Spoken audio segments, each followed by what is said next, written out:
Harry Potter and the Sorcerer's Stone. Book 1. Written by J.K. Rowling.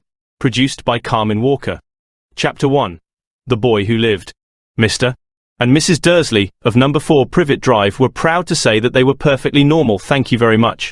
They were the last people you'd expect to be involved in anything strange or mysterious, because they just didn't hold with such nonsense. Mr. Dursley was the director of a firm called Grunnings, which made drills.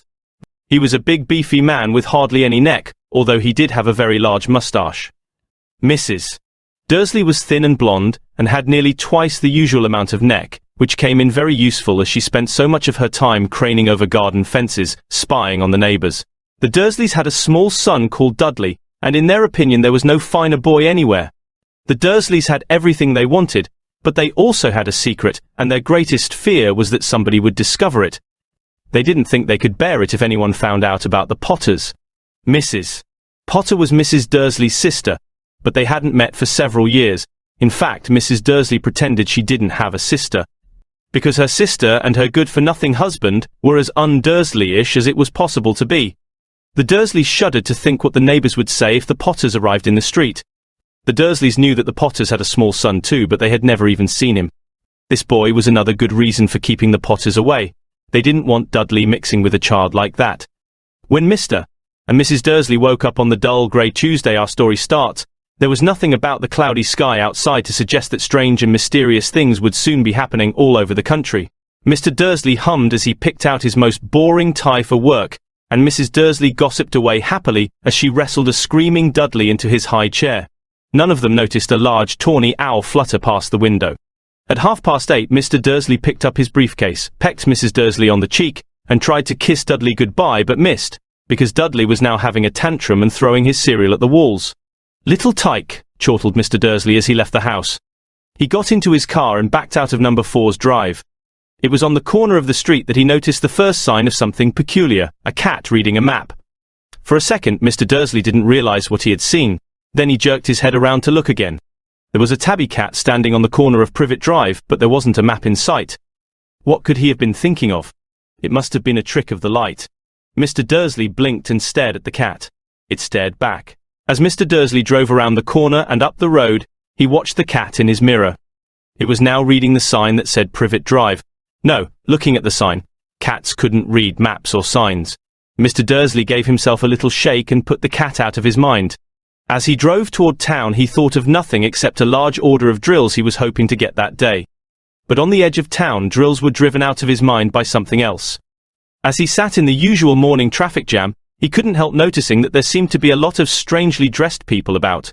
People in cloaks. Mr. Dursley couldn't bear people who dressed in funny clothes. The get-ups you saw on young people. He supposed this was some stupid new fashion. He drummed his fingers on the steering wheel, and his eyes fell on a huddle of these weirdos standing quite close by. They were whispering excitedly together.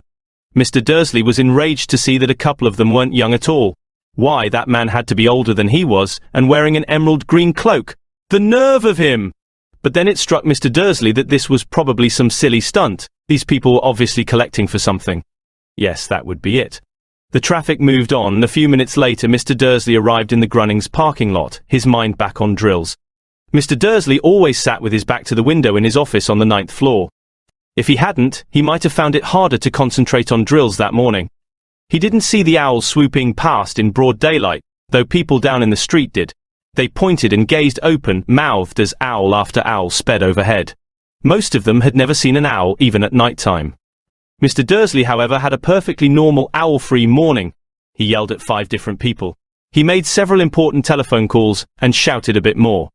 He was in a very good mood until lunchtime, when he thought he'd stretch his legs and walk across the road to buy himself a bun from the bakery.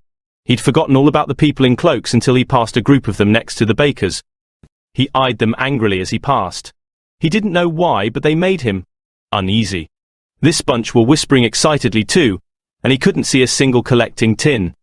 It was on his way back past them, clutching a large donut in a bag, that he caught a few words of what they were saying. The Potters, that's right, that's what I heard, yes, their son, Harry. Mr. Dursley stopped dead. Fear flooded him.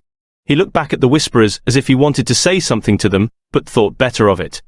He dashed back across the road, hurried up to his office, snapped at his secretary not to disturb him, seized his telephone, and had almost finished dialing his home number when he changed his mind. He put the receiver back down and stroked his mustache, thinking. No, he was being stupid. Potter wasn't such an unusual name. He was sure there were lots of people called Potter who had a son called Harry. Come to think of it, he wasn't even sure his nephew was called Harry. He'd never even seen the boy. It might have been Harvey. Or Harold. There was no point in worrying Mrs. Dursley. She always got so upset at any mention of her sister. He didn't blame her, if he'd had a sister like that. But all the same, those people in cloaks. He found it a lot harder to concentrate on drills that afternoon, and when he left the building at 5 o'clock, he was still so worried that he walked straight into someone just outside the door. Sorry, he grunted, as the tiny old man stumbled and almost fell. It was a few seconds before Mr. Dursley realized that the man was wearing a violet cloak. He didn't seem at all upset at being almost knocked to the ground. On the contrary, his face split into a wide smile, and he said in a squeaky voice that made passers-by stare, "Don't be sorry, my dear sir, for nothing could upset me today. Rejoice, for you know who has gone at last. Even muggles like yourself should be celebrating this happy, happy day." And the old man hugged Mr. Dursley around the middle and walked off. Mr. Dursley stood rooted to the spot. He had been hugged by a complete stranger. He also thought he had been called a muggle, whatever that was. He was rattled. He hurried to his car and set off for home, hoping he was imagining things which he had never hoped before, because he didn't approve of imagination. As he pulled into the driveway of number 4, the first thing he saw, and it didn't improve his mood, was the tabby cat he'd spotted that morning. It was now sitting on his garden wall. He was sure it was the same one. It had the same markings around its eyes. "Shoo!" said Mr. Dursley loudly. The cat didn't move. It just gave him a stern look. Was this normal cat behavior? Mr. Dursley wondered. Trying to pull himself together, he let himself into the house. He was still determined not to mention anything to his wife. Mrs. Dursley had had a nice normal day. She told him over dinner all about Mrs. Nextdoor's problems with her daughter and how Dudley had learned a new word, won't. Mr. Dursley tried to act normally. When Dudley had been put to bed, he went into the living room in time to catch the last report on the evening news. And finally, bird watchers everywhere have reported that the nation's owls have been behaving very unusually today. Although owls normally hunt at night and are hardly ever seen in daylight, there have been hundreds of sightings of these birds flying in every direction since sunrise. Experts are unable to explain why the owls have suddenly changed their sleeping pattern. The newscaster allowed himself a grin. Most mysterious. And now, over to Jim McGuffin with the weather. Going to be any more showers of owls tonight, Jim? Well, Ted, said the weatherman, I don't know about that, but it's not only the owls that have been acting oddly today. Viewers as far apart as Kent, Yorkshire and Dundee have been phoning in to tell me that instead of the rain I promised yesterday, they've had a downpour of shooting stars. Perhaps people have been celebrating bonfire night early. It's not until next week, folks. But I can promise a wet night tonight. Mr. Dursley sat frozen in his armchair. Shooting stars all over Britain. Owls flying by daylight. Mysterious people in cloaks all over the place. And a whisper about the Potters. Mrs. Dursley came into the living room carrying 2 cups of tea. It was no good. He'd have to say something to her. He cleared his throat nervously. Petunia, dear, you haven't heard from your sister lately, have you? As he had expected, Mrs. Dursley looked shocked and angry. After all, they normally pretended she didn't have a sister. No, she said sharply. Why? Funny stuff on the news, Mr. Dursley mumbled. Owls. Shooting stars. And there were a lot of funny-looking people in town today. So? Snapped Mrs. Dursley. Well, I just thought, maybe. It was something to do with you, no doubt, her crowd. Mrs. Dursley sipped her tea through pursed lips. Mr. Dursley wondered whether he dared tell her he'd heard the name Potter. He decided he didn't dare. Instead, he said as casually as he could, their son. He'd be about Dudley's age now, wouldn't he? I suppose so, said Mrs. Dursley stiffly. What's his name again? Howard, isn't it? Harry. Nasty common name, if you ask me. Oh, yes, said Mr. Dursley, his heart sinking horribly. Yes, I quite agree. He didn't say another word on the subject as they went upstairs to bed. While Mrs. Dursley was in the bathroom, Mr. Dursley crept to the bedroom window and peered down into the front garden. The cat was still there. It was staring down Privet Drive as though it were waiting for something. Was he imagining things? Could all this have anything to do with the Potters? If it did. If it got out that they were related to a pair of, well, he didn't think he could bear it. The Dursleys got into bed. Mrs. Dursley fell asleep quickly, but Mr. Dursley lay awake, turning it all over in his mind. His last comforting thought before he fell asleep was that even if the Potters were involved, there was no reason for them to come near him and Mrs. Dursley. The Potters knew very well what he and Petunia thought about them and their kind. He couldn't see how he and Petunia could get mixed up in anything that might be going on. He yawned and turned over. It couldn't affect them. How very wrong he was. Mr. Dursley might have been drifting into an uneasy sleep, but the cat on the wall outside was showing no sign of sleepiness. It was sitting as still as a statue, its eyes fixed unblinkingly on the far corner of Privet Drive. It didn't so much as quiver when a car door slammed on the next street, nor when two owls swooped overhead. In fact, it was nearly midnight before the cat moved at all. A man appeared on the corner the cat had been watching. Appeared so suddenly and silently you'd have thought he'd just popped out of the ground. The cat's tail twitched and its eyes narrowed. Nothing like this man had ever been seen on Privet Drive. He was tall, thin, and very old, judging by the silver of his hair and beard, which were both long enough to tuck into his belt. He was wearing long robes, a purple cloak that swept the ground, and high-heeled, buckled boots. His blue eyes were light, bright, and sparkling behind half-moon spectacles, and his nose was very long and crooked, as though it had been broken at least twice. This man's name was Albus Dumbledore. Albus Dumbledore didn't seem to realize that he had just arrived in a street where everything from his name to his boots was unwelcome. He was busy rummaging in his cloak, looking for something. But he did seem to realize he was being watched, because he looked up suddenly at the cat, which was still staring at him from the other end of the street. For some reason, the sight of the cat seemed to amuse him. He chuckled and muttered, "I should have known." He found what he was looking for in his inside pocket. It seemed to be a silver cigarette lighter. He flicked it open, held it up in the air, and clicked it. The nearest street lamp went out with a little pop. He clicked it again. The next lamp flickered into darkness. 12 times he clicked the put-outer, until the only lights left on the whole street were two tiny pinpricks in the distance, which were the eyes of the cat watching him. If anyone looked out of their window now, even beady-eyed Mrs. Dursley, they wouldn't be able to see anything that was happening down on the pavement. Dumbledore slipped the put-outer back inside his cloak, and set off down the street toward number 4, where he sat down on the wall next to the cat. He didn't look at it, but after a moment he spoke to it. "Fancy seeing you here, Professor McGonagall." He turned to smile at the tabby, but it had gone. Instead, he was smiling at a rather severe-looking woman, who was wearing square glasses exactly the shape of the markings the cat had had around its eyes. She too was wearing a cloak, an emerald one. Her black hair was drawn into a tight bun. She looked distinctly ruffled. "How did you know it was me?" she asked. "My dear Professor, I've never seen a cat sit so stiffly." "You'd be stiff if you'd been sitting on a brick wall all day," said Professor McGonagall. "All day, when you could have been celebrating? I must have passed a dozen feasts and parties on my way here." Professor McGonagall sniffed angrily. "Oh yes, everyone's celebrating all right," she said impatiently. "You'd think they'd be a bit more careful, but no. Even the Muggles have noticed something's going on. It was on their news." She jerked her head back at the Dursleys' dark living room window. "I heard it. Flocks of owls. Shooting stars. Well, they're not completely stupid. They were bound to notice something. Shooting stars down in Kent. I'll bet that was Daedalus Diggle. He never had much sense." "You can't blame them," said Dumbledore gently. "We've had precious little to celebrate for 11 years. "I know that," said Professor McGonagall irritably. "But that's no reason to lose our heads. People are being downright careless, out on the streets in broad daylight, not even dressed in Muggle clothes, swapping rumours." She threw a sharp sideways glance at Dumbledore here, as though hoping he was going to tell her something, but he didn't, so she went on. "A fine thing it would be if, on the very day you know who seems to have disappeared at last, the Muggles found out about us all." "I suppose he really has gone, Dumbledore." "It certainly seems so," said Dumbledore. "We have much to be thankful for. Would you care for a lemon drop?" "A what?" "A lemon drop. They're a kind of Muggle sweet I'm rather fond of."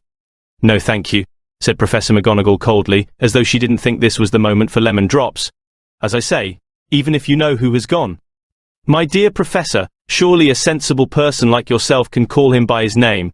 All this you-know-who nonsense. For 11 years I've been trying to persuade people to call him by his proper name, Voldemort." Professor McGonagall flinched, but Dumbledore, who was unsticking 2 lemon drops, seemed not to notice.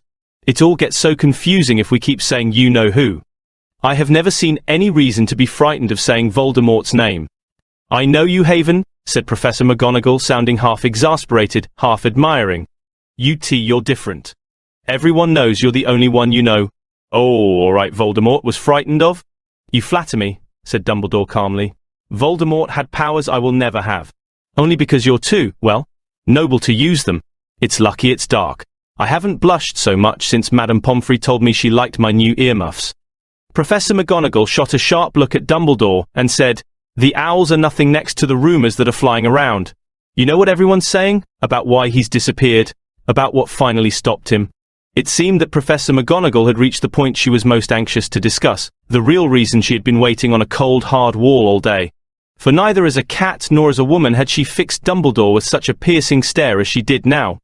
It was plain that whatever everyone was saying, she was not going to believe it until Dumbledore told her it was true. Dumbledore, however, was choosing another lemon drop and did not answer. What they're saying, she pressed on, is that last night Voldemort turned up in Godric's Hollow. He went to find the Potters. The rumor is that Lily and James Potter that they're dead. Dumbledore bowed his head. Professor McGonagall gasped. Lily and James, I can't believe IIT didn't want to believe IIT.O Albus. Dumbledore reached out and patted her on the shoulder. I know, he said heavily. Professor McGonagall's voice trembled as she went on. That's not all. They're saying he tried to kill the Potter's son, Harry. But he couldn't. He couldn't kill that little boy. No one knows why or how, but they're saying that when he couldn't kill Harry Potter, Voldemort's power somehow broke, and that's why he's gone. Dumbledore nodded glumly. It's true? Faltered Professor McGonagall. After all he's done. All the people he's killed. He couldn't kill a little boy? It's just astounding. Of all the things to stop him. But how in the name of heaven did Harry survive? We can only guess, said Dumbledore. We may never know. Professor McGonagall pulled out a lace handkerchief and dabbed at her eyes beneath her spectacles. Dumbledore gave a great sniff as he took a golden watch from his pocket and examined it. It was a very odd watch. It had 12 hands but no numbers. Instead, little planets were moving around the edge. It must have made sense to Dumbledore, though, because he put it back in his pocket and said, Hagrid's late. I suppose it was he who told you I'd be here, by the way? Yes, said Professor McGonagall. And I don't suppose you're going to tell me why you're here, of all places. I've come to bring Harry to his aunt and uncle. They're the only family he has left now. You can't mean the people who live here? Cried Professor McGonagall, jumping to her feet and pointing at number 4. Dumbledore, you can't. I've been watching them all day. You couldn't find 2 people who are less like us. And they've got this son. I saw him kicking his mother all the way up the street, screaming for sweets. Harry Potter, come and live here. It's the best place for him, said Dumbledore firmly. His aunt and uncle will be able to explain everything to him when he's older. I've written them a letter. A letter? Repeated Professor McGonagall faintly, sitting back down on the wall. Really, Dumbledore, you think you can explain all this in a letter? These people will never understand him. He'll be famous, a legend. I wouldn't be surprised if today was known as Harry Potter Day in the future. There will be books written about Harry. Every child in our world will know his name. Exactly, said Dumbledore, looking very seriously over the top of his half-moon glasses. It would be enough to turn any boy's head. Famous before he can walk and talk. Famous for something he won't even remember. Can't you see how much better off he'll be, growing up away from all that until he's ready to take it? Professor McGonagall opened her mouth, changed her mind, swallowed, and then said, Yes, you're right, of course. But how is the boy getting here, Dumbledore? She eyed his cloak suddenly as though she thought he might be hiding Harry underneath it. Hagrid's bringing him. You think it wise to trust Hagrid with something as important as this? I would trust Hagrid with my life, said Dumbledore. I'm not saying his heart isn't in the right place, said Professor McGonagall grudgingly. But you can't pretend he's not careless. He does tend to. What was that? A low rumbling sound had broken the silence around them. It grew steadily louder as they looked up and down the street for some sign of a headlight. It swelled to a roar as they both looked up at the sky. And a huge motorcycle fell out of the air and landed on the road in front of them. If the motorcycle was huge, it was nothing to the man sitting astride it. He was almost twice as tall as a normal man, and at least 5 times as wide. He looked simply too big to be allowed, and so wild long tangles of bushy black hair and beard hid most of his face. He had hands the size of trash can lids, and his feet in their leather boots were like baby dolphins. In his vast, muscular arms he was holding a bundle of blankets. Hagrid, said Dumbledore, sounding relieved. At last. And where did you get that motorcycle? Borrowed it, Professor Dumbledore, sir, said the giant, climbing carefully off the motorcycle as he spoke. Young Sirius Black lent it to me. I've got him, sir. No problems, were there? No, sir. House was almost destroyed, but I got him out all right before the muggles started swarming around. He fell asleep as we was flying over Bristol. Dumbledore and Professor McGonagall bent forward over the bundle of blankets. Inside, just visible, was a baby boy fast asleep. Under a tuft of jet-black hair over his forehead, they could see a curiously shaped cut, like a bolt of lightning. Is that where? Whispered Professor McGonagall. Yes, said Dumbledore. He'll have that scar forever. Couldn't you do something about it, Dumbledore? Even if I could, I wouldn't. Scars can come in handy. I have one myself above my left knee that is a perfect map of the London Underground. Well, give him here, Hagrid. We'd better get this over with. Dumbledore took Harry in his arms and turned toward the Dursleys' house. Could I say goodbye to him, sir? Asked Hagrid. He bent his great shaggy head over Harry and gave him what must have been a very scratchy, whiskery kiss. Then, suddenly, Hagrid let out a howl like a wounded dog. Shh! Hissed Professor McGonagall. You'll wake the muggles. Sorry, sobbed Hagrid, taking out a large spotted handkerchief and burying his face in it. But I can't stand it, Lily and James dead, and poor little Harry off to live with muggles. Yes, it's all very sad, but get a grip on yourself, Hagrid, or we'll be found, Professor McGonagall whispered, patting Hagrid gingerly on the arm as Dumbledore stepped over the low garden wall and walked to the front door. He laid Harry gently on the doorstep, took a letter out of his cloak, tucked it inside Harry's blankets, and then came back to the other two. For a full minute the three of them stood and looked at the little bundle. Hagrid's shoulders shook, Professor McGonagall blinked furiously, and the twinkling light that usually shone from Dumbledore's eyes seemed to have gone out. Well, said Dumbledore finally, that's that. We've no business staying here, we may as well go and join the celebrations. Yeah, said Hagrid in a very muffled voice. I'll be taking Sirius's bike back. Good night, Professor McGonagall. Professor Dumbledore, sir. Wiping his streaming eyes on his jacket sleeve, Hagrid swung himself onto the motorcycle and kicked the engine into life. With a roar it rose into the air and off into the night. I shall see you soon, I expect, Professor McGonagall, said Dumbledore, nodding to her. Professor McGonagall blew her nose in reply. Dumbledore turned and walked back down the street. On the corner he stopped and took out the silver put-outer. He clicked it once, and 12 balls of light sped back to their street lamps so that Privet Drive glowed suddenly orange, and he could make out a tabby cat slinking around the corner at the other end of the street. He could just see the bundle of blankets on the step of number 4. Good luck, Harry, he murmured. He turned on his heel, and with a swish of his cloak he was gone. A breeze ruffled the neat hedges of Privet Drive, which lay silent and tidy under the inky sky, the very last place you would expect astonishing things to happen. Harry Potter rolled over inside his blankets without waking up. One small hand closed on the letter beside him, and he slept on, not knowing he was special, not knowing he was famous, not knowing he would be woken in a few hours' time by Mrs. Dursley's scream as she opened the front door to put out the milk bottles, nor that he would spend the next few weeks being prodded and pinched by his cousin Dudley. He couldn't know that at this very moment, people meeting in secret all over the country were holding up their glasses and saying in hushed voices, "To Harry Potter, the boy who lived." Chapter 2. The Vanishing Glass.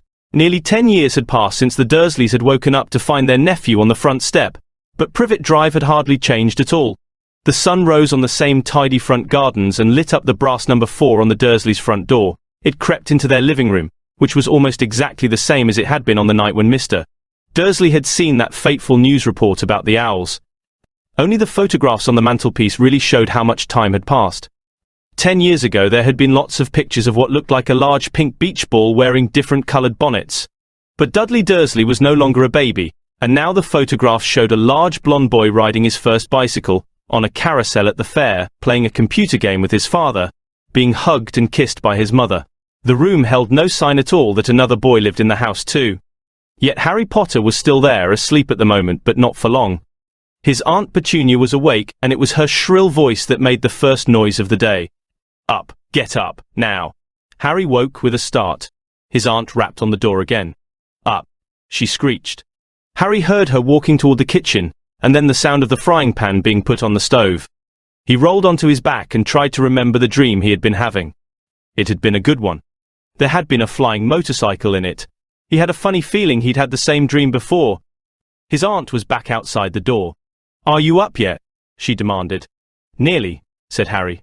Well, Get a move on, I want you to look after the bacon, and don't you dare let it burn, I want everything perfect on Dudley's birthday. Harry groaned. What did you say? His aunt snapped through the door. Nothing, nothing. Dudley's birthday. How could he have forgotten? Harry got slowly out of bed, and started looking for socks. He found a pair under his bed, and after pulling a spider off one of them, put them on. Harry was used to spiders, because the cupboard under the stairs was full of them, and that was where he slept. When he was dressed, he went down the hall into the kitchen. The table was almost hidden beneath all Dudley's birthday presents. It looked as though Dudley had gotten the new computer he wanted, not to mention the second television and the racing bike. Exactly why Dudley wanted a racing bike was a mystery to Harry, as Dudley was very fat and hated exercise, unless of course, it involved punching somebody. Dudley's favourite punching bag was Harry, but he couldn't often catch him. Harry didn't look it, but he was very fast. Perhaps it had something to do with living in a dark cupboard, but Harry had always been small and skinny for his age. He looked even smaller and skinnier than he really was because all he had to wear were old clothes of Dudley's, and Dudley was about 4 times bigger than he was. Harry had a thin face, knobbly knees, black hair and bright green eyes. He wore round glasses held together with a lot of scotch tape because of all the times Dudley had punched him on the nose. The only thing Harry liked about his own appearance was a very thin scar on his forehead that was shaped like a bolt of lightning. He had had it as long as he could remember, and the first question he could ever remember asking his Aunt Petunia was how he had gotten it. "In the car crash when your parents died," she had said. And don't ask questions. Don't ask questions. That was the first rule for a quiet life with the Dursleys. Uncle Vernon entered the kitchen as Harry was turning over the bacon. "Comb your hair," he barked by way of a morning greeting. About once a week, Uncle Vernon looked over the top of his newspaper and shouted that Harry needed a haircut. Harry must have had more haircuts than the rest of the boys in his class put together, but it made no difference. His hair simply grew that way, all over the place. Harry was frying eggs by the time Dudley arrived in the kitchen with his mother. Dudley looked a lot like Uncle Vernon. He had a large pink face, not much neck, small watery blue eyes and thick blonde hair that lay smoothly on his thick fat head. Aunt Petunia often said that Dudley looked like a baby angel. Harry often said that Dudley looked like a pig in a wig. Harry put the plates of egg and bacon on the table, which was difficult as there wasn't much room. Dudley meanwhile was counting his presents. His face fell. 36, he said, looking up at his mother and father. That's 2% less than last year. Darling, you haven't counted Auntie Marge's present. See, it's here under this big one from Mummy and Daddy. All right, 37 then, said Dudley, going red in the face. Harry, who could see a huge Dudley tantrum coming on, began wolfing down his bacon as fast as possible in case Dudley turned the table over. Aunt Petunia obviously scented danger too, because she said quickly, "And we'll buy you another 2 presents while we're out today." "How's that, Popkin? 2 more presents. Is that all right?" Dudley thought for a moment. It looked like hard work. Finally he said slowly, "So I'll have 30, 39 sweetums," said Aunt Petunia. "Oh." Dudley sat down heavily and grabbed the nearest parcel. "All right then." Uncle Vernon chuckled. "Little Tyke wants his money's worth, just like his father. Attaboy, Dudley." He ruffled Dudley's hair.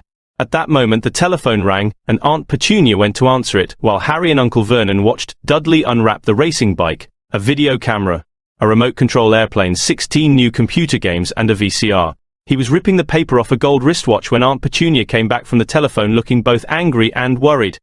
"Bad news, Vernon," she said. "Mrs. Figg's broken her leg. She can't take him." She jerked her head in Harry's direction. Dudley's mouth fell open in horror, but Harry's heart gave a leap. Every year on Dudley's birthday his parents took him and a friend out for the day, to adventure parks, hamburger restaurants, or the movies. Every year Harry was left behind with Mrs. Figg, a mad old lady who lived 2 streets away. Harry hated it there. The whole house smelled of cabbage, and Mrs. Figg made him look at photographs of all the cats she'd ever owned. "Now what?" said Aunt Petunia, looking furiously at Harry as though he'd planned this. Harry knew he ought to feel sorry that Mrs. Figg had broken her leg, but it wasn't easy when he reminded himself it would be a whole year before he had to look at Tibbles, Snowy, Mr. Paws and Tufty again. "We could phone Marge," Uncle Vernon suggested. "Don't be silly, Vernon, she hates the boy." The Dursleys often spoke about Harry like this, as though he wasn't there, or rather, as though he was something very nasty that couldn't understand them, like a slug. "What about what's her name, your friend?" "Yvonne." "On vacation in Majorca," snapped Aunt Petunia. "You could just leave me here," Harry put in hopefully. He'd be able to watch what he wanted on television for a change, and maybe even have a go on Dudley's computer. Aunt Petunia looked as though she'd just swallowed a lemon. And come back and find the house in ruins? She snarled. I won't blow up the house, said Harry, but they weren't listening. I suppose we could take him to the zoo, said Aunt Petunia slowly, and leave him in the car. That car's new, he's not sitting in it alone. Dudley began to cry loudly. In fact, he wasn't really crying. It had been years since he'd really cried. But he knew that if he screwed up his face and wailed, his mother would give him anything he wanted. Dinky Duddydums, don't cry, Mummy won't let him spoil your special day, she cried, flinging her arms around him. I don't want him to come, Dudley yelled between huge pretend sobs. He always spoils everything. He shot Harry a nasty grin through the gap in his mother's arms. Just then, the doorbell rang. Oh, good Lord, they're here, said Aunt Petunia frantically. And a moment later, Dudley's best friend, Piers Polkiss, walked in with his mother. Piers was a scrawny boy with a face like a rat. He was usually the one who held people's arms behind their backs while Dudley hit them. Dudley stopped pretending to cry at once. Half an hour later, Harry, who couldn't believe his luck, was sitting in the back of the Dursleys' car with Piers and Dudley, on the way to the zoo for the first time in his life. His aunt and uncle hadn't been able to think of anything else to do with him, but before they'd left, Uncle Vernon had taken Harry aside. I'm warning you, he had said, putting his large purple face right up close to Harry's. I'm warning you now, boy. Any funny business, anything at all, and you'll be in that cupboard from now until Christmas. I'm not going to do anything, said Harry, honestly. But Uncle Vernon didn't believe him. No one ever did. The problem was, strange things often happened around Harry, and it was just no good telling the Dursleys he didn't make them happen.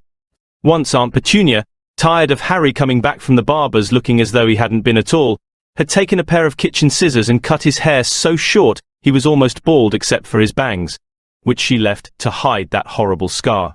Dudley had laughed himself silly at Harry, who spent a sleepless night imagining school the next day, where he was already laughed at for his baggy clothes and taped glasses. Next morning, however, he had gotten up to find his hair exactly as it had been before Aunt Petunia had sheared it off. He had been given a week in his cupboard for this, even though he had tried to explain that he couldn't explain how it had grown back so quickly. Another time, Aunt Petunia had been trying to force him into a revolting old sweater of Dudley's brown with orange puffballs.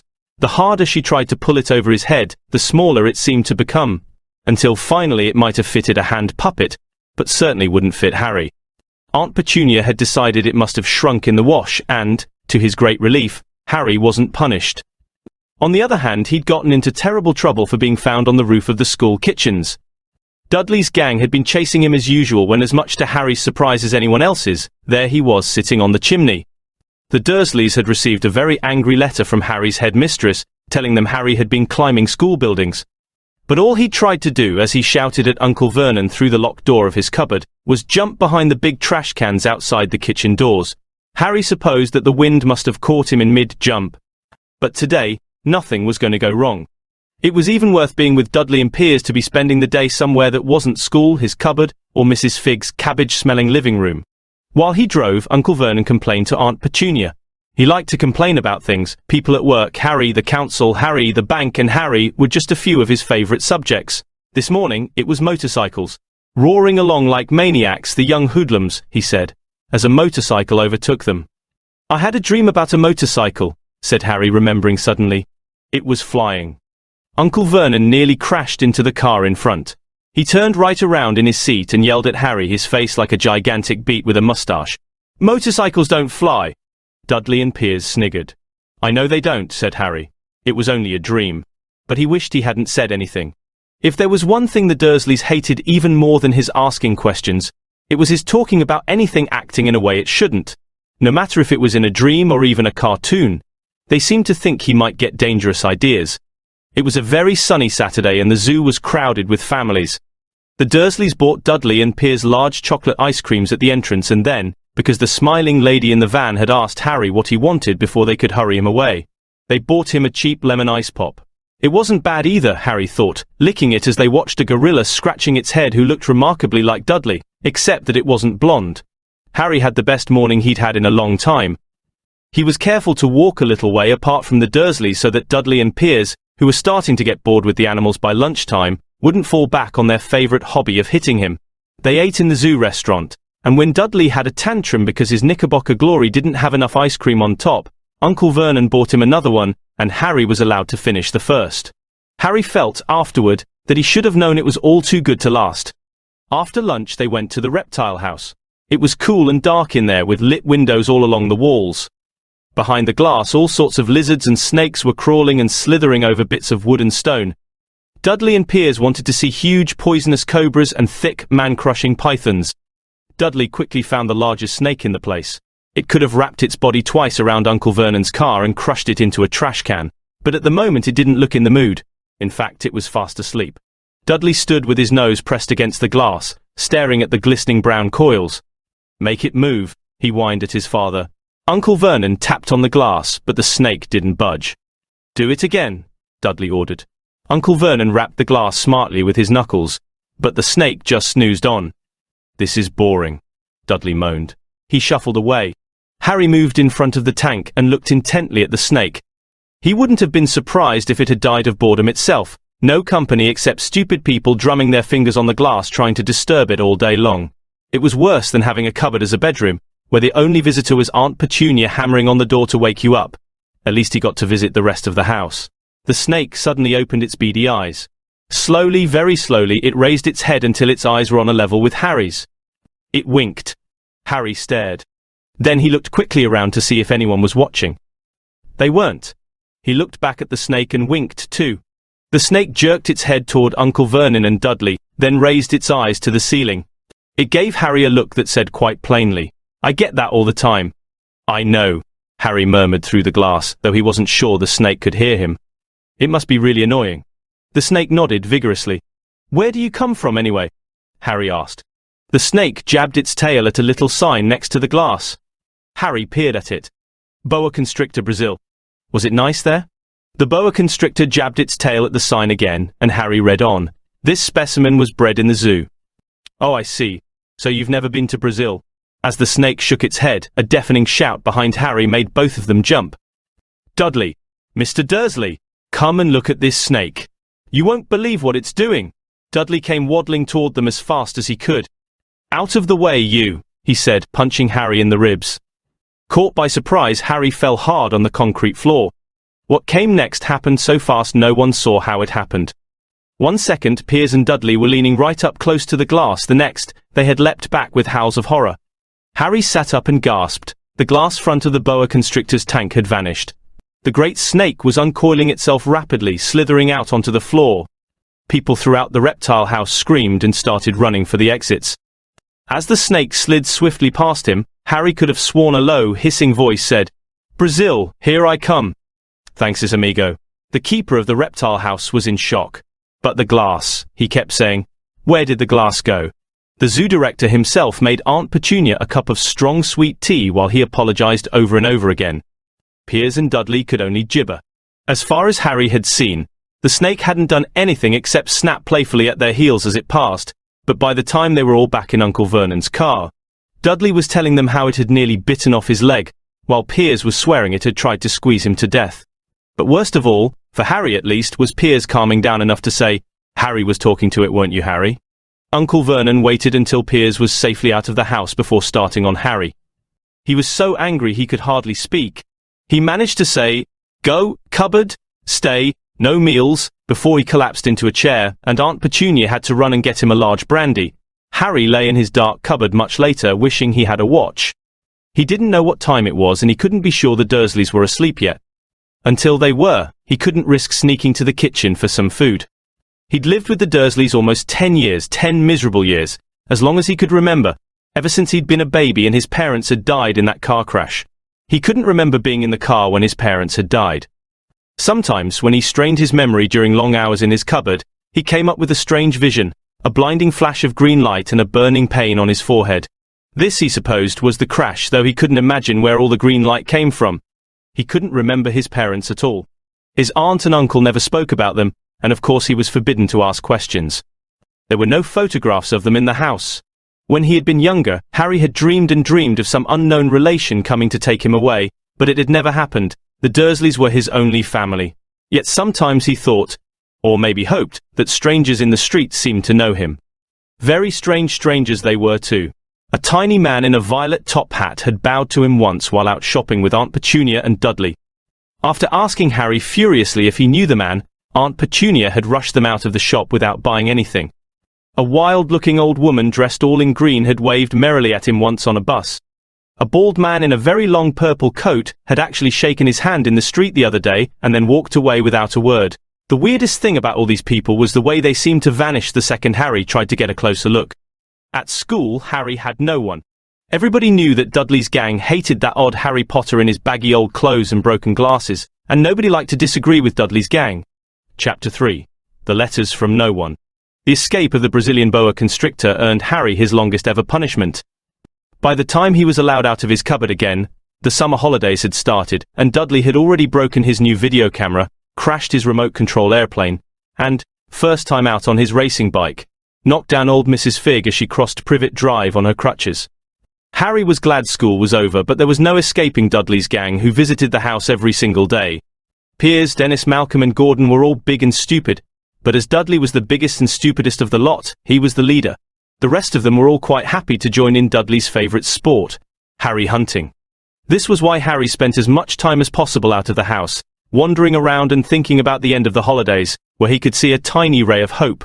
When September came, he would be going off to secondary school, and for the first time in his life, he wouldn't be with Dudley. Dudley had been accepted at Uncle Vernon's old private school, Smeltings. Piers Polkiss was going there too. Harry, on the other hand, was going to Stonewall High, the local public school. Dudley thought this was very funny. They stuffed people's heads down the toilet the first day at Stonewall, he told Harry. Want to come upstairs and practice? No thanks, said Harry. The poor toilets never had anything as horrible as your head down it. It might be sick. Then he ran, before Dudley could work out what he'd said. One day in July, Aunt Petunia took Dudley to London to buy his Smeltings uniform, leaving Harry at Mrs. Figg's. Mrs. Figg wasn't as bad as usual. It turned out she'd broken her leg tripping over one of her cats, and she didn't seem quite as fond of them as before. She let Harry watch television and gave him a bit of chocolate cake that tasted as though she'd had it for several years. That evening, Dudley paraded around the living room for the family in his brand new uniform. Smeltings boys wore maroon tailcoats, orange knickerbockers and flat straw hats called boaters. They also carried knobbly sticks, used for hitting each other while the teachers weren't looking. This was supposed to be good training for later life. As he looked at Dudley in his new knickerbockers, Uncle Vernon said gruffly that it was the proudest moment of his life. Aunt Petunia burst into tears and said she couldn't believe it was her ickle Dudlykins. He looked so handsome and grown up. Harry didn't trust himself to speak. He thought 2 of his ribs might already have cracked from trying not to laugh. There was a horrible smell in the kitchen the next morning when Harry went in for breakfast. It seemed to be coming from a large metal tub in the sink. He went to have a look. The tub was full of what looked like dirty rags swimming in grey water. What's this? He asked Aunt Petunia. Her lips tightened as they always did if he dared to ask a question. Your new school uniform, she said. Harry looked in the bowl again. Oh, he said. I didn't realize it had to be so wet. Don't be stupid, snapped Aunt Petunia. I'm dyeing some of Dudley's old things grey for you. It'll look just like everyone else's when I've finished. Harry seriously doubted this, but thought it best not to argue. He sat down at the table and tried not to think about how he was going to look on his first day at Stonewall High, like he was wearing bits of old elephant's skin probably. Dudley and Uncle Vernon came in, both with wrinkled noses because of the smell from Harry's new uniform. Uncle Vernon opened his newspaper as usual, and Dudley banged his smelting stick, which he carried everywhere, on the table. They heard the click of the mail slot and flop of letters on the doormat. Get the mail, Dudley, said Uncle Vernon from behind his paper. Make Harry get it. Get the mail, Harry. Make Dudley get it. Poke him with your smelting stick, Dudley. Harry dodged the smelting stick and went to get the mail. 3 things lay on the doormat: a postcard from Uncle Vernon's sister Marge, who was vacationing on the Isle of Wight, a brown envelope that looked like a bill, and a letter for Harry. Harry picked it up and stared at it, his heart twanging like a giant elastic band. No one ever, in his whole life, had written to him. Who would? He had no friends, no other relatives. He didn't belong to the library, so he'd never even got rude notes asking for books back. Yet here it was, a letter, addressed so plainly there could be no mistake. Mr. H. Potter, the cupboard under the stairs, 4 Privet Drive, Little Whinging, Surrey. The envelope was thick and heavy, made of yellowish parchment, and the address was written in emerald green ink. There was no stamp. Turning the envelope over, his hand trembling, Harry saw a purple wax seal bearing a coat of arms, a lion, an eagle, a badger, and a snake surrounding a large letter H. "Hurry up, boy!" shouted Uncle Vernon from the kitchen. "What are you doing, checking for letter bombs?" He chuckled at his own joke. Harry went back to the kitchen, still staring at his letter. He handed Uncle Vernon the bill and the postcard, sat down, and slowly began to open the yellow envelope. Uncle Vernon ripped open the bill, snorted in disgust, and flipped over the postcard. "Marge is ill," he informed Aunt Petunia. "Ate a funny whelk." "Dad," said Dudley suddenly. "Dad, Harry's got something." Harry was on the point of unfolding his letter, which was written on the same heavy parchment as the envelope, when it was jerked sharply out of his hand by Uncle Vernon. "That's mine," said Harry, trying to snatch it back. "Who'd be writing to you?" sneered Uncle Vernon, shaking the letter open with one hand and glancing at it. His face went from red to green faster than a set of traffic lights. And it didn't stop there. Within seconds it was the greyish-white of old porridge. "P. Petunia!" he gasped. Dudley tried to grab the letter to read it, but Uncle Vernon held it high out of his reach. Aunt Petunia took it curiously and read the first line. For a moment it looked as though she might faint. She clutched her throat and made a choking noise. "Vernon! Oh my goodness! Vernon!" They stared at each other, seeming to have forgotten that Harry and Dudley were still in the room. Dudley wasn't used to being ignored. He gave his father a sharp tap on the head with his smelting stick. "I want to read that letter," he said loudly. "I want to read it," said Harry furiously, "as it's mine." "Get out, both of you," croaked Uncle Vernon, stuffing the letter back inside its envelope. Harry didn't move. "I want my letter!" he shouted. "Let me see it," demanded Dudley. "Out!" roared Uncle Vernon, and he took both Harry and Dudley by the scruffs of their necks and threw them into the hall, slamming the kitchen door behind them. Harry and Dudley promptly had a furious but silent fight over who would listen at the keyhole. Dudley won, so Harry, his glasses dangling from one ear, lay flat on his stomach to listen at the crack between door and floor. "Vernon," Aunt Petunia was saying in a quivering voice, "look at the address. How could they possibly know where he sleeps? You don't think they're watching the house?" "Watching? Spying. Might be following us," muttered Uncle Vernon wildly. "But what should we do, Vernon? Should we write back? Tell them we don't want?" Harry could see Uncle Vernon's shiny black shoes pacing up and down the kitchen. "No," he said finally. "No, we'll ignore it. If they don't get an answer. Yes, that's best. We won't do anything." "But I'm not having one in the house, Petunia. Didn't we swear when we took him in we'd stamp out that dangerous nonsense?" That evening when he got back from work, Uncle Vernon did something he'd never done before. He visited Harry in his cupboard. "Where's my letter?" said Harry, the moment Uncle Vernon had squeezed through the door. "Who's writing to me?" "No one." "It was addressed to you by mistake," said Uncle Vernon shortly. "I have burned it." "It was not a mistake," said Harry angrily. "It had my cupboard on it." "Silence!" yelled Uncle Vernon, and a couple of spiders fell from the ceiling. He took a few deep breaths and then forced his face into a smile, which looked quite painful. Yes, Harry, about this cupboard. Your aunt and I have been thinking. You're really getting a bit big for I-8. We think it might be nice if you moved into Dudley's second bedroom." "Why?" said Harry. "Don't ask questions," snapped his uncle. "Take this stuff upstairs now."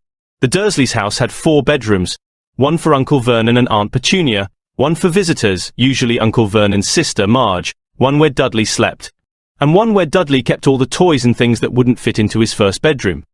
It only took Harry one trip upstairs to move everything he owned from the cupboard to this room. He sat down on the bed and stared around him. Nearly everything in here was broken.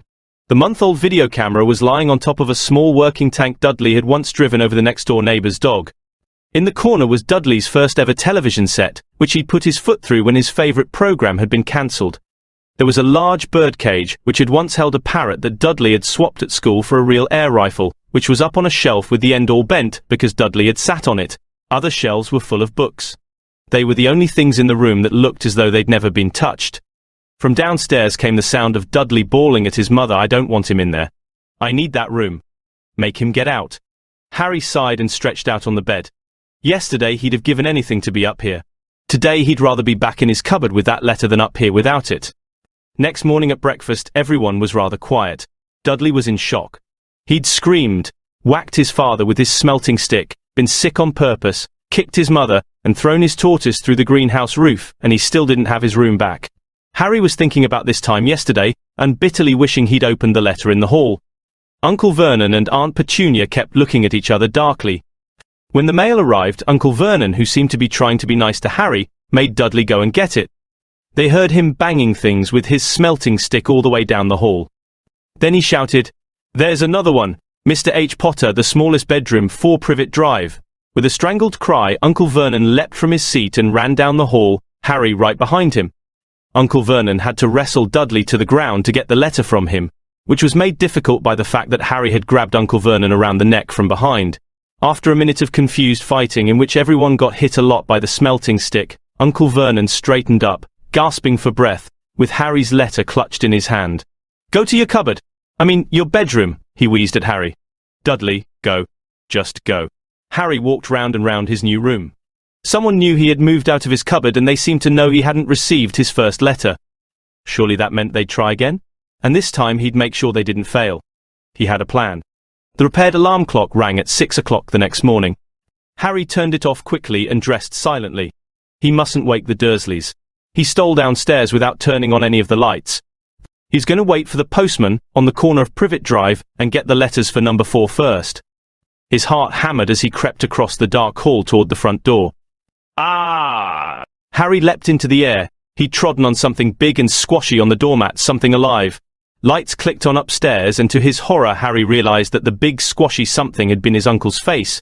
Uncle Vernon had been lying at the foot of the front door in a sleeping bag, clearly making sure that Harry didn't do exactly what he'd been trying to do. He shouted at Harry for about half an hour and then told him to go and make a cup of tea.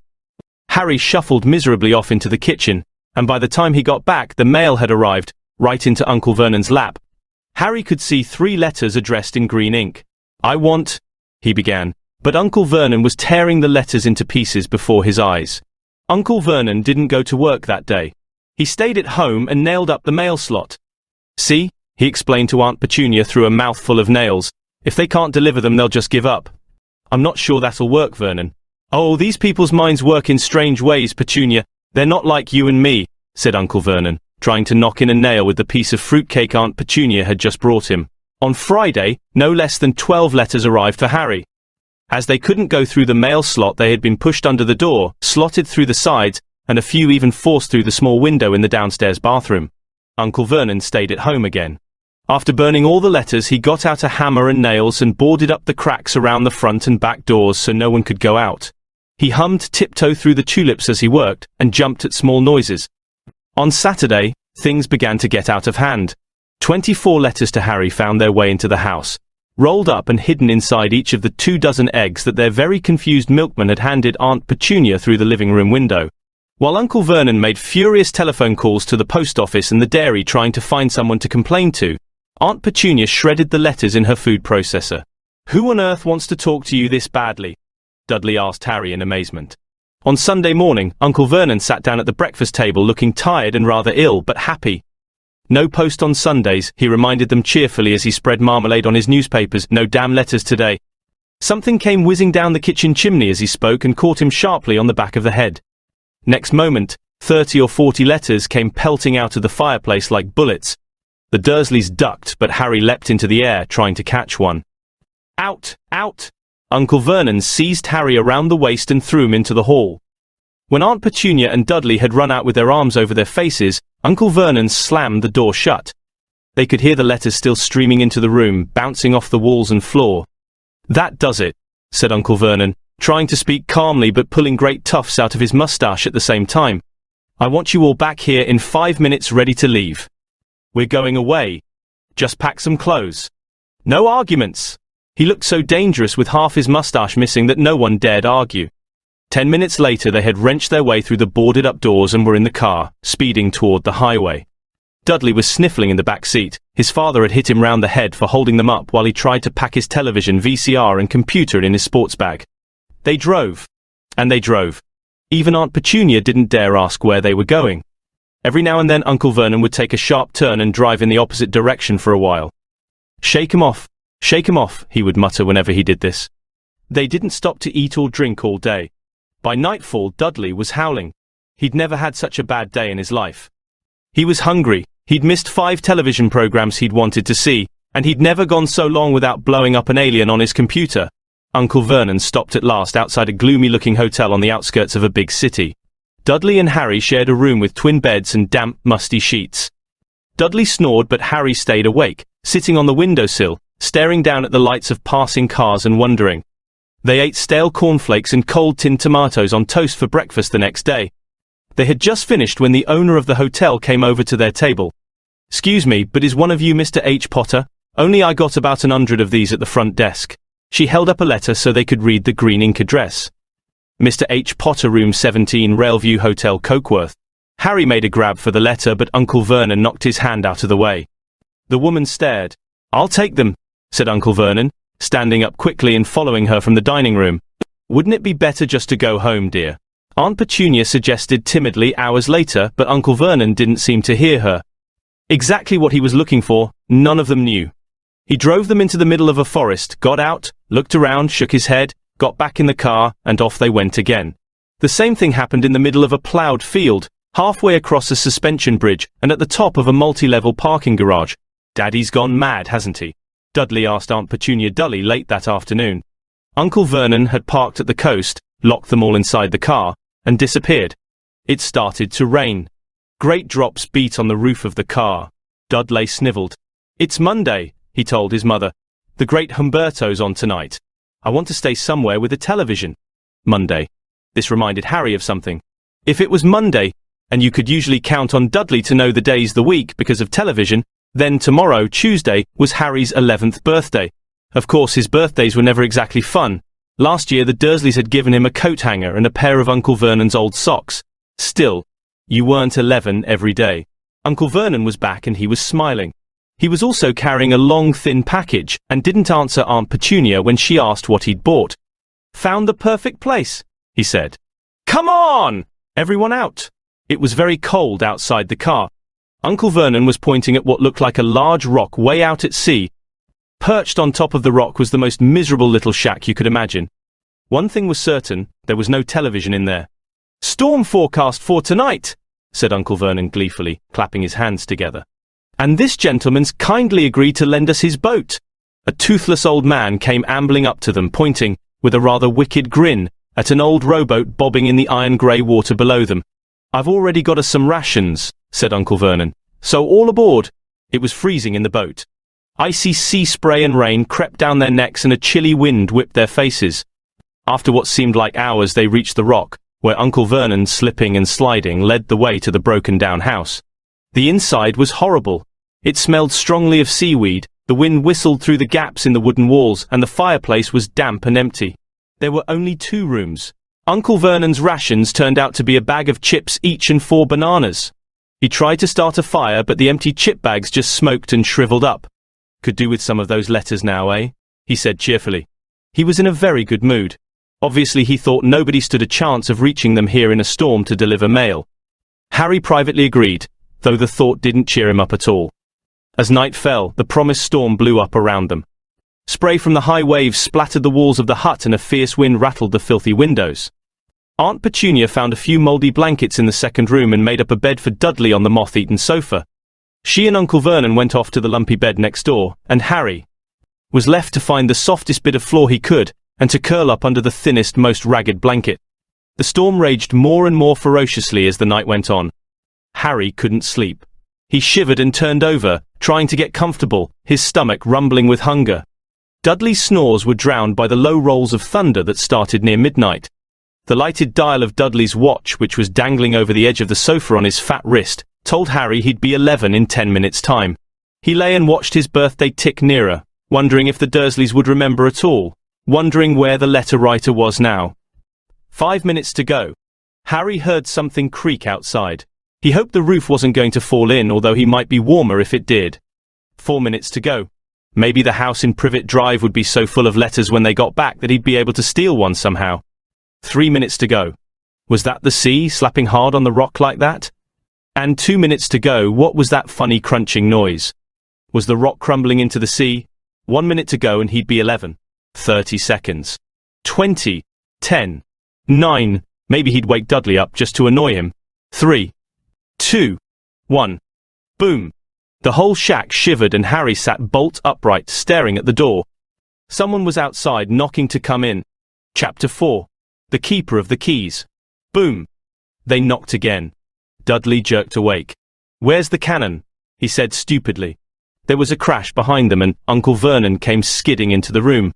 He was holding a rifle in his hands. Now they knew what had been in the long, thin package he had brought with them. "Who's there?" he shouted. "I warn you, I'm armed." There was a pause. Then, smash!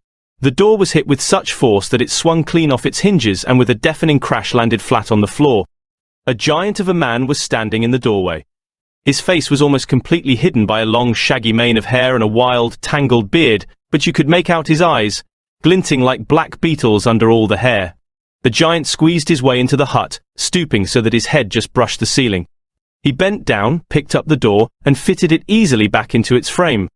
The noise of the storm outside dropped a little. He turned to look at them all. "Couldn't make us a cup o' tea, could ye? It's not been an easy journey." He strode over to the sofa where Dudley sat frozen with fear. "Budge up, ye great lump," said the stranger. Dudley squeaked and ran to hide behind his mother, who was crouching, terrified, behind Uncle Vernon. "And here's Harry," said the giant. Harry looked up into the fierce, wild, shadowy face, and saw that the beetle eyes were crinkled in a smile. "Last time I saw you, you was only a baby," said the giant. "Ye, you look a lot like yet dad, but ye've got yet mom's eyes." Uncle Vernon made a funny rasping noise. "I demand that you leave at once, sir," he said. "You are breaking and entering." "Ah, shut up, Dursley, ye great prune," said the giant. He reached over the back of the sofa, jerked the gun out of Uncle Vernon's hands, bent it into a knot as easily as if it had been made of rubber, and threw it into a corner of the room. Uncle Vernon made another funny noise, like a mouse being trodden on. "Anyway, Harry," said the giant, turning his back on the Dursleys, "a very happy birthday to ye.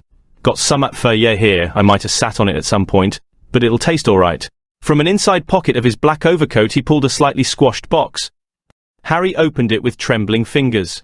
Inside was a large, sticky chocolate cake with "Happy Birthday, Harry" written on it in green icing. Harry looked up at the giant. He meant to say thank you, but the words got lost on the way to his mouth, and what he said instead was, "Who are you?" The giant chuckled. "True, I haven't introduced myself. Rubeus Hagrid, Keeper of Keys and Grounds at Hogwarts." He held out an enormous hand and shook Harry's whole arm. "What about that tea then, eh?" he said, rubbing his hands together. "I'd not say no to summat stronger if ye've got it, mind." His eyes fell on the empty grate with the shriveled chip bags in it and he snorted. He bent down over the fireplace. They couldn't see what he was doing, but when he drew back a second later, there was a roaring fire there. It filled the whole damp hut with flickering light and Harry felt the warmth wash over him as though he'd sunk into a hot bath. The giant sat back down on the sofa, which sagged under his weight, and began taking all sorts of things out of the pockets of his coat. A copper kettle, a squashy package of sausages, a poker, a teapot, several chipped mugs, and a bottle of some amber liquid that he took a swig from before starting to make tea. Soon the hut was full of the sound and smell of sizzling sausage. Nobody said a thing while the giant was working, but as he slid the first 6 fat, juicy, slightly burnt sausages from the poker, Dudley fidgeted a little. Uncle Vernon said sharply, "Don't touch anything he gives you, Dudley." The giant chuckled darkly. "Yet great puddin' of a son don't need fattening any more, Dursley, don't worry." He passed the sausages to Harry, who was so hungry he had never tasted anything so wonderful, but he still couldn't take his eyes off the giant. Finally, as nobody seemed about to explain anything, he said, "I'm sorry, but I still don't really know who you are." The giant took a gulp of tea and wiped his mouth with the back of his hand. "Call me Hagrid," he said. "Everyone does. And like I told ye, I'm Keeper of Keys at Hogwarts. Ye'll know all about Hogwarts, of course." "Oh," said Harry. Hagrid looked shocked. "Sorry," Harry said quickly. "Sorry?" barked Hagrid, turning to stare at the Dursleys, who shrank back into the shadows. "It's them as should be sorry.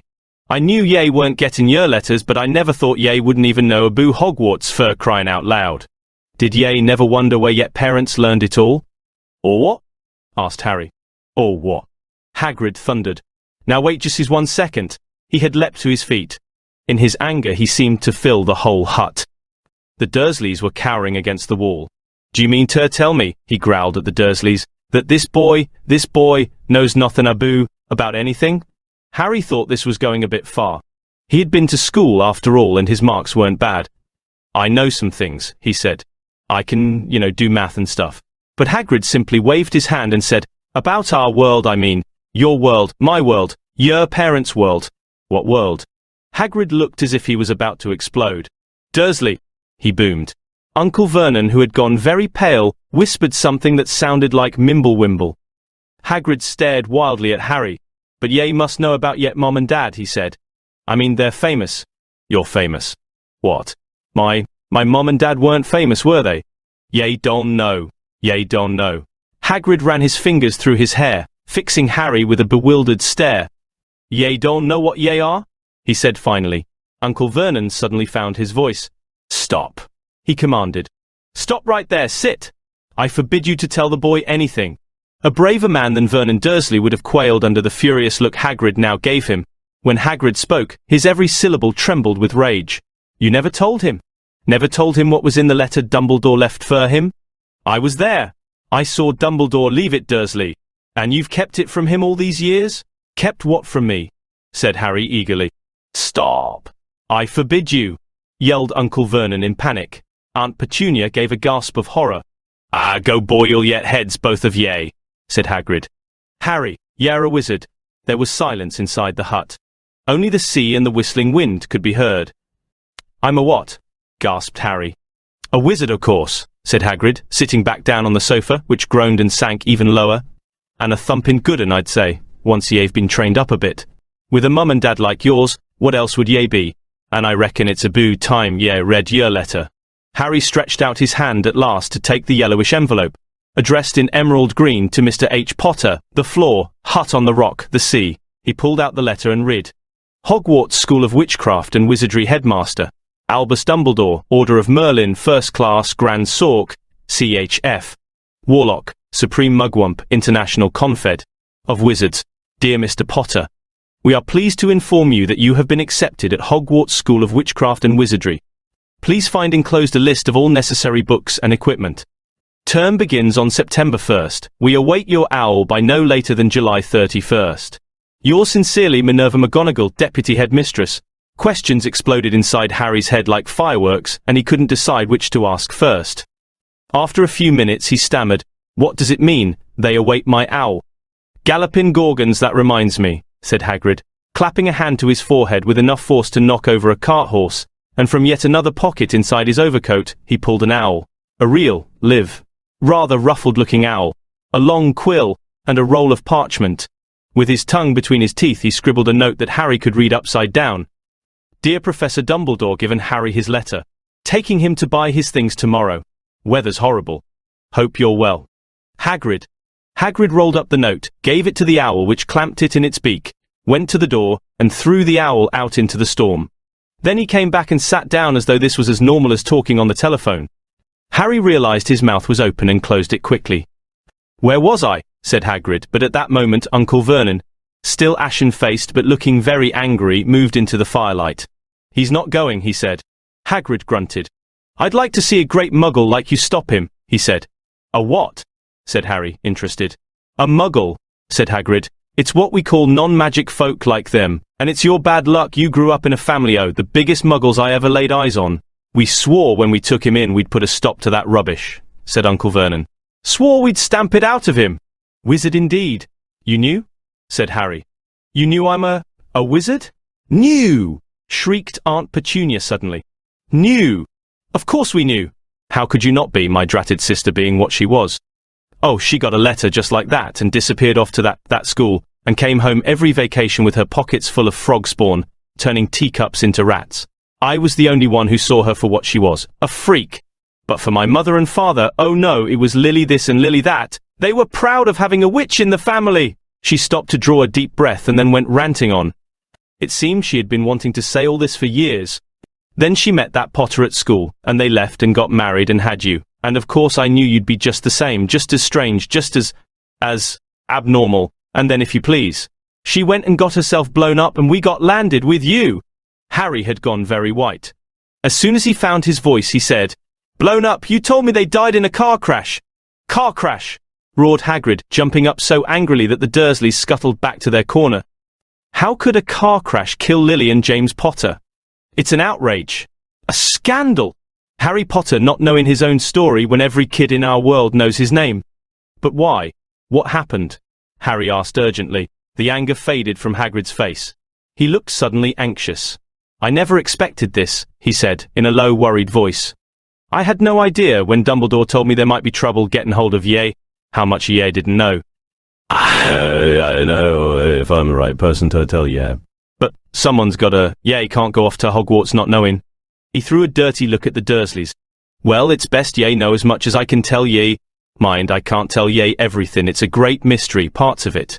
He sat down, stared into the fire for a few seconds, and then said, It begins, I suppose, with a person called. But it's incredible Ye don't know his name. Everyone in our world knows. Who? Well, I don't like saying the name if I can help it. No one does. Why not? Gulping gargoyles, Harry. People are still scared. Blimey, this is difficult. See, there was this wizard who went bad. As bad as you could go. Worse. Worse than worse. His name was. Hagrid gulped, but no words came out. Could you write it down? Harry suggested. Nah, can't spell it. All right. Voldemort. Hagrid shuddered. Don't make me say it again. Anyway, this wizard about 20 years ago now started looking for followers. Got 'em too. Some were afraid, some just wanted a bit o' his power, 'cause he was getting himself power all right. Dark days, Harry. Didn't know who to trust, didn't dare get friendly with strange wizards or witches. Terrible things happened. He was taken over. Course some stood up to him, and he killed 'em. Horribly. The only safe places left was Hogwarts. Reckon Dumbledore's the only one you know who was afraid of. Didn't dare try taking the school, not just as then, anyway. Now, your mum and dad were as good a witch and wizard as I ever knew. Head boy and girl at Hogwarts in their day. Suppose the mystery is why you know who never tried to get him on his side before. Probably knew they were too close to Dumbledore to want anything to do with the dark side. Maybe he thought he could persuade him. Maybe he just wanted him out of the way. All anyone knows is, he turned up in the village where you was all living, on Halloween 10 years ago. You was just a year old. He came to your house and Hagrid suddenly pulled out a very dirty spotted handkerchief and blew his nose with a sound like a foghorn. Sorry, he said, but it's that sad. Knew your mum and dad, and nicer people ye couldn't find. Anyway, you know who killed him.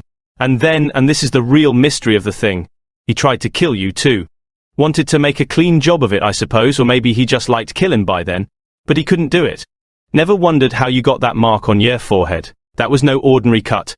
That's what ye get when a powerful evil curse touches ye.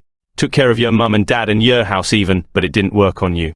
And that's why you're famous, Harry. No one ever lived after he decided to kill 'em, no one except you.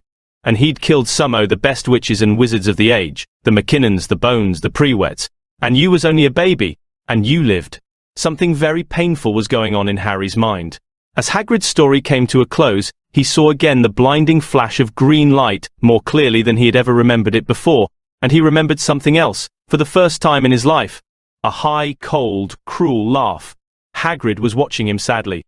Took ye from the ruined house myself, on Dumbledore's orders. Brought ye to this lot. Load of old tosh, said Uncle Vernon. Harry jumped. He had almost forgotten that the Dursleys were there. Uncle Vernon certainly seemed to have got back his courage. He was glaring at Hagrid, and his fists were clenched. Now, you listen here, boy, he snarled. I accept there's something strange about you, probably nothing a good beating wouldn't have cured. And as for all this about your parents, well, they were weirdos, no denying it. And the world's better off without them, in my opinion. Asked for all they got, getting mixed up with these wizarding types. Just what I expected. Always knew they'd come to a sticky end. But at that moment Hagrid leapt from the sofa and drew a battered pink umbrella from inside his coat. Pointing this at Uncle Vernon like a sword, he said, I'm warning you, Dursley, I'm warning you. One more word. In danger of being speared on the end of an umbrella by a bearded giant, Uncle Vernon's courage failed again. He flattened himself against the wall and fell silent. That's better, said Hagrid, breathing heavily and sitting back down on the sofa, which this time sagged right down to the floor. Harry, meanwhile, still had questions to ask, hundreds of them. But what happened to Sorry. I mean, you know who? Good question, Harry. Disappeared. Vanished. Same night he tried to kill you. Makes ye even more famous. That's the biggest mystery, see? He was getting more and more powerful. Why'd he go? Some say he died. Codswallop, in my opinion. Dunno if he had enough human left in him to die. Some say he's still out there, biding his time, but I don't believe it. People who was on his side came back to ours. Some of 'em came outer kinda trances. Don't reckon they could have done if he was coming back. Most of us reckon he's still out there somewhere but lost his powers. Too weak to carry on. 'Cause something about you finished him, Harry. There was something going on that night he hadn't counted on. I dunno what it was, no one does, but something about you stumped him, alright. Hagrid looked at Harry with warmth and respect blazing in his eyes. But Harry, instead of feeling pleased and proud, felt quite sure there had been a horrible mistake. A wizard? Him? How could he possibly be? He'd spent his life being clouted by Dudley, and bullied by Aunt Petunia and Uncle Vernon. If he was really a wizard, why hadn't they been turned into warty toads every time they'd tried to lock him in his cupboard? If he'd once defeated the greatest sorcerer in the world, how come Dudley had always been able to kick him around like a football? Hagrid, he said quietly, I think you must have made a mistake. I don't think I can be a wizard. To his surprise, Hagrid chuckled. Not a wizard, eh? Never made things happen when you were scared or angry. Harry looked into the fire. Now he came to think about it. Every odd thing that had ever made his aunt and uncle furious with him had happened when he, Harry, had been upset or angry. Chased by Dudley's gang, he had somehow found himself out of their reach. Dreading going to school with that ridiculous haircut, he'd managed to make it grow back. And the very last time Dudley had hit him, hadn't he got his revenge, without even realizing he was doing it? Hadn't he set a boa constrictor on him? Harry looked back at Hagrid, smiling, and saw that Hagrid was positively beaming at him. See? Said Hagrid. Harry Potter, not a wizard. You wait, you'll be right famous at Hogwarts. But Uncle Vernon wasn't going to give in without a fight. Haven't I told you he's not going? He hissed. He's going to Stonewall High and he'll be grateful for it. I've read those letters and he needs all sorts of rubbish, spell books and wands and... If he wants to go, a great muggle like you won't stop him, growled Hagrid. Stop Lily and James Potter's son going to Hogwarts. You're mad. His name's been down ever since he was born. He's off to the finest school of witchcraft and wizardry in the world. 7 years there, and he won't know himself. He'll be with youngsters of his own sort, for a change, and he'll be under the greatest headmaster Hogwarts ever had, Albus Dumbledore.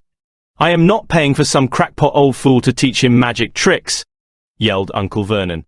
But he had finally gone too far. Hagrid seized his umbrella and whirled it over his head. Never, he thundered, insult Albus Dumbledore in front of me.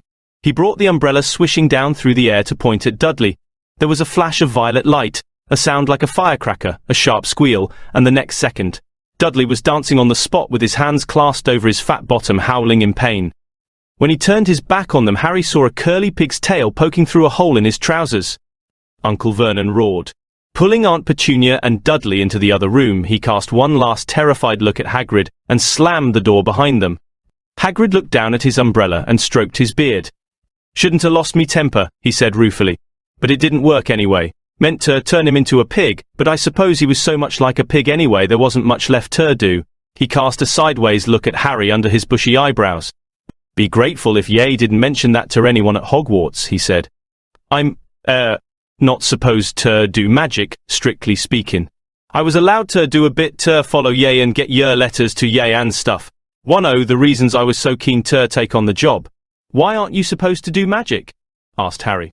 Oh well, I was at Hogwarts myself, but I, got expelled to tell Ye the truth, in me 3rd year. They snapped me wand in half and everything. But Dumbledore let me stay on as gamekeeper.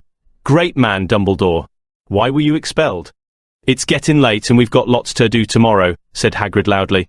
Gotta get up to town, get all your books and that. He took off his thick black coat and threw it to Harry. You can kip under that, he said. Don't mind if it wriggles a bit, I think I still got a couple of dormice in one of the pockets. Chapter 5. Diagon Alley. Harry woke early the next morning. Although he could tell it was daylight, he kept his eyes shut tight. It was a dream, he told himself firmly. Dreamed a giant called Hagrid came to tell me I was going to a school for wizards.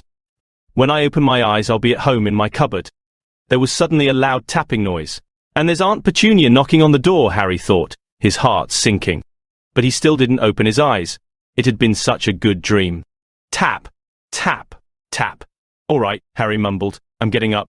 He sat up and Hagrid's heavy coat fell off him. The hut was full of sunlight. The storm was over. Hagrid himself was asleep on the collapsed sofa. And there was an owl rapping its claw on the window, a newspaper held in its beak. Harry scrambled to his feet, so happy he felt as though a large balloon was swelling inside him. He went straight to the window and jerked it open. The owl swooped in and dropped the newspaper on top of Hagrid, who didn't wake up. The owl then fluttered onto the floor and began to attack Hagrid's coat. "Don't do that." Harry tried to wave the owl out of the way, but it snapped its beak fiercely at him and carried on savaging the coat. "Hagrid," said Harry loudly. "There's an owl." "Pay him," Hagrid grunted into the sofa. "What?" "He wants pay and fur delivering the paper. Look in the pockets." Hagrid's coat seemed to be made of nothing but pockets. Bunches of keys, slug pellets, balls of string, peppermint humbugs, tea bags. Finally, Harry pulled out a handful of strange-looking coins. "Give him 5 knuts," said Hagrid sleepily. "Knuts?" "The little bronze ones." Harry counted out 5 little bronze coins, and the owl held out his leg so Harry could put the money into a small leather pouch tied to it. Then he flew off through the open window. Hagrid yawned loudly, sat up, and stretched. "Best be off, Harry, lots to do today. Gotta get up to London and buy all your stuff for school." Harry was turning over the wizard coins and looking at them. He had just thought of something that made him feel as though the happy balloon inside him had got a puncture. Hagrid?" said Hagrid, who was pulling on his huge boots. "I haven't got any money, and you heard Uncle Vernon last night. He won't pay for me to go and learn magic." "Don't worry about that," said Hagrid, standing up and scratching his head. "Do ye think your parents didn't leave ye anything? But if their house was destroyed, they didn't keep their gold in the house, boy, nah. First stop for us is Gringotts. Wizard's Bank. Have a sausage, they're not bad cold, and I wouldn't say no to a bit o' your birthday cake neither." "Wizards have banks?" "Just the one. Gringotts, run by goblins." Harry dropped the bit of sausage he was holding. "Goblins?" "Yeah. So ye'd be mad to try and rob it, I'll tell ye that." "Never mess with goblins, Harry. Gringotts is the safest place in the world for anything ye want to keep safe, except maybe Hogwarts. As a matter of fact, I gotta visit Gringotts anyway." "For Dumbledore." "Hogwarts business." Hagrid drew himself up proudly. "He usually gets me to do important stuff for him. Fetchin' you gettin' things from Gringotts.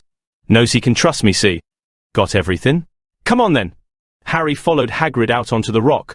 The sky was quite clear now, and the sea gleamed in the sunlight. The boat Uncle Vernon had hired was still there, with a lot of water in the bottom after the storm.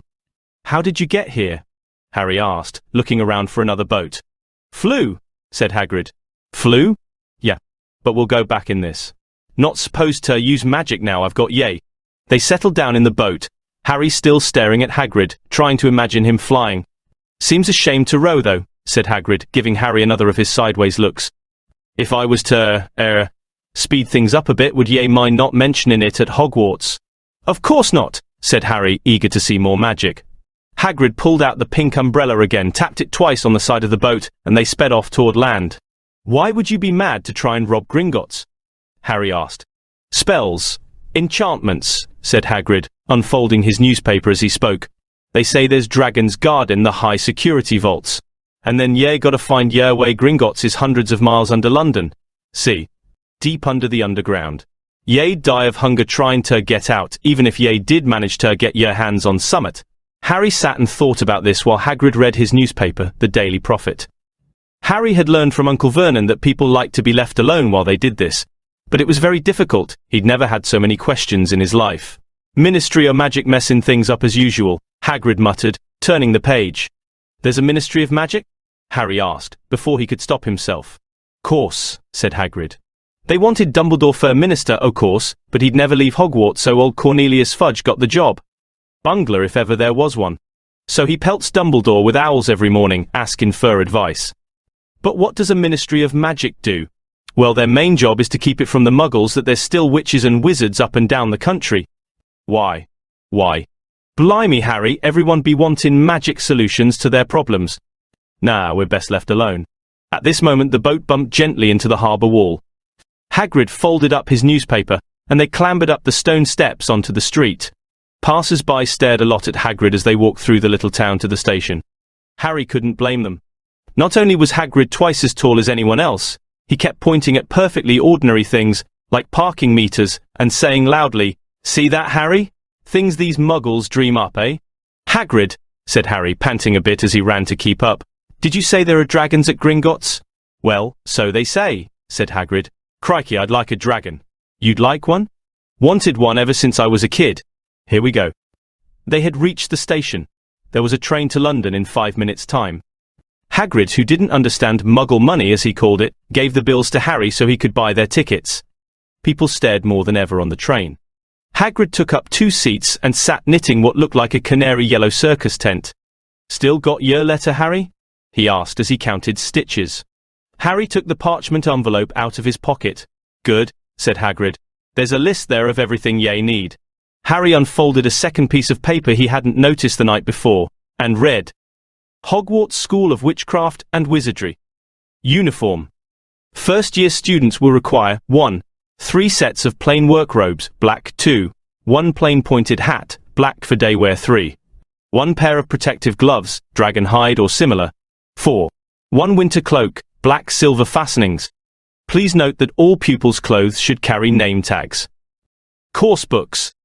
All students should have a copy of each of the following: The Standard Book of Spells, Grade 1, by Miranda Goshawk; A History of Magic, by Bathilda Bagshot; Magical Theory, by Adalbert Waffling; A Beginner's Guide to Transfiguration, by Emetic Switch; 1000 Magical Herbs and Fungi, by Philida Spore; Magical Drafts and Potions, by Arsenius Jigger; Fantastic Beasts, and Where to Find Them, by Newt Scamander; The Dark Forces; A Guide to Self-Protection, by Quentin Trimble.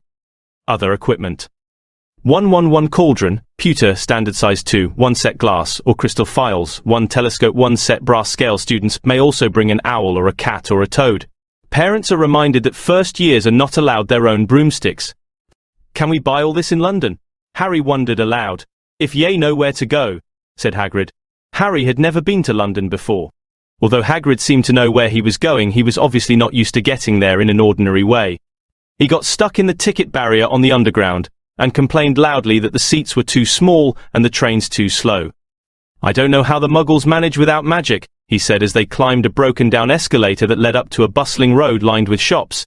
Hagrid was so huge that he parted the crowd easily. All Harry had to do was keep close behind him. They passed bookshops and music stores, hamburger restaurants and cinemas, but nowhere that looked as if it could sell you a magic wand. This was just an ordinary street full of ordinary people. Could there really be piles of wizard gold buried miles beneath them? Were there really shops that sold spell books and broomsticks? Might this not all be some huge joke that the Dursleys had cooked up? If Harry hadn't known that the Dursleys had no sense of humour, he might have thought so. Yet somehow, even though everything Hagrid had told him so far was unbelievable, Harry couldn't help trusting him. "This is it," said Hagrid, coming to a halt. "The Leaky Cauldron. It's a famous place." It was a tiny, grubby-looking pub. If Hagrid hadn't pointed it out, Harry wouldn't have noticed it was there. The people hurrying by didn't glance at it. Their eyes slid from the big bookshop on one side to the record shop on the other, as if they couldn't see the Leaky Cauldron at all. In fact, Harry had the most peculiar feeling that only he and Hagrid could see it. Before he could mention this, Hagrid had steered him inside. For a famous place, it was very dark and shabby. A few old women were sitting in a corner, drinking tiny glasses of sherry. One of them was smoking a long pipe. A little man in a top hat was talking to the old bartender, who was quite bald and looked like a toothless walnut. The low buzz of chatter stopped when they walked in. Everyone seemed to know Hagrid. They waved and smiled at him, and the bartender reached for a glass, saying, "The usual, Hagrid." "Can't, Tom, I'm on Hogwarts business," said Hagrid, clapping his great hand on Harry's shoulder and making Harry's knees buckle. "Good Lord," said the bartender, peering at Harry. Can this be?" The Leaky Cauldron had suddenly gone completely still and silent. "Bless my soul," whispered the old bartender. "Harry Potter, what an honor." He hurried out from behind the bar, rushed toward Harry and seized his hand, tears in his eyes. "Welcome back, Mr. Potter, welcome back." Harry didn't know what to say. Everyone was looking at him. The old woman with the pipe was puffing on it without realizing it had gone out. Hagrid was beaming. Then there was a great scraping of chairs, and the next moment Harry found himself shaking hands with everyone in the Leaky Cauldron. "Doris Crockford, Mr. Potter, can't believe I'm meeting you at last." "So proud, Mr. Potter, I'm just so proud. Always wanted to shake your hand. I'm all of a flutter." "Delighted, Mr. Potter, just can't tell you Diggle's the name, Daedalus Diggle." "I've seen you before," said Harry, as Daedalus Diggle's top hat fell off in his excitement. "You bowed to me once in a shop." "He remembers!" cried Daedalus Diggle, looking around at everyone. "Did you hear that? He remembers me." Harry shook hands again and again. Doris Crockford kept coming back for more. A pale young man made his way forward, very nervously. One of his eyes was twitching. Professor Quirrell, said Hagrid.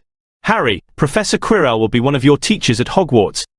P. Potter, stammered Professor Quirrell, grasping Harry's hand. Can't it tell you how pleased I am to meet you? What sort of magic do you teach, Professor Quirrell? Defense against the dark arts, muttered Professor Quirrell, as though he'd rather not think about it. Not that you ninnied it, eh, P. Potter? He laughed nervously. You'll be getting all your equipment, I suppose. I've got to pick up a new book on vampires myself. He looked terrified at the very thought. But the others wouldn't let Professor Quirrell keep Harry to himself. It took almost 10 minutes to get away from them all. At last, Hagrid managed to make himself heard over the babble. Must get on. Lots to buy. Come on, Harry. Doris Crockford shook Harry's hand one last time, and Hagrid led them through the bar and out into a small walled courtyard, where there was nothing but a trash can and a few weeds. Hagrid grinned at Harry. Told ye, didn't I? Told ye you was famous. Even Professor Quirrell was trembling to meet ye. Mind you, he's usually trembling. Is he always that nervous? Ah, yeah, bloke. Brilliant mind. He was fine while he was studying outer books, but then he took a year off to get some first-hand experience. They say he met vampires in the Black Forest, and there was a nasty bit of trouble with a hag. Never been the same since. Scared of the students, scared of his own subject now. Where's me umbrella? Vampires? Hags? Harry's head was swimming. Hagrid, meanwhile, was counting bricks in the wall above the trash can.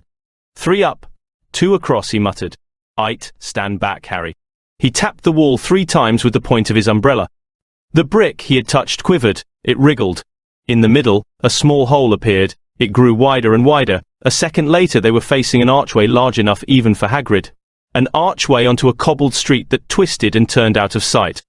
Welcome, said Hagrid, to Diagon Alley. He grinned at Harry's amazement. They stepped through the archway. Harry looked quickly over his shoulder and saw the archway shrink instantly back into solid wall. The sun shone brightly on a stack of cauldrons outside the nearest shop. Cauldrons, all sizes, copper, brass, pewter, silver, self-stirring, collapsible, said a sign hanging over them. Yeah, you'll be needin' one, said Hagrid. But we gotta get your money first. Harry wished he had about 8 more eyes. He turned his head in every direction as they walked up the street, trying to look at everything at once, the shops, the things outside them, the people doing their shopping. A plump woman outside an apothecary was shaking her head as they passed, saying, Dragon liver, 17 sickles an ounce, they're mad. A low, soft hooting came from a dark shop with a sign saying Elops, Owl Emporium, Tawny, Screech, Barn, Brown and Snowy. Several boys of about Harry's age had their noses pressed against a window with broomsticks in it. Look, Harry heard one of them say, the new Nimbus 2000. Fastest ever. There were shops selling robes, shops selling telescopes, and strange silver instruments Harry had never seen before. Windows stacked with barrels of bat spleens and eel's eyes, tottering piles of spellbooks, quills, and rolls of parchment, potion bottles, globes of the moon. Gringotts, said Hagrid. They had reached a snowy white building that towered over the other little shops. Standing beside its burnished bronze doors, wearing a uniform of scarlet and gold, was, yeah, that's a goblin, said Hagrid quietly as they walked up the white stone steps toward him. The goblin was about a head shorter than Harry. He had a swarthy, clever face, a pointed beard, and Harry noticed, very long fingers and feet. He bowed as they walked inside. Now they were facing a second pair of doors, silver this time, with words engraved upon them. Enter, stranger, but take heed of what awaits the sin of greed. For those who take, but do not earn, must pay most dearly in their turn. So if you seek beneath our floors a treasure that was never yours, thief, you have been warned, beware of finding more than treasure there. Like I said, ye'd be mad to try and rob it, said Hagrid. A pair of goblins bowed them through the silver doors and they were in a vast marble hall. About 100 more goblins were sitting on high stools behind a long counter, scribbling in large ledgers, weighing coins in brass scales, examining precious stones through eyeglasses. There were too many doors to count leading off the hall, and yet more goblins were showing people in and out of these. Hagrid and Harry made for the counter. Morning, said Hagrid to a free goblin. We've come to take some money out of Mr. Harry Potter's safe. You have his key, sir. Got it here somewhere, said Hagrid, and he started emptying his pockets onto the counter, scattering a handful of mouldy dog biscuits over the goblin's book of numbers. The goblin wrinkled his nose. Harry watched the goblin on their right weighing a pile of rubies as big as glowing coals. Got it, said Hagrid at last, holding up a tiny golden key. The goblin looked at it closely. That seems to be in order. And I've also got a letter here from Professor Dumbledore, said Hagrid importantly, throwing out his chest. It's about the you-know-what in Vault 713. The goblin read the letter carefully. Very well, he said, handing it back to Hagrid. I will have someone take you down to both vaults. Griffook. Griffook was yet another goblin. Once Hagrid had crammed all the dog biscuits back inside his pockets, he and Harry followed Griffook toward one of the doors leading off the hall. What's the you-know-what in Vault 713? Harry asked. Can't tell ye that, said Hagrid mysteriously. Very secret. Hogwarts business. Dumbledore's trusted me. More'n my job's worth to tell ye that. Griffook held the door open for them. Harry, who had expected more marble, was surprised. They were in a narrow stone passageway lit with flaming torches. It sloped steeply downward, and there were little railway tracks on the floor. Griffook whistled and a small cart came hurtling up the tracks toward them. They climbed in, Hagrid with some difficulty, and were off. At first they just hurtled through a maze of twisting passages. Harry tried to remember, left, right, left, middle fork, right, left, but it was impossible. The rattling cart seemed to know its own way, because Griffook wasn't steering. Harry's eyes stung as the cold air rushed past them, but he kept them wide open. Once he thought he saw a burst of fire at the end of a passage, and twisted around to see if it was a dragon, but too late. They plunged even deeper, passing an underground lake where huge stalactites and stalagmites grew from the ceiling and floor. I never know, Harry called to Hagrid over the noise of the cart. What's the difference between a stalagmite and a stalactite? Stalagmite's got an M in it, said Hagrid. And Don asked me questions just now. I think I'm going to be sick. He did look very green, and when the cart stopped at last beside a small door in the passage wall, Hagrid got out and had to lean against the wall to stop his knees from trembling. Griffook unlocked the door. A lot of green smoke came billowing out, and as it cleared, Harry gasped. Inside were mounds of gold coins, columns of silver, heaps of little bronze knuts. All yours, smiled Hagrid. All Harry's. It was incredible. The Dursleys couldn't have known about this, or they'd have had it from him faster than blinking. How often had they complained how much Harry cost them to keep? And all the time there had been a small fortune belonging to him, buried deep under London. Hagrid helped Harry pile some of it into a bag. The gold ones are galleons, he explained. 17 silver sickles to a galleon, and 29 knuts to a sickle. It's easy enough. Right, that should be enough for a couple of terms. We'll keep the rest safe for ye. He turned to Griffook. Vault 713 now, please, and can we go more slowly? One speed only, said Griffook. They were going even deeper now and gathering speed. The air became colder and colder as they hurtled round tight corners. They went rattling over an underground ravine, and Harry leaned over the side to try to see what was down at the dark bottom, but Hagrid groaned and pulled him back by the scruff of his neck. Vault 713 had no keyhole. Stand back, said Griffook importantly. He stroked the door gently with one of his long fingers and it simply melted away. If anyone but a Gringotts goblin tried that, they'd be sucked through the door and trapped in there, said Griffook. How often do you check to see if anyone's inside? Harry asked. About once every 10 years, said Griffook with a rather nasty grin. Something really extraordinary had to be inside this top security vault, Harry was sure, and he leaned forward eagerly, expecting to see fabulous jewels at the very least, but at first he thought it was empty. Then he noticed a grubby little package wrapped up in brown paper lying on the floor. Hagrid picked it up and tucked it deep inside his coat. Harry longed to know what it was, but knew better than to ask. Come on, back in this infernal cart, and don't talk to me on the way back. It's best if I keep me mouth shut, said Hagrid. One wild cart ride later they stood blinking in the sunlight outside Gringotts. Harry didn't know where to run first now that he had a bag full of money. He didn't have to know how many galleons there were to a pound to know that he was holding more money than he'd had in his whole life. More money than even Dudley had ever had. Might as well get your uniform, said Hagrid, nodding toward Madame Malkin's robes for all occasions. Listen, Harry, would ye mind if I slipped off for a pick-me-up in the leaky cauldron? I hate them Gringotts carts. He did still look a bit sick, so Harry entered Madame Malkin's shop alone, feeling nervous. Madame Malkin was a squat, smiling witch dressed all in mauve. Hogwarts, dear, she said, when Harry started to speak. Got the lot here. Another young man being fitted up just now, in fact. In the back of the shop, a boy with a pale, pointed face was standing on a footstool, while a second witch pinned up his long black robes. Madame Malkin stood Harry on a stool next to him, slipped a long robe over his head, and began to pin it to the right length.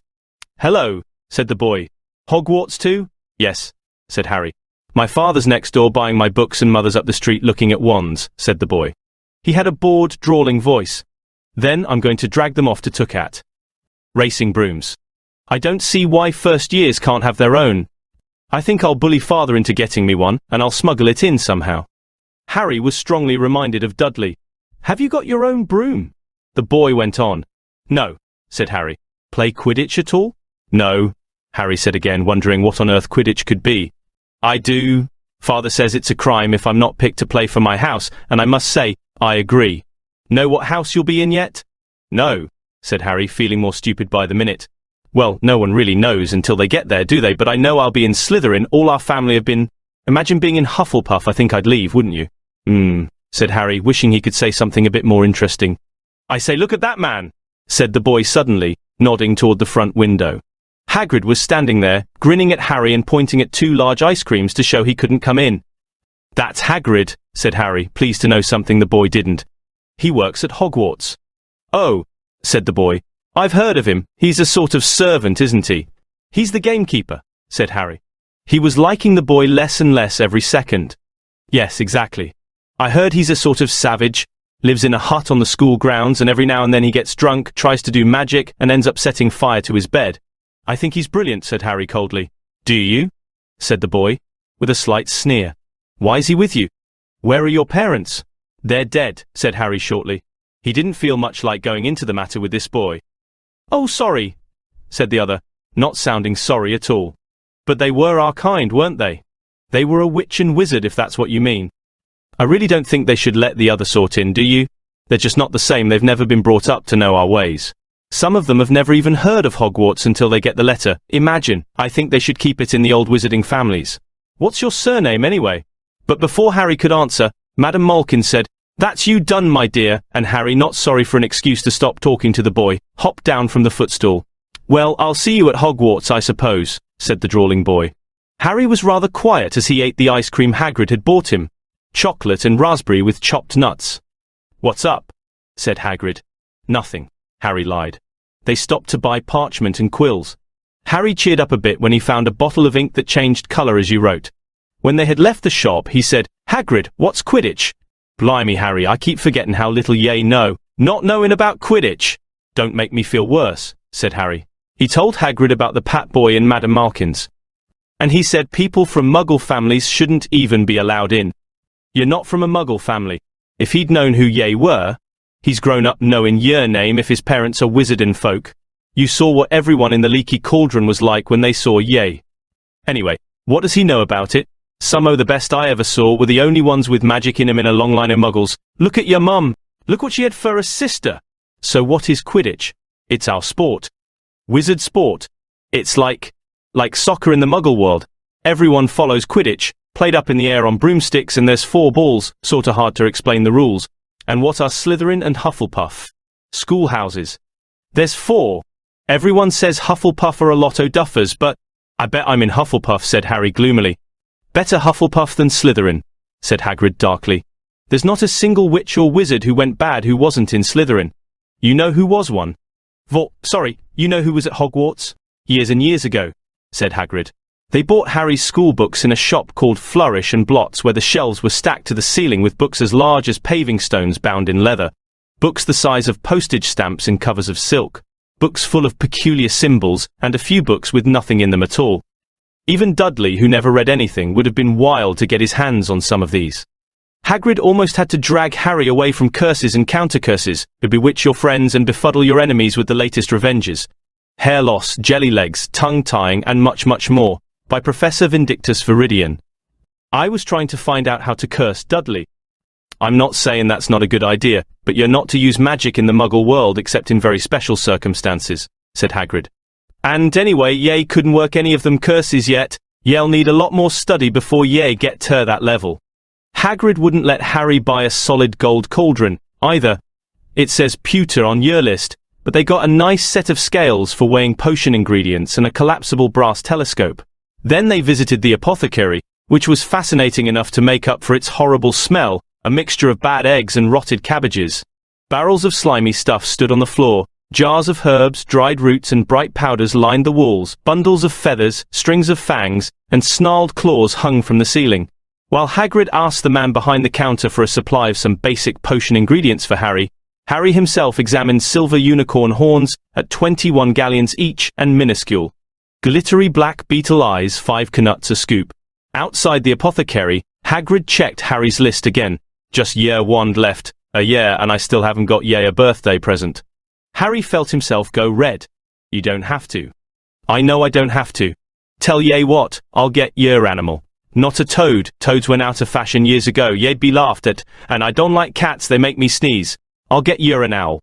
All the kids want owls, they're dead useful, carry your mail and everything. 20 minutes later, they left Elop's Owl Emporium, which had been dark and full of rustling and flickering jewel-bright eyes. Harry now carried a large cage that held a beautiful snowy owl, fast asleep with her head under her wing. He couldn't stop stammering his thanks, sounding just like Professor Quirrell. Don't mention it, said Hagrid gruffly. Don't expect you've had a lot of presents from them Dursleys. Just Ollivanders left now, only place fur wands, Ollivanders, and yay, gotta have the best wand. A magic wand. This was what Harry had been really looking forward to. The last shop was narrow and shabby. Peeling gold letters over the door read Ollivanders, makers of fine wands since 382 BC. A single wand lay on a faded purple cushion in the dusty window. A tinkling bell rang somewhere in the depths of the shop as they stepped inside. It was a tiny place, empty except for a single spindly chair that Hagrid sat on to wait. Harry felt strangely as though he had entered a very strict library. He swallowed a lot of new questions that had just occurred to him, and looked instead at the thousands of narrow boxes piled neatly right up to the ceiling. For some reason, the back of his neck prickled. The very dust and silence in here seemed to tingle with some secret magic. "Good afternoon," said a soft voice. Harry jumped. Hagrid must have jumped too, because there was a loud crunching noise and he got quickly off the spindly chair. An old man was standing before them, his wide, pale eyes shining like moons through the gloom of the shop. "Hello," said Harry awkwardly. "Ah, yes," said the man. Yes. I thought I'd be seeing you soon. Harry Potter." "It wasn't a question. You have your mother's eyes. It seems only yesterday she was in here herself buying her first wand. 10¼ inches long, swishy, made of willow. Nice wand for charm work." Mr. Ollivander moved closer to Harry. Harry wished he would blink. Those silvery eyes were a bit creepy. "Your father, on the other hand, favoured a mahogany wand, 11 inches, pliable. A little more power and excellent for transfiguration." "Well, I say your father favoured it, it's really the wand that chooses the wizard, of course." Mr. Ollivander had come so close that he and Harry were almost nose to nose. Harry could see himself reflected in those misty eyes. And that's where.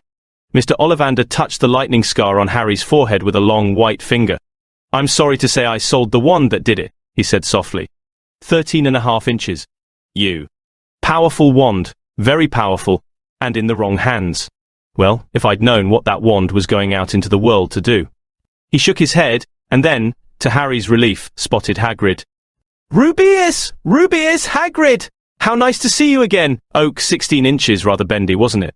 "It was, sir, yes," said Hagrid. "Good wand, that one. But I suppose they snapped it in half when you got expelled," said Mr. Ollivander, suddenly stern. Yes, they did, yes," said Hagrid, shuffling his feet. "I've still got the pieces, though," he added brightly. "But you don't use them?" said Mr. Ollivander sharply. "Oh, no, sir," said Hagrid quickly. Harry noticed he gripped his pink umbrella very tightly as he spoke. Said Mr. Ollivander, giving Hagrid a piercing look. "Well now, Mr. Potter. Let me see." He pulled a long tape measure with silver markings out of his pocket. "Which is your wand arm?" Well, I'm right-handed," said Harry. "Hold out your arm. That's it." He measured Harry from shoulder to finger, then wrist to elbow, shoulder to floor, knee to armpit and round his head. As he measured, he said, "Every Ollivander wand has a core of a powerful magical substance, Mr. Potter. We use unicorn hairs, phoenix tail feathers, and the heartstrings of dragons. No two Ollivander wands are the same, just as no two unicorns, dragons, or phoenixes are quite the same. And of course you will never get such good results with another wizard's wand." Harry suddenly realized that the tape measure, which was measuring between his nostrils, was doing this on its own. Mr. Ollivander was flitting around the shelves, taking down boxes. "That will do," he said, and the tape measure crumpled into a heap on the floor. "Right then, Mr. Potter. Try this one." Beechwood and dragon heartstring. 9 inches. Nice and flexible. Just take it and give it a wave. Harry took the wand and, feeling foolish, waved it around a bit, but Mr. Ollivander snatched it out of his hand almost at once. Maple and phoenix feather. 7 inches. Quite whippy. Try.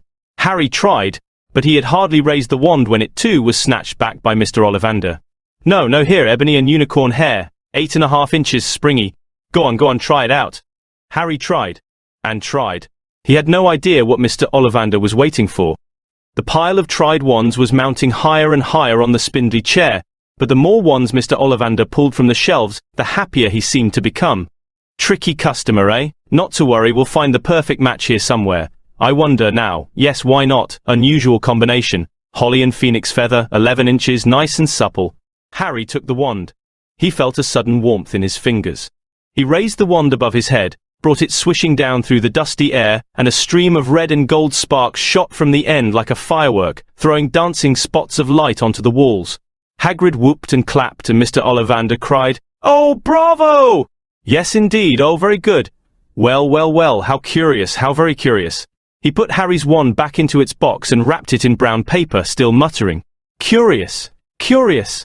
"Sorry," said Harry. "But what's curious?" Mr. Ollivander fixed Harry with his pale stare. "I remember every wand I've ever sold, Mr. Potter. Every single wand. It so happens that the phoenix whose tail feather is in your wand gave another feather, just one other. It is very curious indeed that you should be destined for this wand when its brother gave you that scar." Harry swallowed. "Yes, 13.5 inches. Curious indeed how these things happen. The wand chooses the wizard, remember. I think we must expect great things from you, Mr. Potter. After all, he who must not be named did great things. Terrible, yes, but great." Harry shivered. He wasn't sure he liked Mr. Ollivander too much. He paid 7 gold galleons for his wand, and Mr. Ollivander bowed them from his shop. The late afternoon sun hung low in the sky as Harry and Hagrid made their way back down Diagon Alley, back through the wall, back through the leaky cauldron, now empty. Harry didn't speak at all as they walked down the road. He didn't even notice how much. People were gawking at them on the underground, laden as they were with all their funny-shaped packages, with the snowy owl asleep in its cage on Harry's lap. Up another escalator, out into Paddington Station. Harry only realized where they were when Hagrid tapped him on the shoulder. "Got time for a bite to eat before your train leaves," he said. He bought Harry a hamburger and they sat down on plastic seats to eat them. Harry kept looking around. Everything looked so strange somehow. "You all right, Harry? You're very quiet," said Hagrid. Harry wasn't sure he could explain. He'd just had the best birthday of his life, and yet he chewed his hamburger, trying to find the words. "Everyone thinks I'm special," he said at last. "All those people in the leaky cauldron, Professor Quirrell, Mr. Ollivander. But I don't know anything about magic at all. How can they expect great things? I'm famous and I can't even remember what I'm famous for. I don't know what happened when the night my parents died." Hagrid leaned across the table. Behind the wild beard and eyebrows he wore a very kind smile. "Don't you worry, Harry. You'll learn fast enough. Everyone starts at the beginning at Hogwarts. You'll be just fine. Just be yourself. I know it's hard. You've been singled out and that's always hard. But you'll have a great time at Hogwarts. I did, still do, as a matter of fact." Hagrid helped Harry onto the train that would take him back to the Dursleys, then handed him an envelope. "Yeah, ticket for Hogwarts," he said. "1st of September, King's Cross, it's all on your ticket. Any problems with the Dursleys? Send me a letter with your owl, she'll know where to find me. See ya soon, Harry." The train pulled out of the station. Harry wanted to watch Hagrid until he was out of sight. He rose in his seat and pressed his nose against the window, but he blinked and Hagrid had gone. Chapter 6. The journey from platform 9 3/4. Harry's last month with the Dursleys wasn't fun. True, Dudley was now so scared of Harry he wouldn't stay in the same room, while Aunt Petunia and Uncle Vernon didn't shut Harry in his cupboard, force him to do anything, or shout at him. In fact, they didn't speak to him at all. Half terrified, half furious, they acted as though any chair with Harry in it were empty. Although this was an improvement in many ways, it did become a bit depressing after a while. Harry kept to his room, with his new owl for company. He had decided to call her Hedwig, a name he had found in a history of magic. His school books were very interesting. He lay on his bed reading late into the night, Hedwig swooping in and out of the open window as she pleased. It was lucky that Aunt Petunia didn't come in to vacuum anymore because Hedwig kept bringing back dead mice. Every night before he went to sleep, Harry ticked off another day on the piece of paper he had pinned to the wall, counting down to September the 1st. On the last day of August he thought he'd better speak to his aunt and uncle about getting to King's Cross Station the next day, so he went down to the living room where they were watching a quiz show on television. He cleared his throat to let them know he was there, and Dudley screamed and ran from the room. Uncle Vernon? Uncle Vernon grunted to show he was listening. I need to be at King's Cross tomorrow to go to Hogwarts. Uncle Vernon grunted again. Would it be all right if you gave me a lift? Grunt. Harry supposed that meant yes. Thank you. He was about to go back upstairs when Uncle Vernon actually spoke. Funny way to get to a wizard's school, the train. Magic carpets all got punctures, have they? Harry didn't say anything. Where is this school anyway? I don't know, said Harry, realizing this for the first time. He pulled the ticket Hagrid had given him out of his pocket. I just take the train from platform 9 3/4 at 11 o'clock, he read. His aunt and uncle stared. His aunt and uncle stared. 9 3/4. Don't talk rubbish, said Uncle Vernon. There is no platform 9 3/4. It's on my ticket. Barking, said Uncle Vernon. Howling mad, the lot of them. You'll see, you just wait. All right, we'll take you to King's Cross. We're going up to London tomorrow anyway, or I wouldn't bother. Why are you going to London? Harry asked, trying to keep things friendly. Taking Dudley to the hospital, growled Uncle Vernon. Got to have that ruddy tail removed before he goes to Smeltings. Harry woke at 5 o'clock the next morning, and was too excited and nervous to go back to sleep. He got up and pulled on his jeans because he didn't want to walk into the station in his wizard's robes. He'd change on the train. He checked his Hogwarts list yet again to make sure he had everything he needed, saw that Hedwig was shut safely in her cage, and then paced the room, waiting for the Dursleys to get up. 2 hours later, Harry's huge, heavy trunk had been loaded into the Dursleys' car. Aunt Petunia had talked Dudley into sitting next to Harry, and they had set off. They reached King's Cross at 10:30. Uncle Vernon dumped Harry's trunk onto a cart and wheeled it into the station for him. Harry thought this was strangely kind until Uncle Vernon stopped dead, facing the platforms with a nasty grin on his face. Well, there you are, boy. Platform 9. Platform 10. Your platform should be somewhere in the middle, but they don't seem to have built it yet, do they? He was quite right, of course. There was a big plastic number 9 over one platform, and a big plastic number 10 over the one next to it, and in the middle, nothing at all. Have a good term, said Uncle Vernon with an even nastier smile. He left without another word. Harry turned and saw the Dursleys drive away. All three of them were laughing. Harry's mouth went rather dry. What on earth was he going to do? He was starting to attract a lot of funny looks because of Hedwig. He'd have to ask someone. He stopped a passing guard but didn't dare mention platform 9 3/4. The guard had never heard of Hogwarts, and when Harry couldn't even tell him what part of the country it was in, he started to get annoyed, as though Harry was being stupid on purpose. Getting desperate, Harry asked for the train that left at 11 o'clock, but the guard said there wasn't one. In the end, the guard strode away, muttering about time wasters. Harry was now trying hard not to panic. According to the large clock over the arrivals board, he had 10 minutes left to get on the train to Hogwarts, and he had no idea how to do it. He was stranded in the middle of a station with a trunk he could hardly lift, a pocket full of wizard money, and a large owl. Hagrid must have forgotten to tell him something you had to do, like tapping the third brick on the left to get into Diagon Alley. He wondered if he should get out his wand and start tapping the ticket inspector's stand between platforms 9 and 10. At that moment a group of people passed just behind him, and he caught a few words of what they were saying. Packed with muggles, of course. Harry swung round. The speaker was a plump woman who was talking to 4 boys, all with flaming red hair. Each of them was pushing a trunk like Harry's in front of him, and they had an owl. Heart hammering, Harry pushed his cart after them. They stopped, and so did he, just near enough to hear what they were saying. Now, what's the platform number? Said the boy's mother.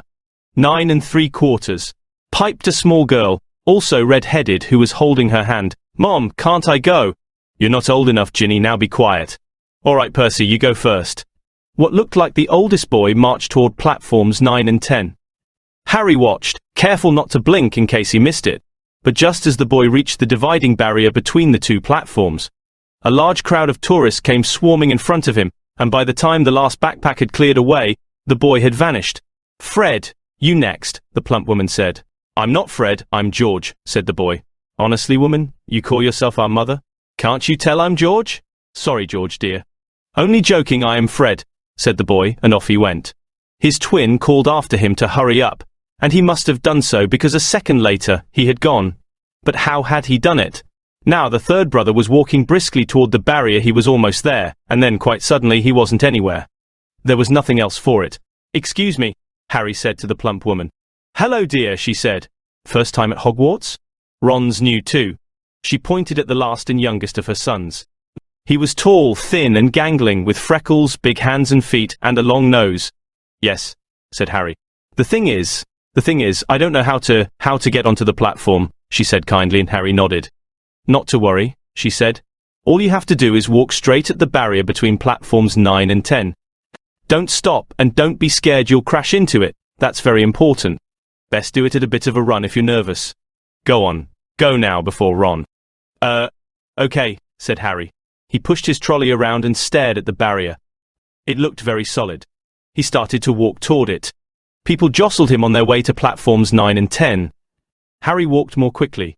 He was going to smash right into that barrier, and then he'd be in trouble, leaning forward on his cart. He broke into a heavy run. The barrier was coming nearer and nearer. He wouldn't be able to stop. The cart was out of control. He was a foot away. He closed his eyes, ready for the crash. It didn't come. He kept on running. He opened his eyes. A scarlet steam engine was waiting next to a platform packed with people. A sign overhead said Hogwarts Express, 11 o'clock. Harry looked behind him and saw a wrought iron archway where the barrier had been, with the words Platform 9 3/4 on it. He had done it. Smoke from the engine drifted over the heads of the chattering crowd, while cats of every colour wound here and there between their legs. Owls hooted to one another in a disgruntled sort of way over the babble and the scraping of heavy trunks. The first few carriages were already packed with students, some hanging out of the window to talk to their families, some fighting over seats. Harry pushed his cart off down the platform in search of an empty seat. He passed a round-faced boy who was saying, "Gran, I've lost my toad again." "Oh, Neville," he heard the old woman sigh. A boy with dreadlocks was surrounded by a small crowd. "Give us a look, Lee, go on." The boy lifted the lid of a box in his arms, and the people around him shrieked and yelled as something inside poked out a long, hairy leg. Harry pressed on through the crowd until he found an empty compartment near the end of the train. He put Hedwig inside first and then started to shove and heave his trunk toward the train door. He tried to lift it up the steps but could hardly raise one end, and twice he dropped it painfully on his foot. "Want a hand?" It was one of the red-haired twins he'd followed through the barrier. "Yes, please," Harry panted. "Oi, Fred! Samir and help!" With the twins' help, Harry's trunk was at last tucked away in a corner of the compartment. "Thanks," said Harry, pushing his sweaty hair out of his eyes. "What's that?" said one of the twins suddenly, pointing at Harry's lightning scar. "Blimey," said the other twin. "Are you—" "He is," said the first twin. "Aren't you?" he added to Harry. "What?" said Harry. "Harry Potter," chorused the twins. "H him," said Harry. Yes, I am." The two boys gawked at him, and Harry felt himself turning red. Then, to his relief, a voice came floating in through the train's open door. "Fred? George? Are you there?" "Coming, Mom." With a last look at Harry, the twins hopped off the train. Harry sat down next to the window where, half hidden, he could watch the red-haired family on the platform and hear what they were saying. Their mother had just taken out her handkerchief. "Ron, you've got something on your nose?" The youngest boy tried to jerk out of the way, but she grabbed him and began rubbing the end of his nose. "Mom, Geroff," he wriggled free. "Truppler, has Ickle Ronnie got something on his nosy?" said one of the twins. "Shut up," said Ron. "Where's Percy?" said their mother. "He's coming now." The oldest boy came striding into sight. He had already changed into his billowing black Hogwarts robes, and Harry noticed a shiny silver badge on his chest with a letter P on it. "Can't stay long, Mother," he said. "I'm up front. The prefects have got 2 compartments to themselves." "Oh, are you a prefect, Percy?" said one of the twins with an air of great surprise. "You should have said something. We had no idea."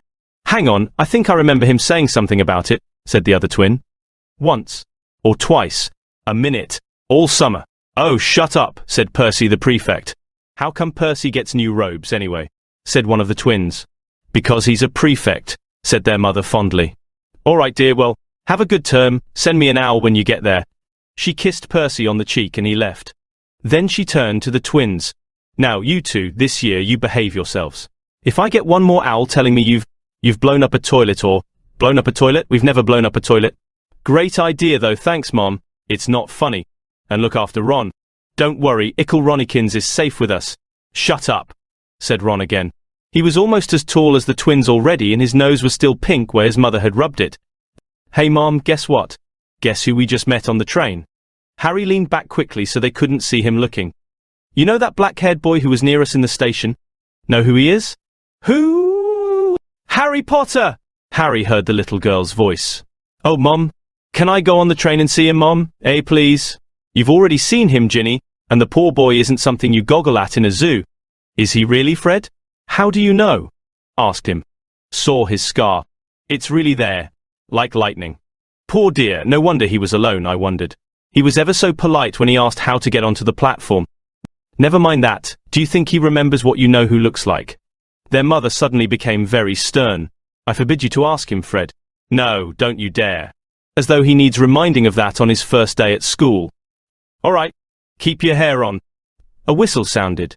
"Hurry up," their mother said, and the three boys clambered onto the train. They leaned out of the window for her to kiss them goodbye, and their younger sister began to cry. "Don't, Ginny, we'll send you loads of owls. We'll send you a Hogwarts toilet seat." "George!" "Only joking, Mom."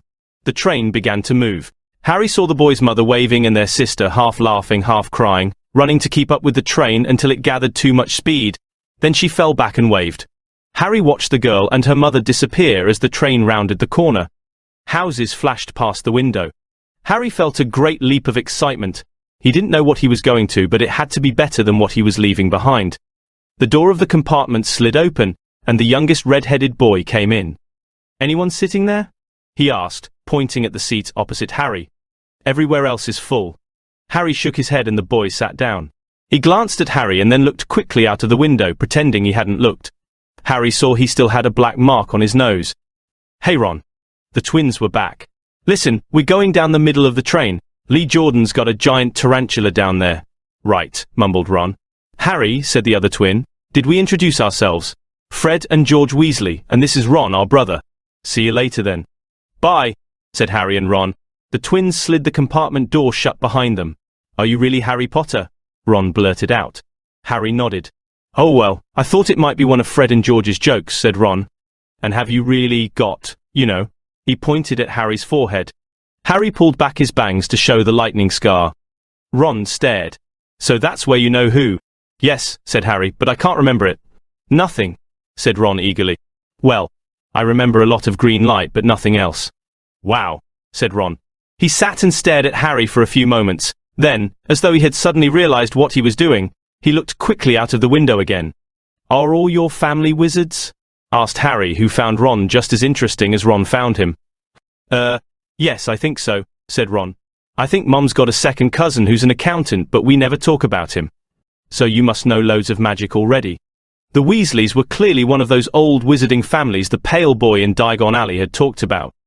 "I heard you went to live with Muggles," said Ron. "What are they like?" "Horrible, well, not all of them. My aunt and uncle and cousin are, though. Wish I'd had 3 wizard brothers." "5, said Ron. For some reason, he was looking gloomy. "I'm the 6th in our family to go to Hogwarts. You could say I've got a lot to live up to. Bill and Charlie have already left. Bill was head boy and Charlie was captain of Quidditch. Now Percy's a prefect. Fred and George mess around a lot, but they still get really good marks and everyone thinks they're really funny. Everyone expects me to do as well as the others, but if I do, it's no big deal, because they did it first. You never get anything new either with 5 brothers. I've got Bill's old robes, Charlie's old wand, and Percy's old rat." Ron reached inside his jacket and pulled out a fat grey rat, which was asleep. "His name's Scabbers, and he's useless, he hardly ever wakes up. Percy got an owl from my dad for being made a prefect, but they couldn't I got Scabbers instead." Ron's ears went pink. He seemed to think he'd said too much, because he went back to staring out of the window. Harry didn't think there was anything wrong with not being able to afford an owl. After all, he'd never had any money in his life until a month ago, and he told Ron so, all about having to wear Dudley's old clothes and never getting proper birthday presents. This seemed to cheer Ron up. "And until Hagrid told me I didn't know anything about being a wizard, or about my parents or Voldemort." Ron gasped. "What?" said Harry. "You said you know whose name?" said Ron, sounding both shocked and impressed. "I'd have thought you, of all people." "I'm not trying to be brave or anything saying the name," said Harry. "I just never knew you shouldn't. See what I mean? I've got loads to learn. I bet," he added, voicing for the first time something that had been worrying him a lot lately, I bet I'm the worst in the class. You won't be.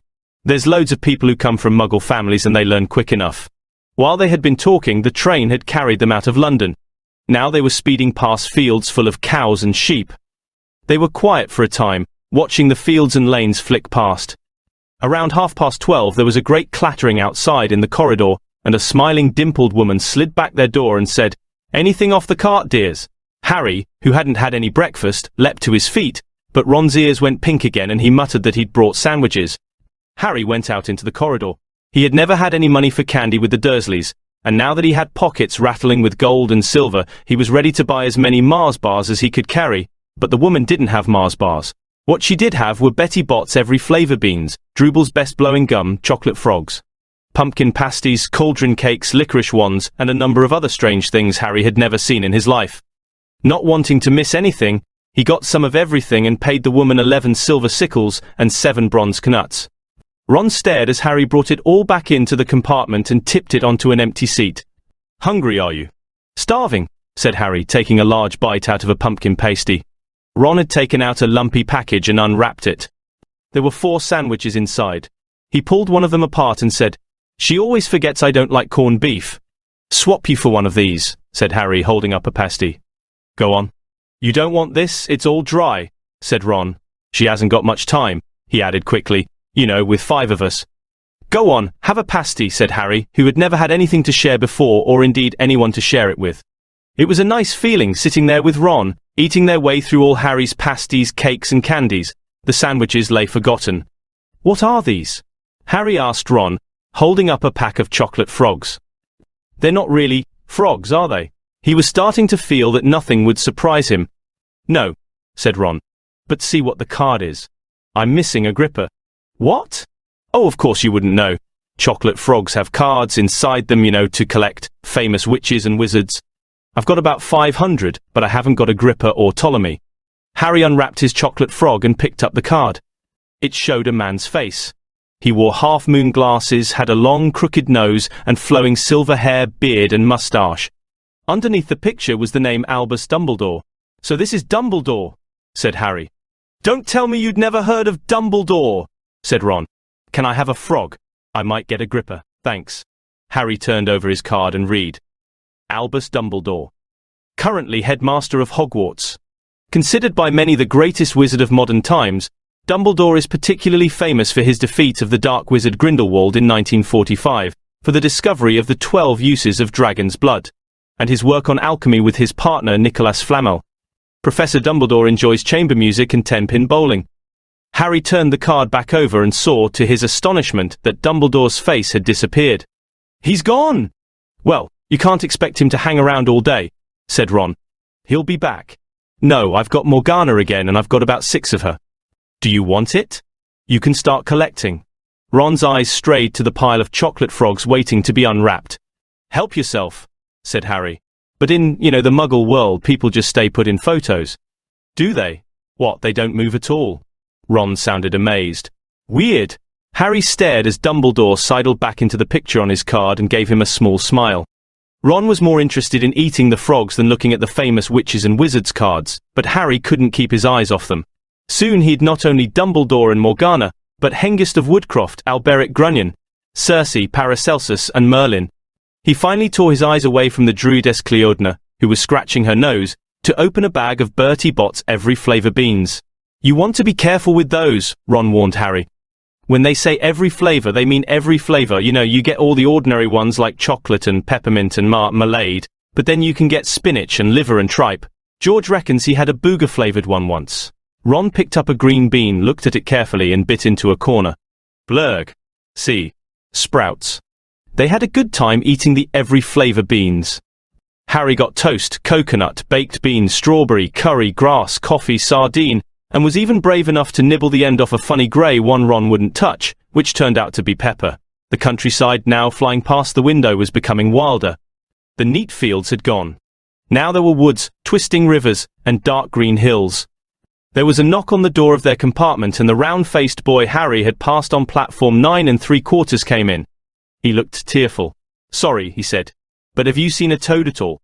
When they shook their heads, he wailed, "I've lost him. He keeps getting away from me." "He'll turn up," said Harry. Yes, said the boy miserably. Well, if you see him. He left. Don't know why he's so bothered, said Ron. If I'd brought a toad, I'd lose it as quick as I could. Mind you, I brought Scabbers, so I can't talk. The rat was still snoozing on Ron's lap.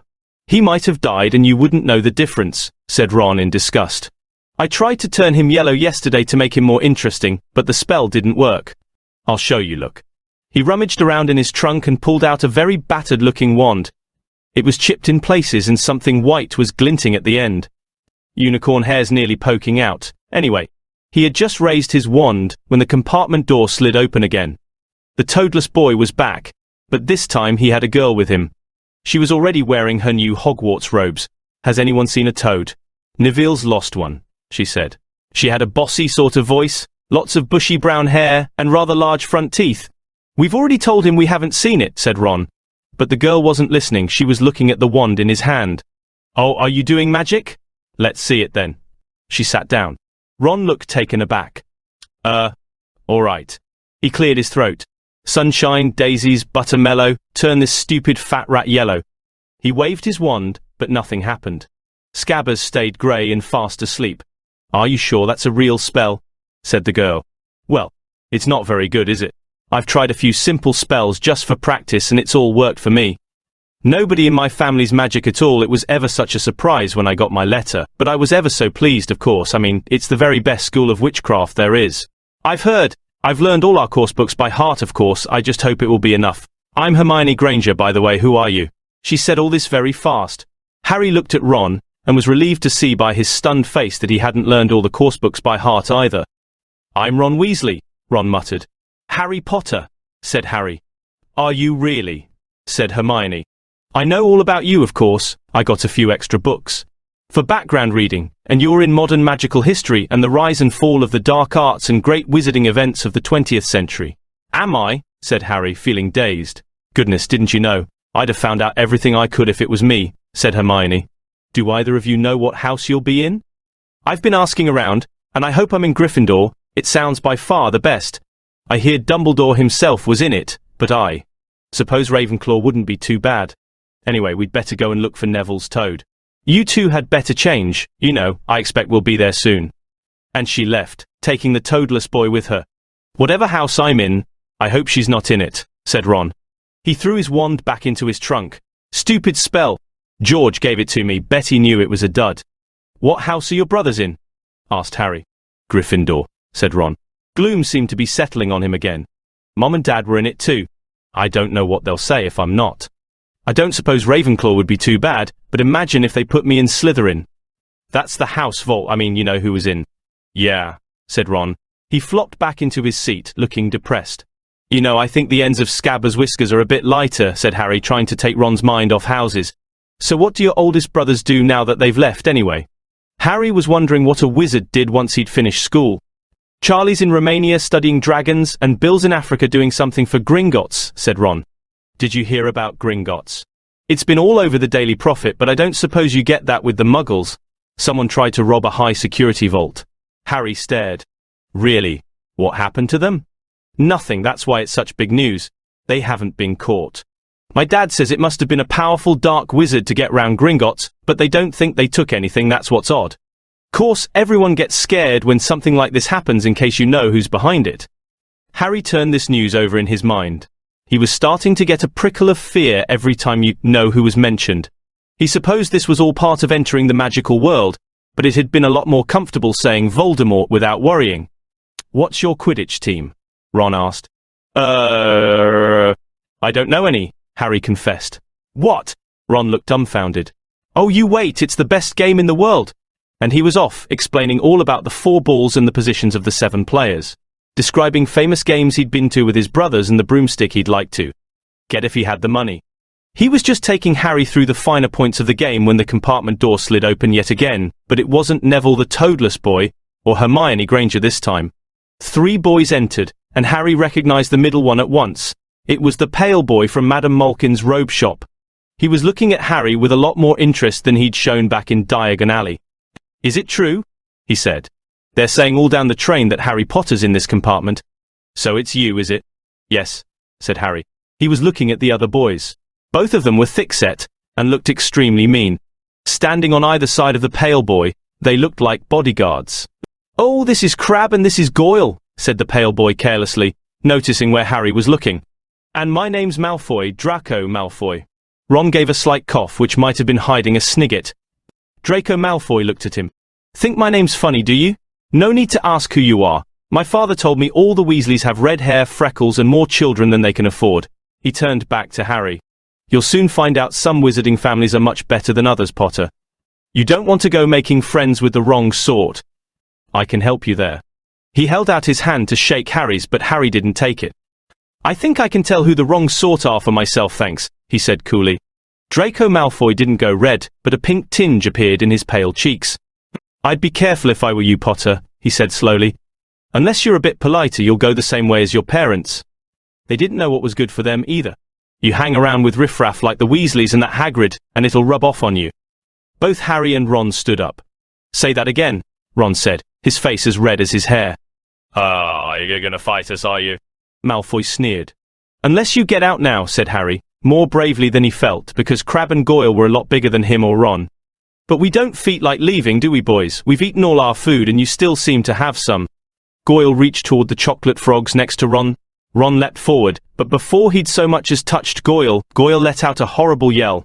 Scabbers the rat was hanging off his finger. Sharp little teeth sunk deep into Goyle's knuckle. Crabbe and Malfoy backed away as Goyle swung Scabbers round and round, howling.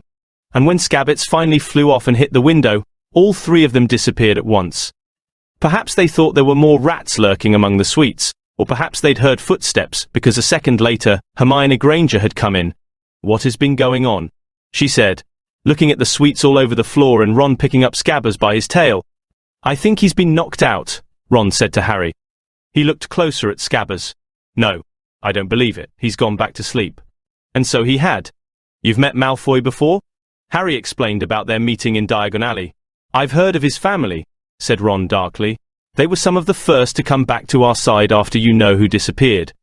Said they'd been bewitched. My dad doesn't believe it. He says Malfoy's father didn't need an excuse to go over to the dark side." He turned to Hermione. "Can we help you with something? You'd better hurry up and put your robes on. I've just been up to the front to ask the conductor, and he says we're nearly there. You haven't been fighting, have you? You'll be in trouble before we even get there." "Scabbers has been fighting, not us," said Ron, scowling at her. "Would you mind leaving while we change?" "All right. I only came in here because people outside are behaving very childishly, racing up and down the corridors," said Hermione in a sniffy voice. "And you've got dirt on your nose, by the way, did you know?" Ron glared at her as she left. Harry peered out of the window. It was getting dark. He could see mountains and forests under a deep purple sky. The train did seem to be slowing down. He and Ron took off their jackets and pulled on their long black robes. Ron's were a bit short for him. You could see his sneakers underneath them. A voice echoed through the train. "We will be reaching Hogwarts in 5 minutes' time. Please leave your luggage on the train. It will be taken to the schools separately." Harry's stomach lurched with nerves, and Ron, he saw, looked pale under his freckles. They crammed their pockets with the last of the sweets and joined the crowd thronging the corridor. The train slowed right down and finally stopped. People pushed their way toward the door and out onto a tiny dark platform. Harry shivered in the cold night air. Then a lamp came bobbing over the heads of the students, and Harry heard a familiar voice. "Furs years. Furs years over here. All right there, Harry." Hagrid's big hairy face beamed over the sea of heads. "Simon, follow me. Any more Furs years? Mind your step now. Furs years, follow me." Slipping and stumbling, they followed Hagrid down what seemed to be a steep, narrow path. It was so dark on either side of them that Harry thought there must be thick trees there. Nobody spoke much. Neville, the boy who kept losing his toad, sniffed once or twice. "You'll get your first sight of Hogwarts in a sec," Hagrid called over his shoulder. "Just round this bend here." There was a loud "ooh." The narrow path had opened suddenly onto the edge of a great black take. Perched atop a high mountain on the other side, its windows sparkling in the starry sky, was a vast castle with many turrets and towers. "No more'n 4 to a boat," Hagrid called, pointing to a fleet of little boats sitting in the water by the shore. Harry and Ron were followed into their boat by Neville and Hermione. "Everyone in?" shouted Hagrid, who had a boat to himself. "Right then. Forward!" And the fleet of little boats moved off all at once, gliding across the lake, which was as smooth as glass. Everyone was silent, staring up at the great castle overhead. It towered over them, as they sailed nearer and nearer to the cliff on which it stood. "Heads down!" yelled Hagrid, as the first boats reached the cliff. They all bent their heads, and the little boats carried them through a curtain of ivy that hid a wide opening in the cliff face. They were carried along a dark tunnel which seemed to be taking them right underneath the castle, until they reached a kind of underground harbour, where they clambered out onto rocks and pebbles. "Are you there? Is this your Toad?" said Hagrid, who was checking the boats as people climbed out of them. "Trevor!" cried Neville blissfully, holding out his hands. Then they clambered up a passageway in the rock after Hagrid's lamp, coming out at last onto smooth, damp grass right in the shadow of the castle. They walked up a flight of stone steps and crowded around the huge oak front door. "Everyone here? You there, still got your Toad?" Hagrid raised a gigantic fist and knocked 3 times on the castle door. Chapter 7. The Sorting Hat. The door swung open at once. A tall, black-haired witch in emerald green robes stood there. She had a very stern face, and Harry's first thought was that this was not someone to cross. "The First Years, Professor McGonagall," said Hagrid. "Thank you, Hagrid. I will take them from here." She pulled the door wide. The entrance hall was so big you could have fit the whole of the Dursleys' house in it. The stone walls were lit with flaming torches like the ones at Gringotts. The ceiling was too high to make out, and a magnificent marble staircase facing them led to the upper floors. They followed Professor McGonagall across the flagged stone floor. Harry could hear the drone of hundreds of voices from a doorway to the right. The rest of the school must already be here. But Professor McGonagall showed the First Years into a small, empty chamber off the hall. They crowded in, standing rather closer together than they would usually have done, peering about nervously. "Welcome to Hogwarts," said Professor McGonagall. "The start of term banquet will begin shortly, but before you take your seats in the Great Hall, you will be sorted into your houses. The sorting is a very important ceremony because while you are here, your house will be something like your family within Hogwarts. You will have classes with the rest of your house, sleep in your house dormitory, and spend free time in your house common room. The 4 houses are called Gryffindor, Hufflepuff, Ravenclaw, and Slytherin. Each house has its own noble history, and each has produced outstanding witches and wizards. While you are at Hogwarts, your triumphs will earn your house points, while any rule breaking will lose house points. At the end of the year, the house with the most points is awarded the House Cup, a great honor. I hope each of you will be a credit to whichever house becomes yours. The sorting ceremony will take place in a few minutes in front of the rest of the school. I suggest you all smarten yourselves up as much as you can while you are waiting." Her eyes lingered for a moment on Neville's cloak, which was fastened under his left ear, and on Ron's smudged nose.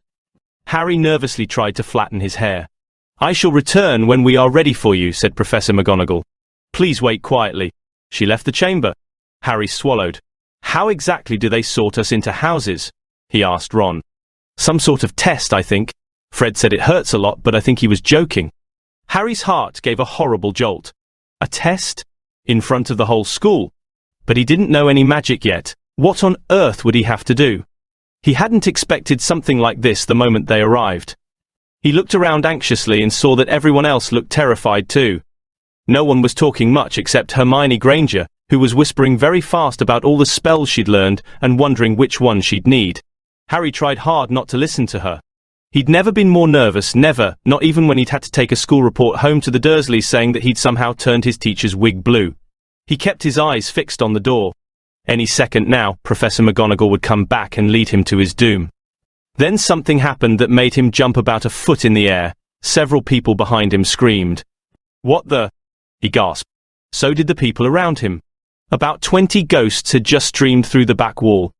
Pearly white and slightly transparent, they glided across the room talking to one another and hardly glancing at the First Years. They seemed to be arguing. What looked like a fat little monk was saying, "Forgive and forget, I say. We ought to give him a second chance. My dear Friar, haven't we given Peeves all the chances he deserves? He gives us all a bad name and, he's not really even a ghost. I say, what are you all doing here?" A ghost wearing a ruff and tights had suddenly noticed the First Years. Nobody answered. "New students," said the fat friar, smiling around at them. "About to be sorted, I suppose." A few people nodded mutely. "Hope to see you in Hufflepuff," said the friar. "My old house, you know." "Move along now," said a sharp voice. "The sorting ceremony's about to start." Professor McGonagall had returned. One by one, the ghosts floated away through the opposite wall. "Now, form a line," Professor McGonagall told the First Years, "and follow me." Feeling oddly as though his legs had turned to lead, Harry got into line behind a boy with sandy hair, with Ron behind him, and they walked out of the chamber back across the hall, and through a pair of double doors into the great hall. Harry had never even imagined such a strange and splendid place. It was lit by thousands and thousands of candles that were floating in mid-air over 4 long tables where the rest of the students were sitting. These tables were laid with glittering golden plates and goblets. At the top of the hall was another long table where the teachers were sitting. Professor McGonagall led the first years up here, so that they came to a halt in a line facing the other students, with the teachers behind them. The hundreds of faces staring at them looked like pale lanterns in the flickering candlelight. Dotted here and there among the students, the ghosts shone misty silver. Mainly to avoid all the staring eyes, Harry looked upward and saw a velvety black ceiling dotted with stars. He heard Hermione whisper, "It's bewitched to look like the sky outside. I read about it in Hogwarts, a history." It was hard to believe there was a ceiling there at all, and that the Great Hall didn't simply open onto the heavens. Harry quickly looked down again as Professor McGonagall silently placed a 4-legged stool in front of the first years. On top of the stool she put a pointed wizard's hat. This hat was patched and frayed and extremely dirty. Aunt Petunia wouldn't have let it in the house. Maybe they had to try and get a rabbit out of it, Harry thought wildly. That seemed the sort of thing.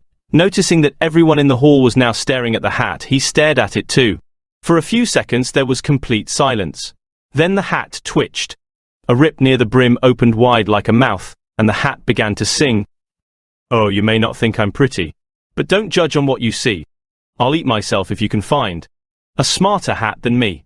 You can keep your bowlers black. Your top hat's sleek and tall. For I'm the Hogwarts sorting hat and I can cap them all. There's nothing hidden in your head the sorting hat can't see, so try me on and I will tell you where you ought to be. You might belong in Gryffindor, where dwell the brave at heart, their daring, nerve and chivalry set Gryffindors apart. You might belong in Hufflepuff, where they are just and loyal, those patient Hufflepuffs are true and unafraid of toil. Or yet in wise old Ravenclaw, if you've a ready mind, where those of wit and learning will always find their kind. Or perhaps in Slytherin you'll make your real friends, those cunning folk use any means to achieve their ends. So put me on, don't be afraid, and don't get in a flap. You're in safe hands, though I have none, for I'm a thinking cap." The whole hall burst into applause as the hat finished its song. It bowed to each of the 4 tables and then became quite still again. "So we've just got to try on the hat," Ron whispered to Harry.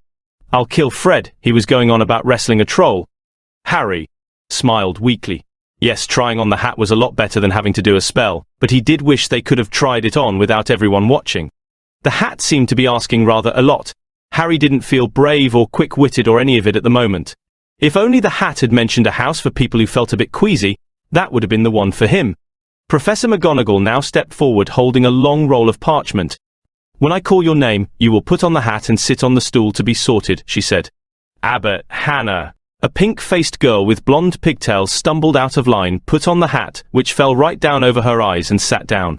A moment's pause. "Hufflepuff!" shouted the hat. The table on the right cheered and clapped as Hannah went to sit down at the Hufflepuff table. Harry saw the ghost of the fat friar waving merrily at her. "Bones, Susan." "Hufflepuff!" shouted the hat again, and Susan scuttled off to sit next to Hannah. "Boot Terry!" "Ravenclaw." The table second from the left clapped this time.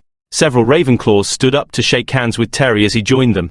Brocklehurst, Mandy went to Ravenclaw too, but Brown, Lavender, became the first new Gryffindor, and the table on the far left exploded with cheers. Harry could see Ron's twin brothers catcalling. Bulstrode, Millicent, then became a Slytherin. Perhaps it was Harry's imagination after all he'd heard about Slytherin, but he thought they looked like an unpleasant lot. He was starting to feel definitely sick now. He remembered being picked for teams during gym at his old school. He had always been last to be chosen, not because he was no good, but because no one wanted Dudley to think they liked him. "Finch Fletchley Justin! Hufflepuff!" Sometimes, Harry noticed, the hat shouted out the house at once, but at others it took a little while to decide. Finnegan Seamus, the sandy-haired boy next to Harry in the line, sat on the stool for almost a whole minute before the hat declared him a Gryffindor. Granger Hermione. Hermione almost ran to the stool and jammed the hat eagerly on her head. "Gryffindor!" shouted the hat. Ron groaned. A horrible thought struck Harry, as horrible thoughts always do when you're very nervous. What if he wasn't chosen at all? What if he just sat there with the hat over his eyes for ages, until Professor McGonagall jerked it off his head and said there had obviously been a mistake and he'd better get back on the train. When Neville Longbottom, the boy who kept losing his toad, was called, he fell over on his way to the stool. The hat took a long time to decide with Neville. When it finally shouted, "Gryffindor," Neville ran off still wearing it, and had to jog back amid gales of laughter to give it to McDougal Morag. Malfoy swaggered forward when his name was called and got his wish at once. The hat had barely touched his head when it screamed, "Slytherin!" Malfoy went to join his friends Crabbe and Goyle, looking pleased with himself. There weren't many people left now. Moon. Not. Parkinson. Then a pair of twin girls, Patil and Patil. Then Perks Sallyann. And then, at last, Potter Harry. As Harry stepped forward, whispers suddenly broke out like little hissing fires all over the hall. Potter, did she say? The Harry Potter? The last thing Harry saw before the hat dropped over his eyes was the hall full of people craning to get a good look at him. Next second he was looking at the black inside of the hat. He waited. Said a small voice in his ear. Difficult.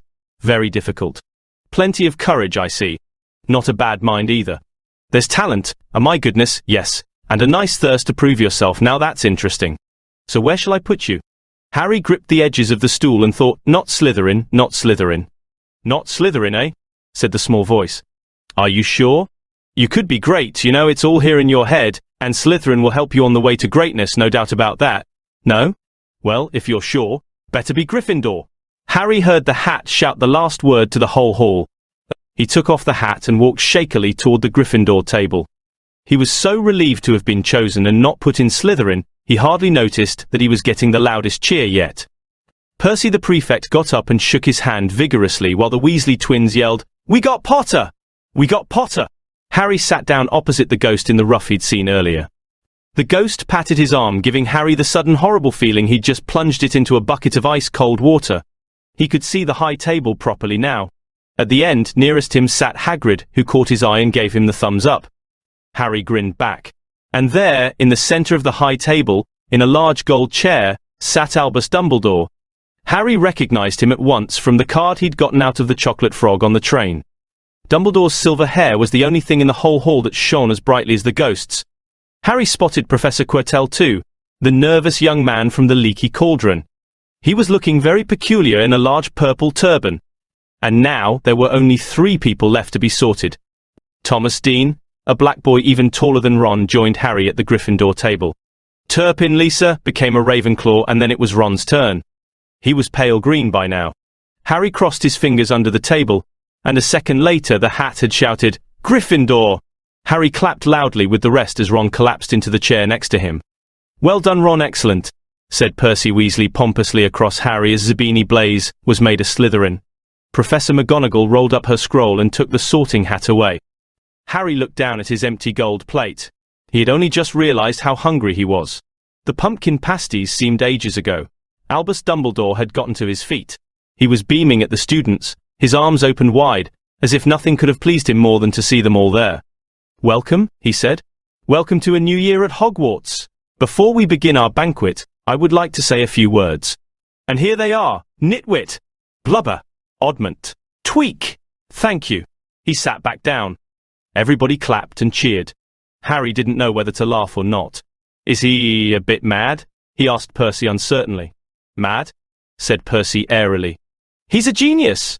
Best wizard in the world. But he is a bit mad, yes." "Potatoes, Harry." Harry's mouth fell open. The dishes in front of him were now piled with food. He had never seen so many things he liked to eat on one table. Roast beef, roast chicken, pork chops and lamb chops, sausages, bacon and steak, boiled potatoes, roast potatoes, fries, Yorkshire pudding, peas, carrots, gravy, ketchup, and, for some strange reason, peppermint humbugs. The Dursleys had never exactly starved Harry, but he'd never been allowed to eat as much as he liked. Dudley had always taken anything that Harry really wanted, even if it made him sick. Harry piled his plate with a bit of everything except the peppermints and began to eat. It was all delicious. "That does look good," said the ghost in the rough sadly, watching Harry cut up his steak. "Can't you?"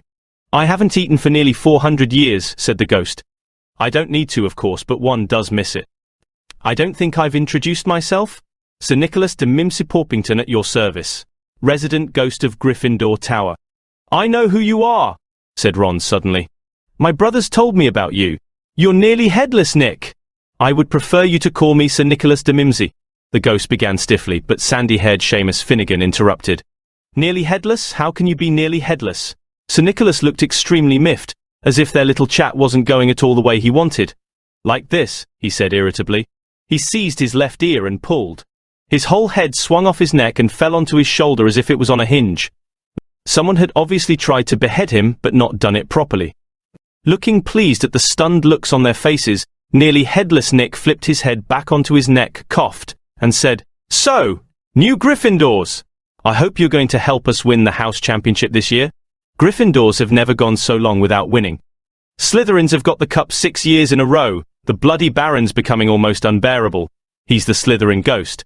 Harry looked over at the Slytherin table and saw a horrible ghost sitting there, with blank staring eyes, a gaunt face, and robes stained with silver blood. He was right next to Malfoy who, Harry was pleased to see, didn't look too pleased with the seating arrangements. "How did he get covered in blood?"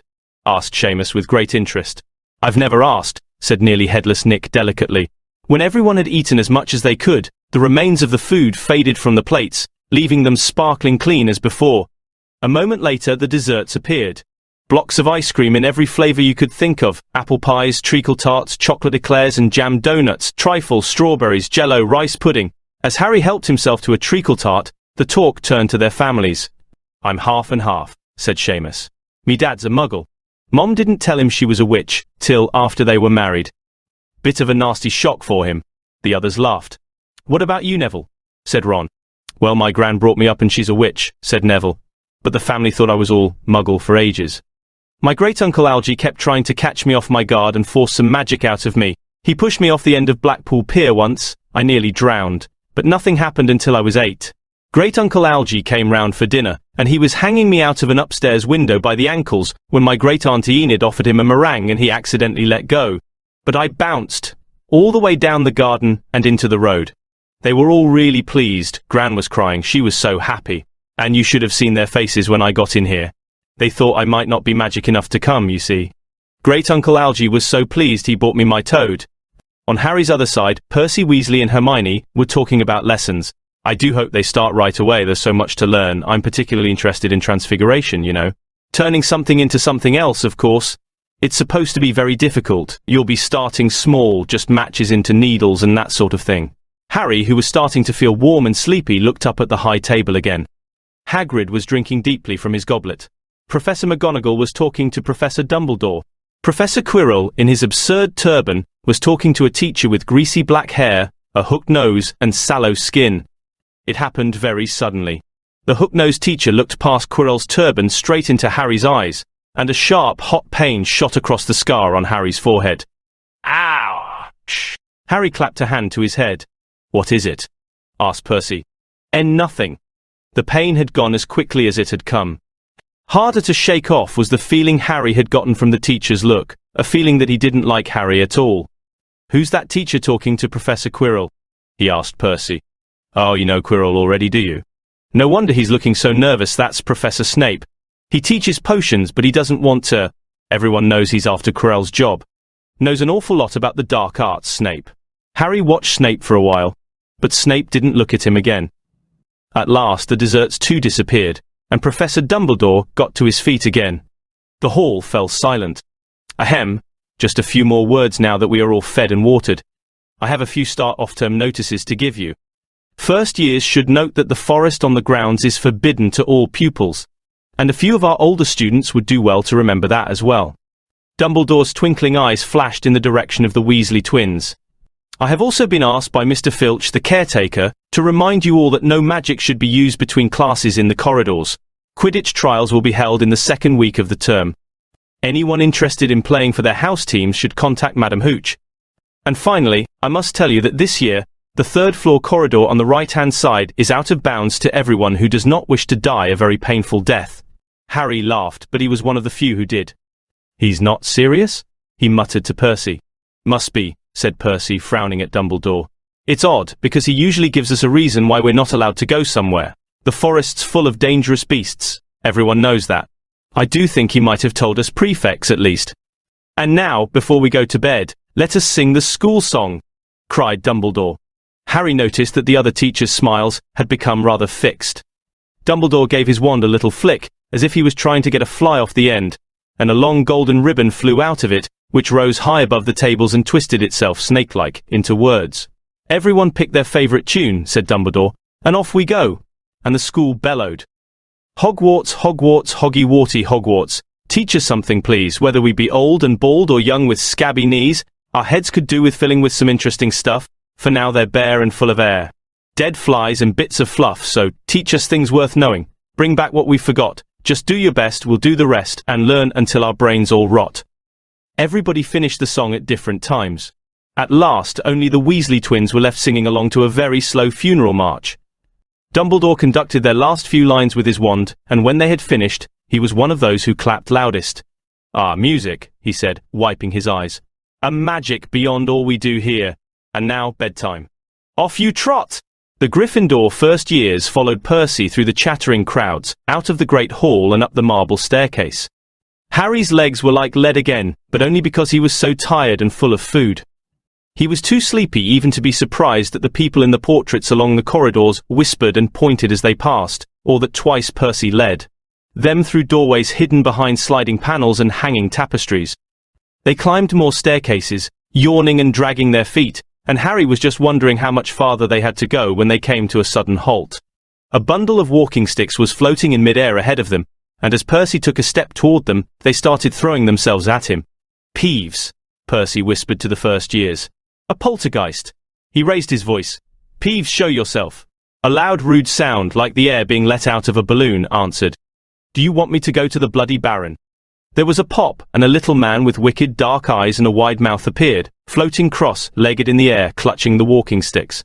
"Ooh," he said, with an evil cackle. "Ickle firsties. What fun." He swooped suddenly at them. They all ducked. "Go away, Peeves, or the Baron'll hear about this, I mean it," barked Percy. Peeves stuck out his tongue and vanished, dropping the walking sticks on Neville's head. They heard him zooming away, rattling coats of armor as he passed. "You want to watch out for Peeves," said Percy, as they set off again. "The Bloody Baron's the only one who can control him. He won't even listen to us prefects." Here we are. At the very end of the corridor hung a portrait of a very fat woman in a pink silk dress. "Password?" she said. "Caput Draconis," said Percy, and the portrait swung forward to reveal a round hole in the wall. They all scrambled through it. Neville needed a leg up, and found themselves in the Gryffindor common room, a cozy round room full of squashy armchairs. Percy directed the girls through one door to their dormitory and the boys through another. At the top of a spiral staircase, they were obviously in one of the towers, they found their beds at last. 5 4-posters hung with deep red velvet curtains. Their trunks had already been brought up. Too tired to talk much, they pulled on their pajamas and fell into bed. "Great food, isn't it?" Ron muttered to Harry through the hangings. "Get off, Scabbers. He's chewing my sheets." Harry was going to ask Ron if he'd had any of the treacle tart, but he fell asleep almost at once. Perhaps Harry had eaten a bit too much, because he had a very strange dream. He was wearing Professor Quirrell's turban, which kept talking to him, telling him he must transfer to Slytherin at once because it was his destiny. Harry told the turban he didn't want to be in Slytherin. It got heavier and heavier. He tried to pull it off, but it tightened painfully, and there was Malfoy, laughing at him as he struggled with it. Then Malfoy turned into the hook-nosed teacher, Snape, whose laugh became high and cold. There was a burst of green light and Harry woke, sweating and shaking. He rolled over and fell asleep again, and when he woke next day, he didn't remember the dream at all. Chapter 8. The Potions Master. "There, look." "Where?" "Next to the tall kid with the red hair." "Wearing the glasses?" "Did you see his face?" "Did you see his scar?" Whispers followed Harry from the moment he left his dormitory the next day. People lining up outside classrooms stood on tiptoe to get a look at him, or doubled back to pass him in the corridors again, staring. Harry wished they wouldn't because he was trying to concentrate on finding his way to classes. There were 142 staircases at Hogwarts, wide, sweeping ones, narrow, rickety ones, some that led somewhere different on a Friday, some with a vanishing step halfway up that you had to remember to jump. Then there were doors that wouldn't open unless you asked politely, or tickled them in exactly the right place, and doors that weren't really doors at all, but solid walls just pretending. It was also very hard to remember where anything was because it all seemed to move around a lot. The people in the portraits kept going to visit each other, and Harry was sure the coats of armor could walk. The ghost didn't help either. It was always a nasty shock when one of them glided suddenly through a door you were trying to open. Nearly headless Nick was always happy to point new Gryffindors in the right direction, but Peeves the poltergeist was worth 2 locked doors and a trick staircase if you met him when you were late for class. He would drop wastepaper baskets on your head, pull rugs from under your feet, pelt you with bits of chalk, or sneak up behind you invisible, grab your nose and screech, "Got your conch!" Even worse than Peeves, if that was possible, was the caretaker, Argus Filch. Harry and Ron managed to get on the wrong side of him on their very first morning. Filch found them trying to force their way through a door that unluckily turned out to be the entrance to the out-of-bounds corridor on the 3rd floor. He wouldn't believe they were lost, was sure they were trying to break into it on purpose, and was threatening to lock them in the dungeons when they were rescued by Professor Quirrell, who was passing. Filch owned a cat called Mrs. Norris, a scrawny, dust-colored creature with bulging, lamp-like eyes just like Filch's. She patrolled the corridors alone. Break a rule in front of her, put just one toe out of line, and she'd whisk off for Filch, who'd appear, wheezing, 2 seconds later. Filch knew the secret passageways of the school better than anyone, except perhaps the Weasley twins, and could pop up as suddenly as any of the ghosts. The students all hated him, and it was the dearest ambition of many to give Mrs. Norris a good kick. And then, once you had managed to find them, there were the classes themselves. There was a lot more to magic, as Harry quickly found out, than waving your wand and saying a few funny words. They had to study the night skies through their telescopes every Wednesday at midnight, and learn the names of different stars and the movements of the planets. 3 times a week they went out to the greenhouses behind the castle to study herbology, with a dumpy little witch called Professor Sprout, where they learned how to take care of all the strange plants and fungi, and found out what they were used for. Easily the most boring class was History of Magic, which was the only one taught by a ghost. Professor Binns had been very old indeed when he had fallen asleep in front of the staff room fire, and got up next morning to teach, leaving his body behind him. Binns droned on and on while they scribbled down names and dates, and got Emetic the evil and Uric the oddball mixed up. Professor Flitwick, the charms teacher, was a tiny little wizard who had to stand on a pile of books to see over his desk. At the start of their first class he took the roll call, and when he reached Harry's name he gave an excited squeak and toppled out of sight. Professor McGonagall was again different. Harry had been quite right to think she wasn't a teacher to cross. Strict and clever, she gave them a talking to the moment they sat down in her first class. Transfiguration is some of the most complex and dangerous magic you will learn at Hogwarts, she said. Anyone messing around in my class will leave and not come back. You have been warned. Then she changed her desk into a pig and back again. They were all very impressed and couldn't wait to get started, but soon realized they weren't going to be changing the furniture into animals for a long time. After taking a lot of complicated notes, they were each given a match and started trying to turn it into a needle. By the end of the lesson, only Hermione Granger had made any difference to her match. Professor McGonagall showed the class how it had gone all silver and pointy and gave Hermione a rare smile. The class everyone had really been looking forward to was Defense Against the Dark Arts, but Quirrell's lessons turned out to be a bit of a joke. His classroom smelled strongly of garlic, which everyone said was to ward off a vampire he'd met in Romania, and was afraid would be coming back to get him one of these days. His turban, he told them, had been given to him by an African prince as a thank you for getting rid of a troublesome zombie, but they weren't sure they believed this story.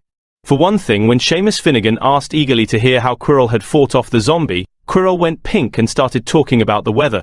For another, they had noticed that a funny smell hung around the turban, and the Weasley twins insisted that it was stuffed full of garlic as well, so that Quirrell was protected wherever he went. Harry was very relieved to find out that he wasn't miles behind everyone else. Lots of people had come from Muggle families and, like him, hadn't had any idea that they were witches and wizards. There was so much to learn that even people like Ron didn't have much of a head start. Friday was an important day for Harry and Ron. They finally managed to find their way down to the Great Hall for breakfast without getting lost once. "What have we got today?" Harry asked Ron as he poured sugar on his porridge. "Double potions with the Slytherins," said Ron. "Snape's head of Slytherin House. They say he always favours them. We'll be able to see if it's true." "Wish McGonagall favoured us," said Harry. Professor McGonagall was head of Gryffindor House, but it hadn't stopped her from giving them a huge pile of homework the day before. Just then, the mail arrived. Harry had gotten used to this by now, but it had given him a bit of a shock on the first morning, when about 100 owls had suddenly streamed into the Great Hall during breakfast, circling the tables until they saw their owners, and dropping letters and packages onto their laps. Hedwig hadn't brought Harry anything so far. She sometimes flew in to nibble his ear and have a bit of toast before going off to sleep in the owlery with the other school owls. This morning, however, she fluttered down between the marmalade and the sugar bowl, and dropped a note onto Harry's plate. Harry tore it open at once. It said, in a very untidy scrawl, "Dear Harry, I know you get Friday afternoons off, so would you like to come and have a cup of tea with me around 3? I want to hear all about your first week. Send us an answer back with Hedwig. Hagrid." Harry borrowed Ron's quill, scribbled "yes please, see you later" on the back of the note, and sent Hedwig off again. It was lucky that Harry had tea with Hagrid to look forward to, because the potions lesson turned out to be the worst thing that had happened to him so far. At the start of term banquet, Harry had gotten the idea that Professor Snape disliked him. By the end of the first potions lesson, he knew he'd been wrong. Snape didn't dislike Harry. He hated him. Potions lessons took place down in one of the dungeons. It was colder here than up in the main castle, and would have been quite creepy enough without the pickled animals floating in glass jars all around the walls. Snape, like Flitwick, started the class by taking the roll call, and like Flitwick, he paused at Harry's name. "Ah, yes," he said softly, "Harry Potter, our new celebrity." Draco Malfoy and his friends Crabbe and Goyle sniggered behind their hands. Snape finished calling the names and looked up at the class. His eyes were black like Hagrid's, but they had none of Hagrid's warmth. They were cold and empty and made you think of dark tunnels. "You are here to learn the subtle science and exact art of potion making," he began. He spoke in barely more than a whisper, but they caught every word. Like Professor McGonagall, Snape had caught every word. Like Professor McGonagall, Snape had the gift of keeping a class silent without effort. As there is little foolish wand-waving here, many of you will hardly believe this is magic. I don't expect you will really understand the beauty of the softly simmering cauldron with its shimmering fumes, the delicate power of liquids that creep through human veins, bewitching the mind, ensnaring the senses. I can teach you how to bottle fame, brew glory, even stop a death. If you aren't as big a bunch of dunderheads as I usually have to teach. More silence followed this little speech. Harry and Ron exchanged looks with raised eyebrows. Hermione Granger was on the edge of her seat, and looked desperate to start proving that she wasn't a dunderhead. "Potter," said Snape suddenly, "what would I get if I added powdered root of asphodel to an infusion of wormwood?" Powdered root of what to an infusion of what? Harry glanced at Ron, who looked as stumped as he was. Hermione's hand had shot into the air. "I don't know, sir," said Harry. Snape's lips curled into a sneer. "Tut, tut. Fame clearly isn't everything." He ignored Hermione's hand. "Let's try again. Potter, where would you look if I told you to find me a bezoar?" Hermione stretched her hand as high into the air as it would go without her leaving her seat, but Harry didn't have the faintest idea what a bezoar was. He tried not to look at Malfoy, Crabbe and Goyle, who were shaking with laughter. "I don't know, sir. Thought you wouldn't open a book before coming, Potter?" Harry forced himself to keep looking straight into those cold eyes. He had looked through his books at the Dursleys, but did Snape expect him to remember everything in 1,000 magical herbs and fungi? Snape was still ignoring Hermione's quivering hand. "What is the difference, Potter, between monkshood and wolfsbane?" At this, Hermione stood up, her hand stretching toward the dungeon ceiling. "I don't know," said Harry quietly. "I think Hermione does, though. Why don't you try her?" A few people laughed. Harry caught Seamus's eye and Seamus winked. Snape, however, was not pleased. "Sit down," he snapped at Hermione. "For your information, Potter, asphodel and wormwood make a sleeping potion so powerful it is known as the Draught of Living Death. A bezoar is a stone taken from the stomach of a goat, and it will save you from most poisons. As for monkshood and wolfsbane, they are the same plant, which also goes by the name of aconite. Well, why aren't you all copying that down?" There was a sudden rummaging for quills and parchment. Over the noise, Snape said, "And a point will be taken from Gryffindor House for your cheek, Potter." Things didn't improve for the Gryffindors as the potions lesson continued. Snape put them all into pairs and set them to mixing up a simple potion to cure boils. He swept around in his long black cloak, watching them weigh dried nettles and crush snake fangs, criticizing almost everyone except Malfoy, whom he seemed to like. He was just telling everyone to look at the perfect way Malfoy had stewed his horned slugs when clouds of acid green smoke and a loud hissing filled the dungeon. Neville had somehow managed to melt Seamus's cauldron into a twisted blob, and their potion was seeping across the stone floor, burning holes in people's shoes. Within seconds, the whole class was standing on their stools, while Neville, who had been drenched in the potion when the cauldron collapsed, moaned in pain as angry red boils sprang up all over his arms and legs. "Idiot boy!" snarled Snape, clearing the spilled potion away with one wave of his wand.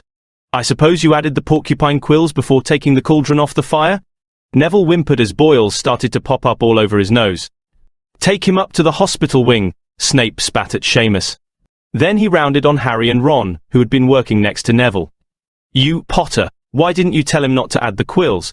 Thought he'd make you look good if he got it wrong, did you? That's another point you've lost for Gryffindor. This was so unfair that Harry opened his mouth to argue, but Ron kicked him behind their cauldron. Don't push it, he muttered. I've heard Snape can turn very nasty. As they climbed the steps out of the dungeon an hour later, Harry's mind was racing and his spirits were low. He'd lost 2 points for Gryffindor in his very first week. Why did Snape hate him so much? Cheer up, said Ron. Snape's always taking points off Fred and George. Can I come and meet Hagrid with you? At 5-3 they left the castle and made their way across the grounds. Hagrid lived in a small wooden house on the edge of the Forbidden Forest. A crossbow and a pair of galoshes were outside the front door. When Harry knocked, they heard a frantic scrabbling from inside and several booming barks. Then Hagrid's voice rang out saying, "Back, Fang, back." Hagrid's big, hairy face appeared in the crack as he pulled the door open. Hang on, he said. Back, Fang. He let them in, struggling to keep a hold on the collar of an enormous black boarhound. There was only one room inside. Hams and pheasants were hanging from the ceiling, a copper kettle was boiling on the open fire, and in the corner stood a massive bed with a patchwork quilt over it. Make yourselves at home, said Hagrid, letting go of Fang, who bounded straight at Ron and started licking his ears. Like Hagrid, Fang was clearly not as fierce as he looked.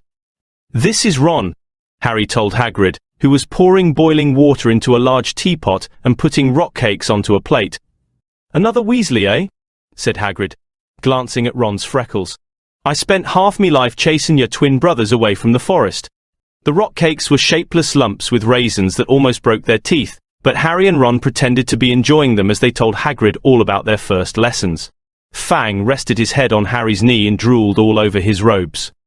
Harry and Ron were delighted to hear Hagrid call Fitch that old git. And as for that cat, Mrs. Norris, I'd like to introduce her to Fang sometime.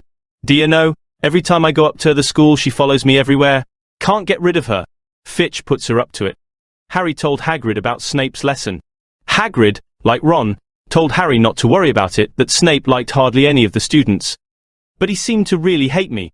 Rubbish, said Hagrid. Why should he? Yet Harry couldn't help thinking that Hagrid didn't quite meet his eyes when he said that. How's your brother Charlie? Hagrid asked Ron. I liked him a lot. Great with animals. Harry wondered if Hagrid had changed the subject on purpose.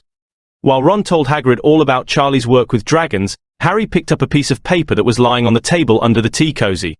It was a cutting from the Daily Prophet. Gringotts break-in latest.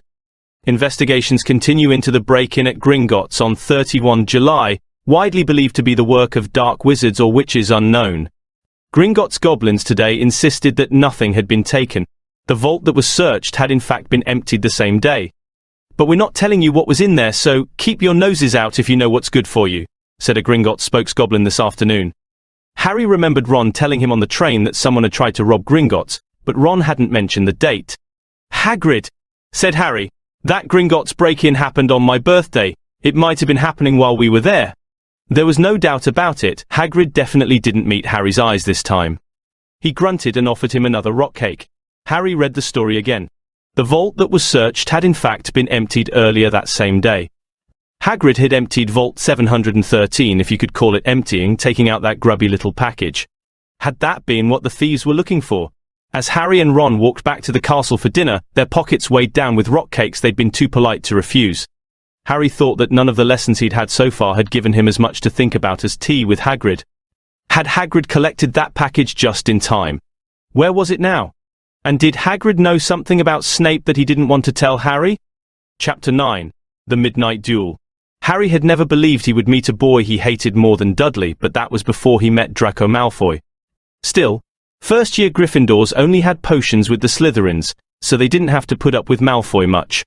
Or at least they didn't until they spotted a notice pinned up in the Gryffindor common room that made them all groan. Flying lessons would be starting on Thursday, and Gryffindor and Slytherin would be learning together. Typical, said Harry darkly. Just what I always wanted. To make a fool of myself on a broomstick in front of Malfoy. He had been looking forward to learning to fly more than anything else. You don't know that you'll make a fool of yourself, said Ron reasonably. Anyway, I know Malfoy's always going on about how good he is at Quidditch, but I bet that's all talk. Malfoy certainly did talk about flying a lot. He complained loudly about first years never getting on the house Quidditch teams, and told long, boastful stories that always seemed to end with him narrowly escaping muggles in helicopters. He wasn't the only one, though. The way Seamus Finnegan told it, he'd spent most of his childhood zooming around the countryside on his broomstick. Even Ron would tell anyone who'd listen about the time he'd almost hit a hang glider on Charlie's old broom. Everyone from wizarding families talked about Quidditch constantly. Ron had already had a big argument with Dean Thomas, who shared their dormitory, about soccer. Ron couldn't see what was exciting about a game with only one ball where no one was allowed to fly.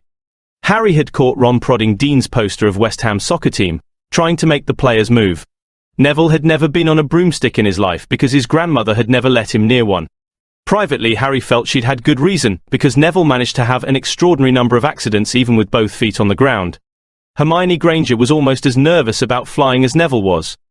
This was something you couldn't learn by heart out of a book, not that she hadn't tried. At breakfast on Thursday, she bored them all stupid with flying tips she'd gotten out of a library book called Quidditch Through the Ages. Neville was hanging on to her every word, desperate for anything that might help him hang on to his broomstick later, but everybody else was very pleased when Hermione's lecture was interrupted by the arrival of the mail. Harry hadn't had a single letter since Hagrid's note, something that Malfoy had been quick to notice, of course. Malfoy's eagle owl was always bringing him packages of sweets from home, which he opened gloatingly at the Slytherin table. A barn owl brought Neville a small package from his grandmother. He opened it excitedly and showed them a glass ball the size of a large marble, which seemed to be full of white smoke. "It's a remembrall," he explained. "Gran knows I forget things. This tells you if there's something you've forgotten to do. Look, you hold it tight like this, and if it turns red—" Oh. His face fell, because the remembrall had suddenly glowed scarlet. "You've forgotten something." Neville was trying to remember what he'd forgotten when Draco Malfoy, who was passing the Gryffindor table, snatched the remembrall out of his hand. Harry and Ron jumped to their feet. They were half hoping for a reason to fight Malfoy, but Professor McGonagall, who could spot trouble quicker than any teacher in the school, was there in a flash. "What's going on?" "Malfoy's got my remembrall, Professor." Scowling, Malfoy quickly dropped the remembrall back on the table. "Just looking," he said, and he sloped away with Crabbe and Goyle behind him. At 3:30 that afternoon, Harry, Ron and the other Gryffindors hurried down the front steps onto the grounds for their first flying lesson. It was a clear, breezy day, and the grass rippled under their feet as they marched down the sloping lawns toward a smooth, flat lawn on the opposite side of the grounds to the Forbidden Forest, whose trees were swaying darkly in the distance. The Slytherins were already there, and so were 20 broomsticks lying in neat lines on the ground. Harry had heard Fred and George Weasley complain about the school brooms, saying that some of them started to vibrate if you flew too high, or always flew slightly to the left. Their teacher, Madame Hooch, arrived. She had short, grey hair and yellow eyes like a hawk. "Well, what are you all waiting for?" she barked. "Everyone stand by a broomstick. Come on, hurry up." Harry glanced down at his broom. It was old and some of the twigs stuck out at odd angles. "Stick out your right hand over your broom," called Madame Hooch at the front, "and say up, up." Everyone shouted. Harry's broom jumped into his hand at once, but it was one of the few that did. Hermione Granger's had simply rolled over on the ground, and Neville's hadn't moved at all. Perhaps brooms, like horses, could tell when you were afraid, thought Harry. There was a quaver in Neville's voice that said only too clearly that he wanted to keep his feet on the ground. Madame Hooch then showed them how to mount their brooms without sliding off the end, and walked up and down the rows correcting their grips. Harry and Ron were delighted when she told Malfoy he'd been doing it wrong for years. "Now, when I blow my whistle, you kick off from the ground hard," said Madame Hooch. "Keep your broom steady, rise a few feet, and then come straight back down by leaning forward slightly. On my whistle. 3, 2. But Neville, nervous and jumpy and frightened of being left on the ground, pushed off hard before the whistle had touched Madame Hooch's lips. "Come back, boy," she shouted. But Neville was rising straight up like a cork shot out of a bottle. 12 feet, 20 feet. Harry saw his scared white face look down at the ground falling away, saw him gasp, slip sideways off the broom, and wham! A thud and a nasty crack, and Neville lay face down on the grass in a heap. His broomstick was still rising higher and higher, and started to drift lazily toward the Forbidden Forest and out of sight. Madame Hooch was bending over Neville, her face as white as his. "Broken wrist," Harry heard her mutter. "Come on, boy. It's all right, up you get." She turned to the rest of the class. "None of you is to move while I take this boy to the hospital wing. You leave those brooms where they are, or you'll be out of Hogwarts before you can say Quidditch. Come on, dear. Neville, his face tear-streaked, clutching his wrist, hobbled off with Madam Hooch, who had her arm around him. No sooner were they out of earshot than Malfoy burst into laughter. Did you see his face, the great lump? The other Slytherins joined in. Shut up, Malfoy, snapped Parvati Patil. Ooh, sticking up for Longbottom? Said Pansy Parkinson, a hard-faced Slytherin girl. Never thought you'd like fat little crybabies, Parvati. Look, said Malfoy, darting forward and snatching something out of the grass. It's that stupid thing Longbottom's gran sent him. The Remembrall glittered in the sun as he held it up. Give that here, Malfoy, said Harry quietly. Everyone stopped talking to watch. Malfoy smiled nastily. I think I'll leave it somewhere for Longbottom to find. How about up a tree? Give it here, Harry yelled, but Malfoy had leapt onto his broomstick and taken off. He hadn't been lying, he could fly well. Hovering level with the topmost branches of an oak, he called, Come and get it, Potter.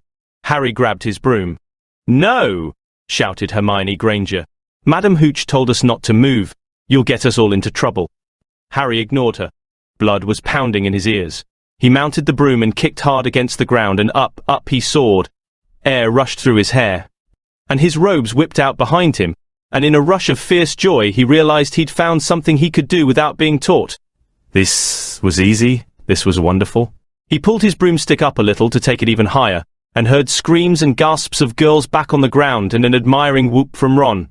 He turned his broomstick sharply to face Malfoy in mid-air. Malfoy looked stunned. Give it here, Harry called, or I'll knock you off that broom.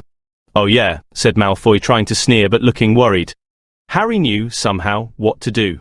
He leaned forward and grasped the broom tightly in both hands, and it shot toward Malfoy like a javelin.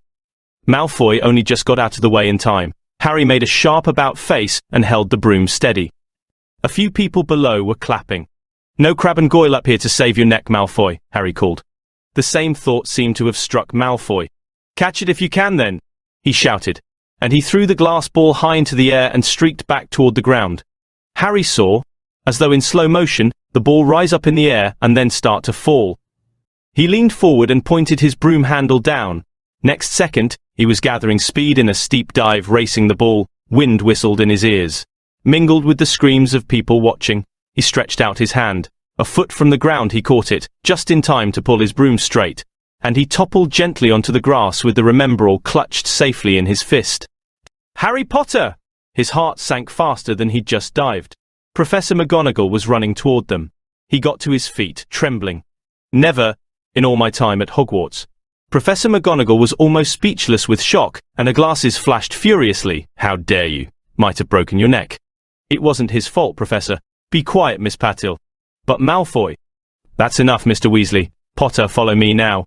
Harry caught sight of Malfoy, Crabbe and Goyle's triumphant faces as he left, walking numbly in Professor McGonagall's wake as she strode toward the castle. He was going to be expelled. He just knew it. He wanted to say something to defend himself, but there seemed to be something wrong with his voice. Professor McGonagall was sweeping along without even looking at him. He had to jog to keep up. Now he'd done it. He hadn't even lasted 2 weeks. He'd be packing his bags in 10 minutes. What would the Dursleys say when he turned up on the doorstep? Up the front steps, up the marble staircase inside, and still Professor McGonagall didn't say a word to him. She wrenched open doors and marched along corridors with Harry trotting miserably behind her. Maybe she was taking him to Dumbledore. He thought of Hagrid, expelled but allowed to stay on as gamekeeper. Perhaps he could be Hagrid's assistant. His stomach twisted as he imagined it, watching Ron and the others becoming wizards, while he stumped around the grounds carrying Hagrid's bag. Professor McGonagall stopped outside a classroom. She opened the door and poked her head inside. "Excuse me, Professor Flitwick, could I borrow Wood for a moment?" Wood? Thought Harry, bewildered. Was Wood a cane she was going to use on him? But Wood turned out to be a person, a burly fifth-year boy who came out of Flitwick's class looking confused. "Follow me, you two," said Professor McGonagall, and they marched on up the corridor, Wood looking curiously at Harry. "In here." Professor McGonagall pointed them into a classroom that was empty except for Peeves, who was busy writing rude words on the blackboard. "Out, Peeves," she barked. Peeves threw the chalk into a bin which clanged loudly, and he swooped out cursing. Professor McGonagall slammed the door behind him, and turned to face the two boys. "Potter, this is Oliver Wood. Wood, I've found you a seeker." Wood's expression changed from puzzlement to delight. Are you serious, Professor? Absolutely, said Professor McGonagall crisply. The boy's a natural. I've never seen anything like it. Was that your first time on a broomstick, Potter? Harry nodded silently. He didn't have a clue what was going on, but he didn't seem to be being expelled, and some of the feeling started coming back to his legs. He caught that thing in his hand after a 50-foot dive, Professor McGonagall told Wood. Didn't even scratch himself. Charlie Weasley couldn't have done it. Wood was now looking as though all his dreams had come true at once. Ever seen a game of Quidditch, Potter? He asked excitedly. Wood's captain of the Gryffindor team, Professor McGonagall explained. He's just the build for a Seeker too, said Wood, now walking around Harry and staring at him. Light, speedy. We'll have to get him a decent broom, Professor. A Nimbus 2000 or a Cleansweep 7, I'd say. I shall speak to Professor Dumbledore and see if we can't bend the first-year rule. Heaven knows we need a better team than last year. Flattened in that last match by Slytherin, I couldn't look Severus Snape in the face for weeks. Professor McGonagall peered sternly over her glasses at Harry. I want to hear you're training hard, Potter, or I may change my mind about punishing you. Then she suddenly smiled. Your father would have been proud, she said. He was an excellent Quidditch player himself. You're joking. It was dinner time. Harry had just finished telling Ron what had happened when he'd left the grounds with Professor McGonagall. Ron had a piece of steak and kidney pie halfway to his mouth, but he'd forgotten all about it. Seeker? He said. But first years never. You must be the youngest house player in about a century, said Harry, shoveling pie into his mouth. He felt particularly hungry after the excitement of the afternoon. Ud told me. Ron was so amazed, so impressed, he just sat and gaped at Harry. I start training next week, said Harry. Only don't tell anyone. Wood wants to keep it a secret. Fred and George Weasley now came into the hall, spotted Harry and hurried over. Well done, said George in a low voice. Wood told us. We're on the team too, beaters. I tell you, we're going to win that Quidditch Cup for sure this year, said Fred. We haven't won since Charlie left, but this year's team is going to be brilliant. You must be good, Harry. Wood was almost skipping when he told us. Anyway, we've got to go. Lee Jordan reckons he's found a new secret passageway out of the school. Bet it's that one behind the statue of Gregory the Smarmy that we found in our first week. See you. Fred and George had hardly disappeared when someone far less welcome turned up. Malfoy, flanked by Crabbe and Goyle. Having a last meal, Potter? When are you getting the train back to the Muggles? You're a lot braver now that you're back on the ground and you've got your little friends with you, said Harry coolly. There was of course nothing at all little about Crabbe and Goyle, but as the high table was full of teachers, neither of them could do more than crack their knuckles and scowl. I'd take you on any time on my own, said Malfoy. Tonight, if you want. Wizard's duel. Wands only. No contact. What's the matter? Never heard of a wizard's duel before, I suppose? Of course he has, said Ron, wheeling around. I'm his second, who's yours? Malfoy looked at Crabbe and Goyle, sizing them up. Crabbe, he said. Midnight, all right? We'll meet you in the trophy room. That's always unlocked. When Malfoy had gone, Ron and Harry looked at each other. What is a wizard's duel? Said Harry. And what do you mean you're my second? Well, a second's there to take over if you die, said Ron casually, getting started at last on his cold pie. Catching the look on Harry's face, he added quickly, but people only die in proper duels, you know, with real wizards. The most you and Malfoy will be able to do is send sparks at each other. Neither of you knows enough magic to do any real damage. I bet he expected you to refuse anyway.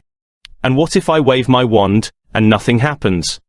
Throw it away and punch him on the nose, Ron suggested. Excuse me. They both looked up. It was Hermione Granger. Can't a person eat in peace in this place?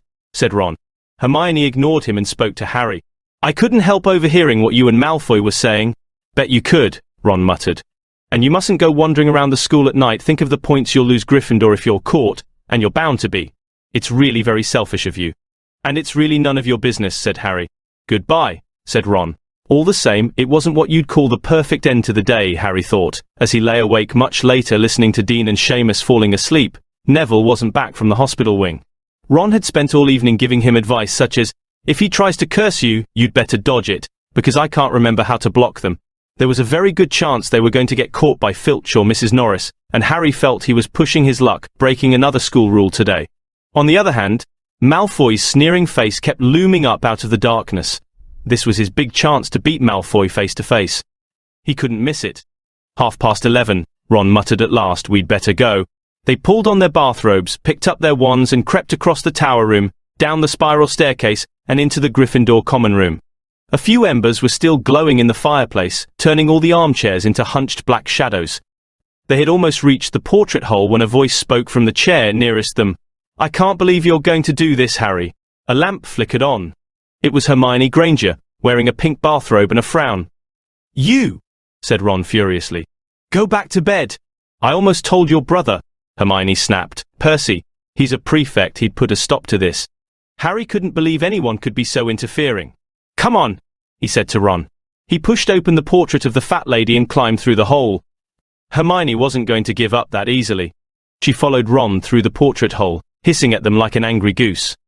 "Don't you care about Gryffindor? Do you only care about yourselves? I don't want Slytherin to win the House Cup, and you'll lose all the points I got from Professor McGonagall for knowing about switching spells. Go away." "All right, but I warned you. You just remember what I said when you're on the train home tomorrow, you're so." But what they were, they didn't find out. Hermione had turned to the portrait of the fat lady to get back inside and found herself facing an empty painting. The fat lady had gone on a nighttime visit and Hermione was locked out of Gryffindor Tower. "Now what am I going to do?"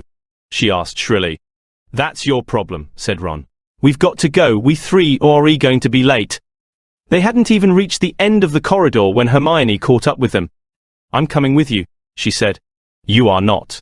Do you think I'm going to stand out here and wait for Filch to catch me? If he finds all three of us, I'll tell him the truth, that I was trying to stop you and you can back me up." "You've got some nerve," said Ron loudly. "Shh, both of you," said Harry sharply. "I heard something." It was a sort of snuffling. "Mrs. Norris?" breathed Ron, squinting through the dark. It wasn't Mrs. Norris. It was Neville. He was curled up on the floor, fast asleep, but jerked suddenly awake as they crept nearer. "Thank goodness you found me! I've been out here for hours. I couldn't remember the new password to get into bed." "Keep your voice down, Neville. The password's pig snout, but it won't help you now. The fat lady's gone off somewhere." "How's your arm?" said Harry. "Fine," said Neville, showing them. "Madame Pomfrey mended it in about a minute." "Good. Well, look, Neville, we've got to be somewhere. We'll see you later." "Don't leave me," said Neville, scrambling to his feet. "I don't want to stay here alone. The bloody Baron's been past twice already." Ron looked at his watch and then glared furiously at Hermione and Neville.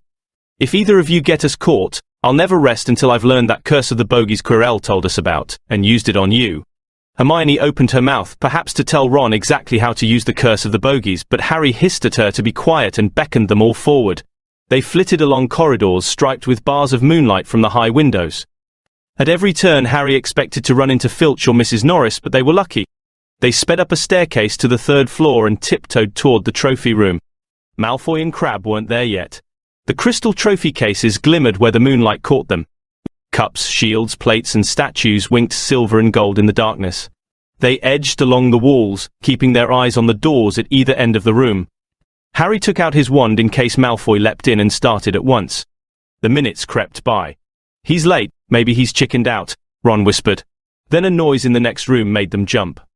Harry had only just raised his wand when they heard someone speak, and it wasn't Malfoy. "Sniff around, my sweet, they might be lurking in a corner." It was Filch, speaking to Mrs. Norris. Horror-struck, Harry waved madly at the other three to follow him as quickly as possible. They scurried silently toward the door, away from Filch's voice. Neville's robes had barely whipped round the corner when they heard Filch enter the trophy room. "They're in here somewhere," they heard him mutter. "Probably hiding." "This way!" Harry mouthed to the others and, petrified, they began to creep down a long gallery full of suits of armor. They could hear Filch getting nearer. Neville suddenly let out a frightened squeak and broke into a run. He tripped, grabbed Ron around the waist, and the pair of them toppled right into a suit of armor. The clanging and crashing were enough to wake the whole castle. "Run!" Harry yelled, and the four of them sprinted down the gallery, not looking back to see whether Filch was following. They swung around the doorpost and galloped down one corridor then another, Harry in the lead. Without any idea where they were or where they were going, they ripped through a tapestry and found themselves in a hidden passageway, hurtled along it and came out near their charms classroom, which they knew was miles from the trophy room. "I think we've lost him," Harry panted, leaning against the cold wall and wiping his forehead. Neville was bent double, wheezing and spluttering. "I told you," Hermione gasped, clutching at the stitch in her chest. "I told you." "We've got to get back to Gryffindor Tower," said Ron, quickly as possible. "Malfoy tricked you," Hermione said to Harry. "You realize that, don't you?" He was never going to meet you. Filch knew someone was going to be in the trophy room. Malfoy must have tipped him off. Harry thought she was probably right, but he wasn't going to tell her that. Let's go. It wasn't going to be that simple. They hadn't gone more than a dozen paces when a doorknob rattled and something came shooting out of a classroom in front of them. It was Peeves. He caught sight of them and gave a squeal of delight. "Shut up, Peeves, please, you'll get us thrown out." Peeves cackled. "Wandering around at midnight, ickle firsties? Tut tut tut. Naughty, naughty, you'll get caughty. Not if you don't give us away, Peeves, please." "Should tell Filch I should," said Peeves in a saintly voice, but his eyes glittered wickedly. "It's for your own good, you know." "Get out of the way," snapped Ron, taking a swipe at Peeves. This was a big mistake. "Students out of bed," Peeves bellowed. "Students out of bed down the charms corridor." Ducking under Peeves, they ran for their lives, right to the end of the corridor where they slammed into a door, and it was locked. "This is it," Ron moaned, as they pushed helplessly at the door. "We're done for, this is the end." They could hear footsteps, Filch running as fast as he could toward Peeves's shouts. "Oh, move over," Hermione snarled. She grabbed Harry's wand, tapped the lock and whispered, "Alohomora." The lock clicked and the door swung open.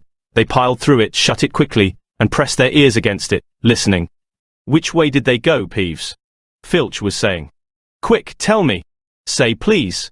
"Don't mess with me, Peeves. Now where did they go?" "Shan't say nothing if you don't say please," said Peeves in his annoying sing-song voice. "All right, please." "Nothing." "Ha ha! Told you I wouldn't say nothing if you didn't say please."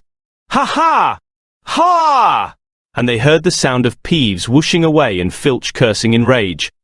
"He thinks this door is locked," Harry whispered. "I think we'll be okay." "Get off, Neville!" For Neville had been tugging on the sleeve of Harry's bathrobe for the last minute. "What?" Harry turned around, and saw quite clearly what. For a moment he was sure he'd walked into a nightmare. This was too much, on top of everything that had happened so far. They weren't in a room as he had supposed. They were in a corridor, the forbidden corridor on the 3rd floor. And now, they knew why it was forbidden. They were looking straight into the eyes of a monstrous dog, a dog that filled the whole space between ceiling and floor. It had 3 heads. 3 pairs of rolling mad eyes, 3 noses, twitching and quivering in their direction, 3 drooling mouths, saliva hanging in slippery ropes from yellowish fangs. It was standing quite still, all 6 eyes staring at them, and Harry knew that the only reason they weren't already dead was that their sudden appearance had taken it by surprise, but it was quickly getting over that. There was no mistaking what those thunderous growls meant. Harry groped for the doorknob. Between Filch and death, he'd take Filch. They fell backward. Harry slammed the door shut, and they ran. They almost flew back down the corridor. Filch must have hurried off to look for them somewhere else, because they didn't see him anywhere, but they hardly cared. All they wanted to do was put as much space as possible between them and that monster. They didn't stop running until they reached the portrait of the fat lady on the 7th floor. "Where on earth have you all been?" she asked, looking at their bathrobes hanging off their shoulders, and their flushed, sweaty faces. "Never mind that. Pig snout, panted Harry, and the portrait swung forward. They scrambled into the common room and collapsed, trembling, into armchairs. It was a while before any of them said anything.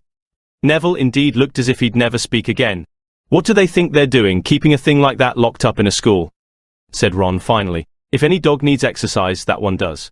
Hermione had got both her breath and her bad temper back again. "You don't use your eyes, any of you, do you?" she snapped. "Didn't you see what it was standing on?" "The floor?" Harry suggested. "I wasn't looking at its feet, I was too busy with its heads." "No, not the floor. It was standing on a trapdoor. It's obviously guarding something." She stood up, glaring at them. "I hope you're pleased with yourselves. We could all have been killed, or worse, expelled. Now, if you don't mind, I'm going to bed." Ron stared after her, his mouth open. "No, we don't mind," he said. "You'd think he dragged her along, wouldn't you?" But Hermione had given Harry something else to think about as he climbed back into bed. The dog was guarding something. What had Hagrid said? Gringotts was the safest place in the world for something you wanted to hide, except perhaps Hogwarts. It looked as though Harry had found out where the grubby little package from Vault 713 was. Chapter 10. Halloween. Malfoy couldn't believe his eyes when he saw that Harry and Ron were still at Hogwarts the next day, looking tired but perfectly cheerful. Indeed, by the next morning Harry and Ron thought that meeting the 3-headed dog had been an excellent adventure, and they were quite keen to have another one. In the meantime, Harry filled Ron in about the package that seemed to have been moved from Gringotts to Hogwarts, and they spent a lot of time wondering what could possibly need such heavy protection. "It's either really valuable or really dangerous," said Ron. "Or both," said Harry. But as all they knew for sure about the mysterious object was that it was about 2 inches long, they didn't have much chance of guessing what it was without further clues. Neither Neville nor Hermione showed the slightest interest in what lay underneath the dog and the trap door. All Neville cared about was never going near the dog again. Hermione was now refusing to speak to Harry and Ron, but she was such a bossy know-it-all that they saw this as an added bonus. All they really wanted now was a way of getting back at Malfoy, and to their great delight, just such a thing arrived in the mail about a week later. As the owls flooded into the Great Hall as usual, everyone's attention was caught at once by a long, thin package carried by 6 large screech owls. Harry was just as interested as everyone else to see what was in this large parcel, and was amazed when the owls soared down and dropped it right in front of him, knocking his bacon to the floor. They had hardly fluttered out of the way when another owl dropped a letter on top of the parcel. Harry ripped open the letter first, which was lucky, because it said, "Do not open the parcel at the table. It contains your new Nimbus 2000, but I don't want everybody knowing you've got a broomstick or they'll all want one. Oliver Wood will meet you tonight on the Quidditch field at 7 o'clock for your first training session. Professor McGonagall." Harry had difficulty hiding his glee as he handed the note to Ron to read. "A Nimbus 2000! Ron moaned enviously. "I've never even touched one." They left the hall quickly, wanting to unwrap the broomstick in private before their first class, but halfway across the entrance hall, they found the way upstairs barred by Crabbe and Goyle. Malfoy seized the package from Harry and felt it. "That's a broomstick," he said, throwing it back to Harry with a mixture of jealousy and spite on his face. "You'll be in for it this time, Potter. First years aren't allowed them." Ron couldn't resist it. "It's not any old broomstick," he said. "It's a Nimbus 2000. What did you say you've got at home, Malfoy? A Comet 260? Ron grinned at Harry. "Comets look flashy, but they're not in the same league as the Nimbus." "What would you know about it, Weasley? You couldn't afford half the handle," Malfoy snapped back. "I suppose you and your brothers have to save up twig by twig." Before Ron could answer, Professor Flitwick appeared at Malfoy's elbow. "Not arguing, I hope, boys?" he squeaked. "Potter's been sent a broomstick, Professor," said Malfoy quickly. Yes, that's right," said Professor Flitwick, beaming at Harry. "Professor McGonagall told me all about the special circumstances, Potter." "And what model is it?" "A Nimbus 2000, sir," said Harry, fighting not to laugh at the look of horror on Malfoy's face. "And it's really thanks to Malfoy here that I've got it," he added. Harry and Ron headed upstairs, smothering their laughter at Malfoy's obvious rage and confusion. "Well, it's true," Harry chortled as they reached the top of the marble staircase. "If he hadn't stolen Neville's Remembrall, I wouldn't be on the team.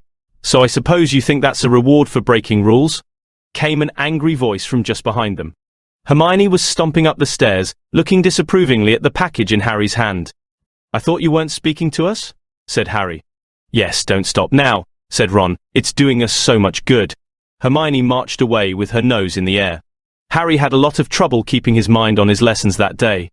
It kept wandering up to the dormitory where his new broomstick was lying under his bed, or straying off to the Quidditch field where he'd be learning to play that night.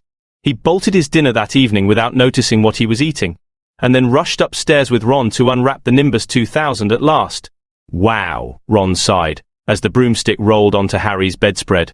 Even Harry, who knew nothing about the different brooms, thought it looked wonderful. Sleek and shiny, with a mahogany handle, it had a long tail of neat straight twigs and Nimbus 2000 written in gold near the top. As 7 o'clock drew nearer, Harry left the castle and set off in the dusk toward the Quidditch field. Held never been inside the stadium before.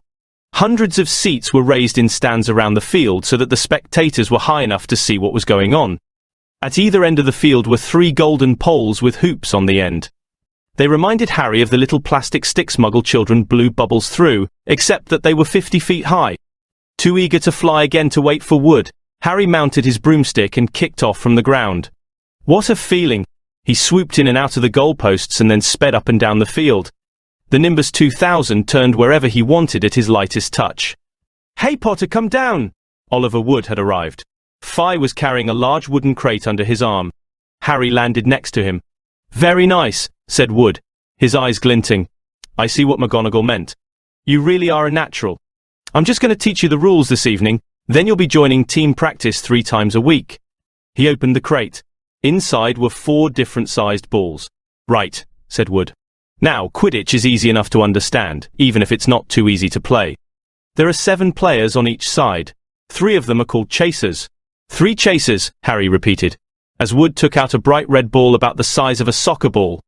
This ball's called the quaffle, said Wood.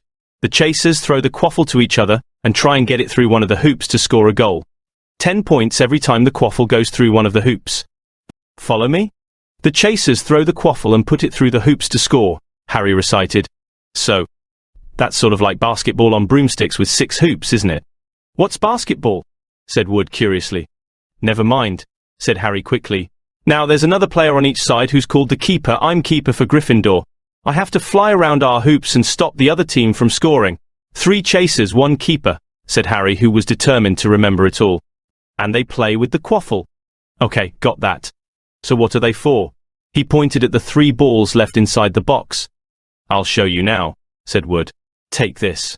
He handed Harry a small club, a bit like a short baseball bat. I'm going to show you what the bludgers do, Wood said. These 2 are the bludgers. He showed Harry 2 identical balls, jet black and slightly smaller than the red quaffle. Harry noticed that they seemed to be straining to escape the straps holding them inside the box. Stand back, Wood warned Harry. He bent down and freed one of the bludgers. At once the black ball rose high in the air and then pelted straight at Harry's face. Harry swung at it with the bat to stop it from breaking his nose and sent it zigzagging away into the air. It zoomed around their heads and then shot at Wood, who dived on top of it and managed to pin it to the ground. See? Wood panted, forcing the struggling bludger back into the crate and strapping it down safely. The bludgers rocket around trying to knock players off their brooms. That's why you have 2 beaters on each team. The Weasley twins are ours. It's their job to protect their side from the bludgers and try and knock them toward the other team. So think you've got all that? 3 chasers try and score with the quaffle. The keeper guards the goalposts. The beaters keep the bludgers away from their team. Harry reeled off. Very good, said Wood. Have the bludgers ever killed anyone? Harry asked, hoping he sounded offhand. Never at Hogwarts. We've had a couple of broken jaws, but nothing worse than that. Now, the last member of the team is the Seeker.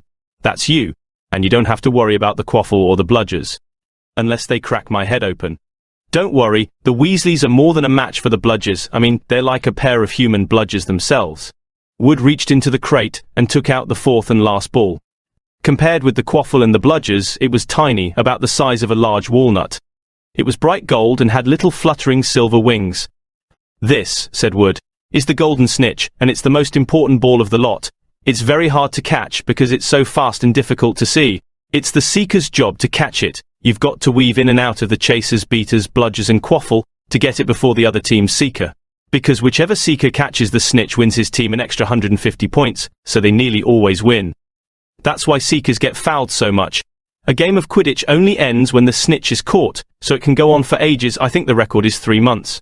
They had to keep bringing on substitutes so the players could get some sleep. Well, that's it. Any questions? Harry shook his head. He understood what he had to do all right. It was doing it that was going to be the problem. We won't practice with the snitch yet, said Wood, carefully shutting it back inside the crate. It's too dark. We might lose it. Let's try you out with a few of these. He pulled a bag of ordinary golf balls out of his pocket, and a few minutes later, he and Harry were up in the air, Wood throwing the golf balls as hard as he could in every direction for Harry to catch. Harry didn't miss a single one, and Wood was delighted. After half an hour, night had really fallen, and they couldn't carry on. That Quidditch Cup will have our name on it this year, said Wood happily as they trudged back up to the castle. I wouldn't be surprised if you turn out better than Charlie Weasley, and he could have played for England if he hadn't gone off chasing dragons.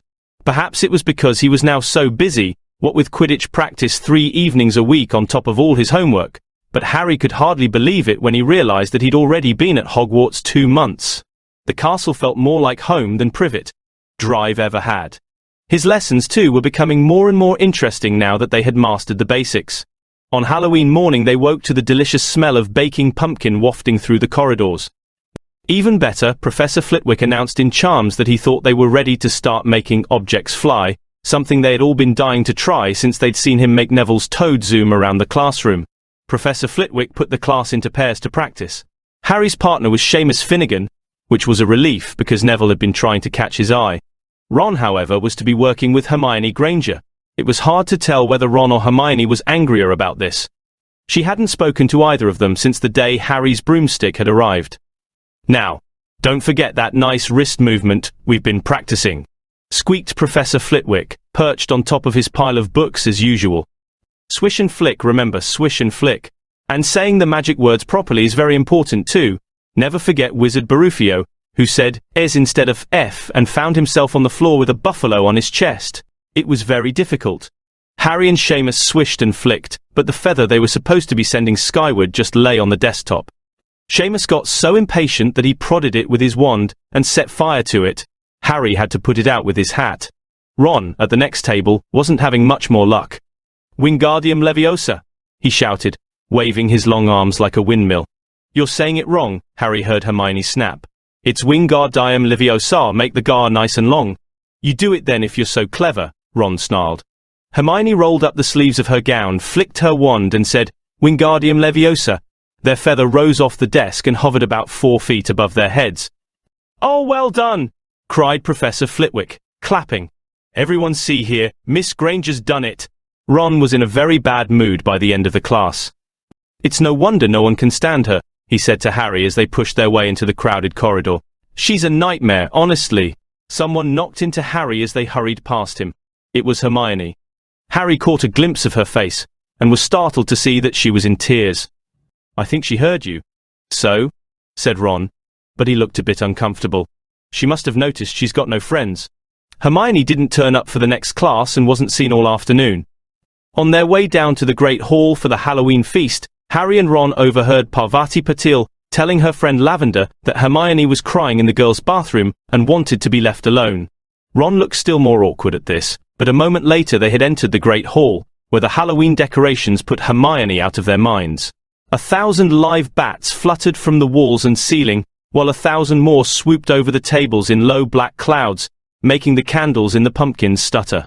The feast appeared suddenly on the golden plates, as it had at the start of term banquet. Harry was just helping himself to a baked potato when Professor Quirrell came sprinting into the hall, his turban askew and terror on his face. Everyone stared as he reached Professor Dumbledore's chair slumped against the table, and gasped, "Troll, in the dungeons. Thought you ought to know." He then sank to the floor in a dead faint. There was an uproar. It took several purple firecrackers exploding from the end of Professor Dumbledore's wand to bring silence. "Prefects," he rumbled. "Lead your houses back to the dormitories immediately." Percy was in his element. "Follow me. Stick together, first years. No need to fear the troll if you follow my orders. Stay close behind me now. Make way, first years coming through." "Excuse me, I'm a prefect." "How could a troll get in?" Harry asked as they climbed the stairs. "Don't ask me, they're supposed to be really stupid," said Ron. Maybe Peeves let it in for a Halloween joke. They passed different groups of people hurrying in different directions. As they jostled their way through a crowd of confused Hufflepuffs, Harry suddenly grabbed Ron's arm. "I've just thought." "Hermione." "What about her?" "She doesn't know about the troll." Ron bit his lip. "Oh, all right," he snapped. "But Percy'd better not see us." Ducking down, they joined the Hufflepuffs going the other way, slipped down a deserted side corridor, and hurried off toward the girls' bathroom. They had just turned the corner when they heard quick footsteps behind them. "Percy!" hissed Ron, pulling Harry behind a large stone griffin. Peering around it, however, they saw not Percy but Snape. He crossed the corridor and disappeared from view. "What's he doing?" Harry whispered. "Why isn't he down in the dungeons with the rest of the teachers?" "Search me." Quietly as possible, they crept along the next corridor after Snape's fading footsteps. "He's heading for the 3rd floor," Harry said, but Ron held up his hand.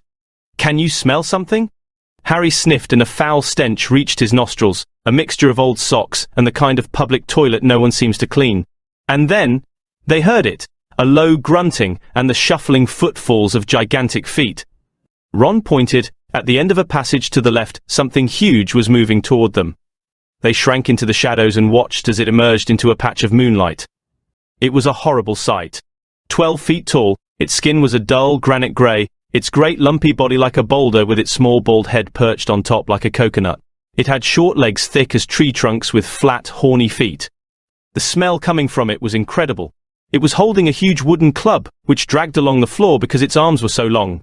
Teehee Troll stopped next to a doorway and peered inside. It waggled its long ears, making up its tiny mind, then slouched slowly into the room. "The key's in the lock," Harry muttered. "We could lock it in." "Good idea," said Ron nervously. They edged toward the open door, mouths dry, praying the troll wasn't about to come out of it. With one great leap, Harry managed to grab the key, slam the door, and lock it. Yes! Flushed with their victory, they started to run back up the passage, but as they reached the corner they heard something that made their hearts stop. A high, petrified scream, and it was coming from the chamber they'd just chained up. "Oh no," said Ron, pale as the bloody Baron. "It's the girls' bathroom," Harry gasped.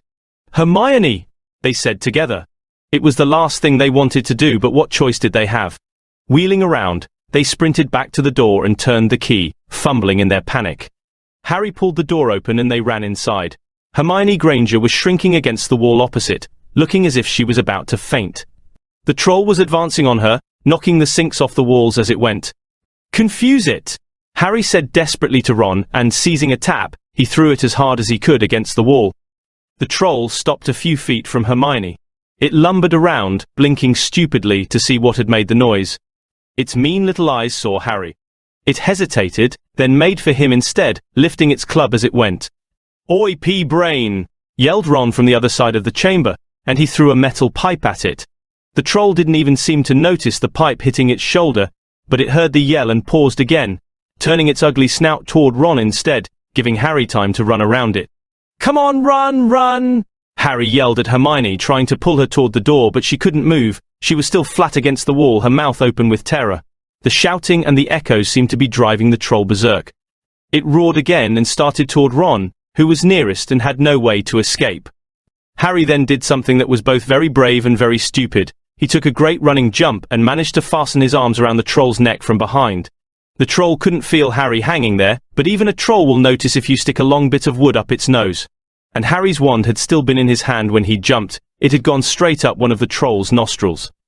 Howling with pain, the troll twisted and flailed its club, with Harry clinging on for dear life. Any second, the troll was going to rip him off or catch him a terrible blow with the club. Hermione had sunk to the floor in fright. Ron pulled out his own wand. Not knowing what he was going to do, he heard himself cry the first spell that came into his head. Wingardium Leviosa! The club flew suddenly out of the troll's hand, rose high, high up into the air, turned slowly over, and dropped, with a sickening crack, onto its owner's head. The troll swayed on the spot and then fell flat on its face, with a thud that made the whole room tremble. Harry got to his feet. He was shaking and out of breath. Ron was standing there with his wand still raised, staring at what he had done. It was Hermione who spoke first. "Is it dead?" "I don't think so," said Harry. "I think it's just been knocked out." He bent down and pulled his wand out of the troll's nose. It was covered in what looked like lumpy grey glue. "Ugh, troll boogers." He wiped it on the troll's trousers. A sudden slamming and loud footsteps made the three of them look up. They hadn't realized what a racket they had been making, but of course, someone downstairs must have heard the crashes and the troll's roars. A moment later, Professor McGonagall had come bursting into the room, closely followed by Snape, with Quirrell bringing up the rear. Quirrell took one look at the troll, let out a faint whimper, and sat quickly down on a toilet, clutching his heart. Snape bent over the troll. Professor McGonagall was looking at Ron and Harry. Harry had never seen her look so angry. Her lips were white. Hopes of winning 50 points for Gryffindor faded quickly from Harry's mind. "What on earth were you thinking of?" said Professor McGonagall, with cold fury in her voice. Harry looked at Ron, who was still standing with his wand in the air. "You're lucky you weren't killed. Why aren't you in your dormitory?" Snape gave Harry a swift, piercing look. Harry looked at the floor. He wished Ron would put his wand down. Then a small voice came out of the shadows. "Please, Professor McGonagall. They were looking for me." "Miss Granger!" Hermione had managed to get to her feet at last. "I went looking for the troll because I thought I could deal with it on my own. You know, because I've read all about them." Ron dropped his wand. Hermione Granger, telling a downright lie to a teacher? If they hadn't found me, I'd be dead now. Harry stuck his wand up its nose and Ron knocked it out with its own club. They didn't have time to come and fetch anyone. It was about to finish me off when they arrived. Harry and Ron tried to look as though this story wasn't new to them. "Well, in that case," said Professor McGonagall, staring at the three of them, "Miss Granger, you foolish girl, how could you think of tackling a mountain troll on your own?" Hermione hung her head. Harry was speechless. Hermione was the last person to do anything against the rules, and here she was, pretending she had, to get them out of trouble. It was as if Snape had started handing out sweets. "Miss Granger, 5 points will be taken from Gryffindor for this," said Professor McGonagall. I'm very disappointed in you. If you're not hurt at all, you'd better get off to Gryffindor Tower. Students are finishing the feast in their houses." Hermione left. Professor McGonagall turned to Harry and Ron. "Well, I still say you were lucky, but not many first years could have taken on a full-grown mountain troll. You each win Gryffindor 5 points. Professor Dumbledore will be informed of this. You may go." They hurried out of the chamber and didn't speak at all until they had climbed 2 floors up. It was a relief to be away from the smell of the troll, quite apart from anything else. "We should have gotten more than 10 points, Ron grumbled. 5, you mean, once she's taken off Hermione's. Good of her to get us out of trouble like that," Ron admitted. "Mind you, we did save her. She might not have needed saving if we hadn't locked the thing in with her," Harry reminded him. They had reached the portrait of the fat lady. "Pig's snout," they said, and entered. The common room was packed and noisy. Everyone was eating the food that had been sent up. Hermione, however, stood alone by the door, waiting for them. There was a very embarrassed pause. Then, none of them looking at each other, they all said thanks and hurried off to get plates. But from that moment on, Hermione Granger became their friend. There are some things you can't share without ending up liking each other, and knocking out a 12-foot mountain troll is one of them. Chapter 11, Quidditch. As they entered November, the weather turned very cold. The mountains around the school became icy grey and the lake like chilled steel. Every morning the ground was covered in frost. Hagrid could be seen from the upstairs windows defrosting broomsticks on the Quidditch field, bundled up in a long moleskin overcoat, rabbit fur gloves, and enormous beaver skin boots. The Quidditch season had begun. On Saturday, Harry would be playing in his first match after weeks of training, Gryffindor versus Slytherin. If Gryffindor won, they would move up into second place in the house championship. Hardly anyone had seen Harry play because Wood had decided that, as their secret weapon, Harry should be kept, well, secret. But the news that he was playing Seeker had leaked out somehow, and Harry didn't know which was worse, people telling him he'd be brilliant, or people telling him they'd be running around underneath him holding a mattress. It was really lucky that Harry now had Hermione as a friend. He didn't know how he'd have gotten through all his homework without her, what with all the last-minute Quidditch practice Wood was making them do. She had also taught him Quidditch through the ages, which turned out to be a very interesting read. Harry learned that there were 700 ways of committing a Quidditch foul, and that all of them had happened during a World Cup match in 1473. That Seekers were usually the smallest and fastest players, and that most serious Quidditch accidents seemed to happen to them. That although people rarely died playing Quidditch, referees had been known to vanish and turn up months later in the Sahara Desert. Hermione had become a bit more relaxed about breaking rules since Harry and Ron had saved her from the mountain troll, and she was much nicer for it. The day before Harry's first Quidditch match, the three of them were out in the freezing courtyard during break, and she had conjured them up a bright blue fire that could be carried around in a jam jar. They were standing with their backs to it, getting warm when Snape crossed the yard. Harry noticed at once that Snape was limping. Harry, Ron and Hermione moved closer together to block the fire from view. They were sure it wouldn't be allowed. Unfortunately, something about their guilty faces caught Snape's eye. He limped over. He hadn't seen the fire, but he seemed to be looking for a reason to tell them off anyway. "What's that you've got there, Potter?" It was Quidditch through the ages. Harry showed him. "Library books are not to be taken outside the school," said Snape. "Give it to me." 5 points from Gryffindor. "He's just made that rule up," Harry muttered angrily as Snape limped away. "Wonder what's wrong with his leg?" "Dunno, but I hope it's really hurting him," said Ron bitterly. The Gryffindor common room was very noisy that evening. Harry, Ron and Hermione sat together next to a window. Hermione was checking Harry and Ron's charms homework for them. She would never let them copy. How will you learn? But by asking her to read it through, they got the right answers anyway. Harry felt restless.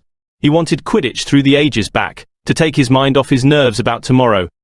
Why should he be afraid of Snape? Getting up, he told Ron and Hermione he was going to ask Snape if he could have it. "Better you than me," they said together, but Harry had an idea that Snape wouldn't refuse if there were other teachers listening. He made his way down to the staff room and knocked. There was no answer. He knocked again. Nothing. Perhaps Snape had left the book in there? It was worth a try. He pushed the door ajar and peered inside, and a horrible scene met his eyes. Snape and Filch were inside, alone. Snape was holding his robes above his knees. One of his legs was bloody and mangled. Filch was handing Snape bandages. "Blasted thing," Snape was saying. "How are you supposed to keep your eyes on all three heads at once?" Harry tried to shut the door quietly, but, "Potter!" Snape's face was twisted with fury as he dropped his robes quickly to hide his leg. Harry gulped. I just wondered if I could have my book back. Get out! Out! Harry left before Snape could take any more points from Gryffindor. He sprinted back upstairs. Did you get it? Ron asked as Harry joined them. What's the matter? In a low whisper, Harry told them what he'd seen. You know what this means? He finished breathlessly. He tried to get past that three-headed dog at Halloween. That's where he was going when we saw him. He's after whatever it's guarding. And I'd bet my broomstick he let that troll in to make a diversion. Hermione's eyes were wide. No. He wouldn't, she said. I know he's not very nice, but he wouldn't try and steal something Dumbledore was keeping safe. Honestly, Hermione, you think all teachers are saints or something, snapped Ron. I'm with Harry. I wouldn't put anything past Snape. But what's he after? What's that dog guarding? Harry went to bed with his head buzzing with the same question. Neville was snoring loudly, but Harry couldn't sleep. He tried to empty his mind. He needed to sleep, he had to. He had his first Quidditch match in a few hours. But the expression on Snape's face when Harry had seen his leg wasn't easy to forget. The next morning dawned very bright and cold. The great hall was full of the delicious smell of fried sausages and the cheerful chatter of everyone looking forward to a good Quidditch match. You've got to eat some breakfast. I don't want anything. Just a bit of toast, wheedled Hermione. I'm not hungry. Harry felt terrible. In an hour's time he'd be walking onto the field. Harry, you need your strength, said Seamus Finnegan. Seekers are always the ones who get clobbered by the other team. Thanks, Seamus, said Harry, watching Seamus pile ketchup on his sausages. By 11 o'clock the whole school seemed to be out in the stands around the Quidditch pitch. Many students had binoculars.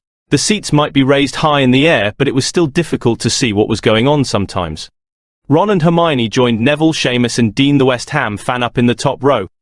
As a surprise for Harry, they had painted a large banner on one of the sheets Scabbers had ruined. It said Potter for President, and Dean, who was good at drawing, had done a large Gryffindor lion underneath. Then Hermione had performed a tricky little charm so that the paint flashed different colors. Meanwhile, in the locker room, Harry and the rest of the team were changing into their scarlet Quidditch robes. Slytherin would be playing in green. Wood cleared his throat for silence. Okay, men, he said. And women, said Chaser Angelina Johnson.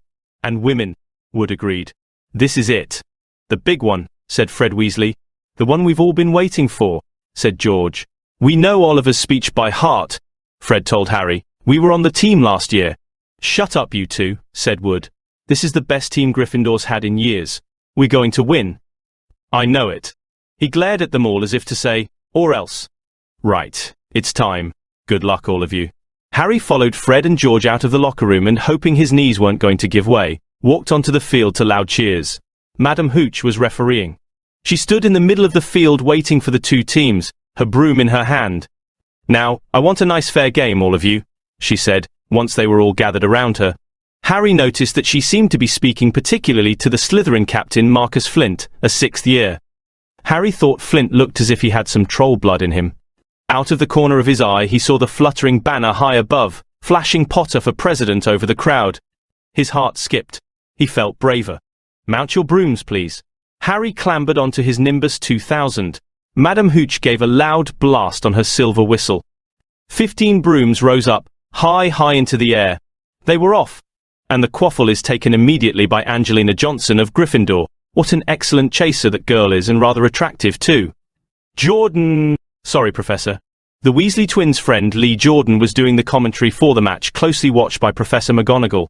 And she's really belting along up there. A neat pass to Alicia Spinnet, a good find of Oliver Woods, last year only a reserve. Back to Johnson, and no, the Slytherins have taken the quaffle.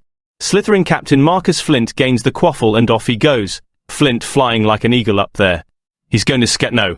Stopped by an excellent move by Gryffindor keeper Wood, and the Gryffindors take the quaffle. That's Chaser Katie Bell of Gryffindor there. Nice dive around Flint, off up the field and, ouch, that must have hurt. Hit in the back of the head by a bludger. Quaffle taken by the Slytherins. That's Adrian Pusey speeding off toward the goalposts, but he's blocked by a second bludger. Sent his way by Fred or George Weasley.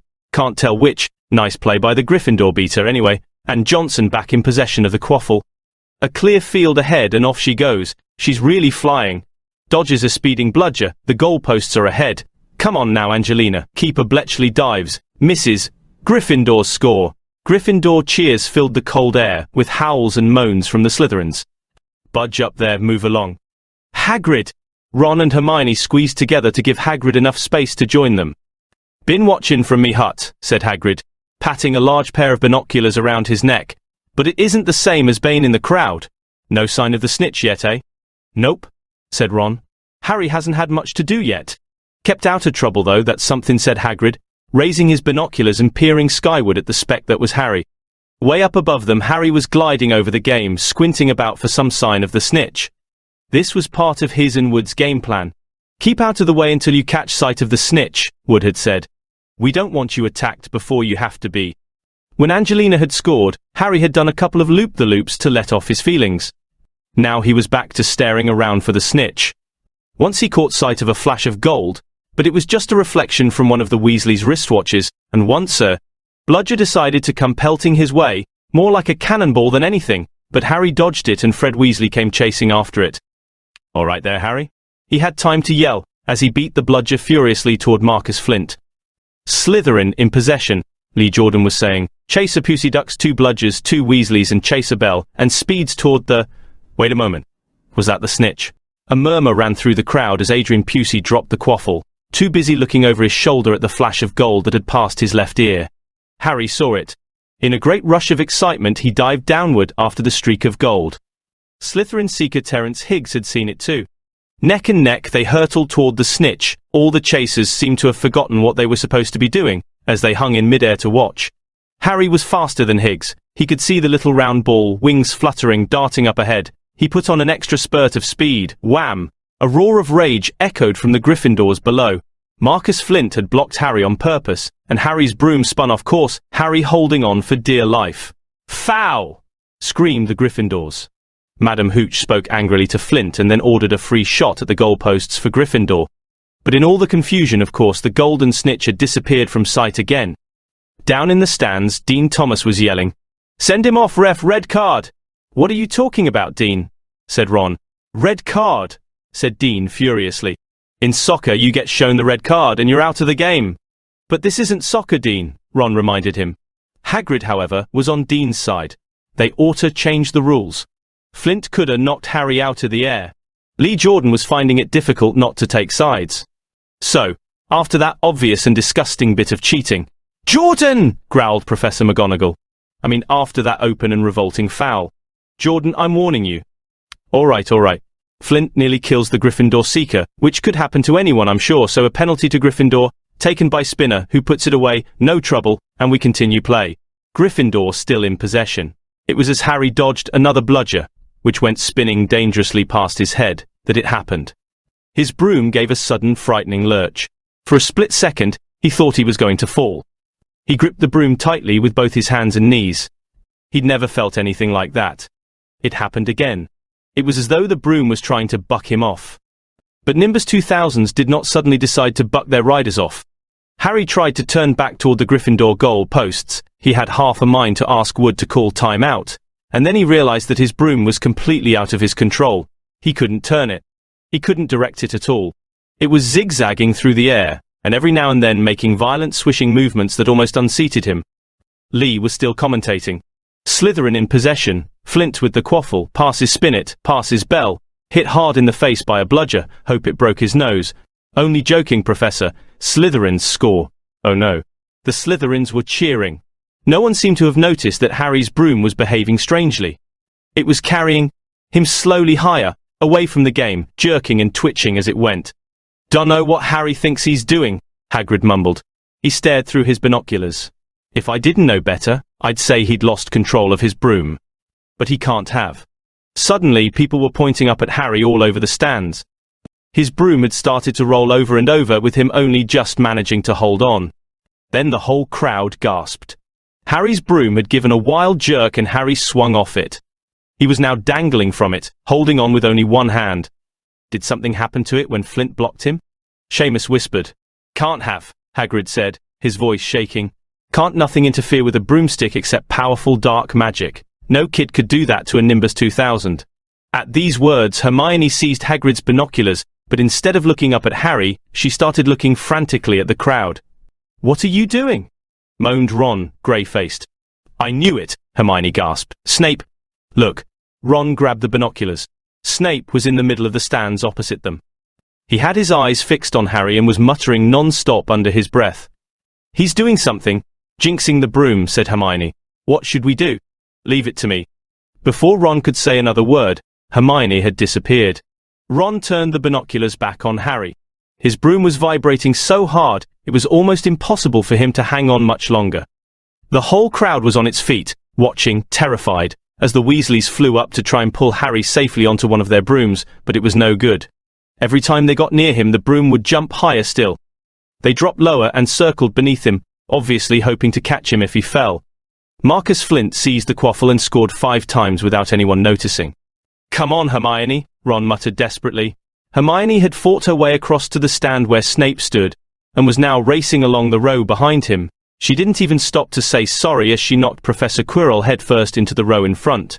Reaching Snape, she crouched down, pulled out her wand, and whispered a few well-chosen words. Bright blue flames shot from her wand onto the hem of Snape's robes. It took perhaps 30 seconds for Snape to realize that he was on fire. A sudden yelp told her she had done her job. Scooping the fire off him into a little jar in her pocket, she scrambled back along the row. Snape would never know what had happened. It was enough. Up in the air, Harry was suddenly able to clamber back onto his broom. "Neville, you can look," Ron said. Neville had been sobbing into Hagrid's jacket for the last 5 minutes. Harry was speeding toward the ground when the crowd saw him clap his hand to his mouth as though he was about to be sick. He hit the field on all fours, coughed, and something gold fell into his hand. "I've got the snitch!" he shouted, waving it above his head, and the game ended in complete confusion. He didn't catch it, he nearly swallowed it. Flint was still howling 20 minutes later. But it made no difference. Harry hadn't broken any rules, and Lee Jordan was still happily shouting the results.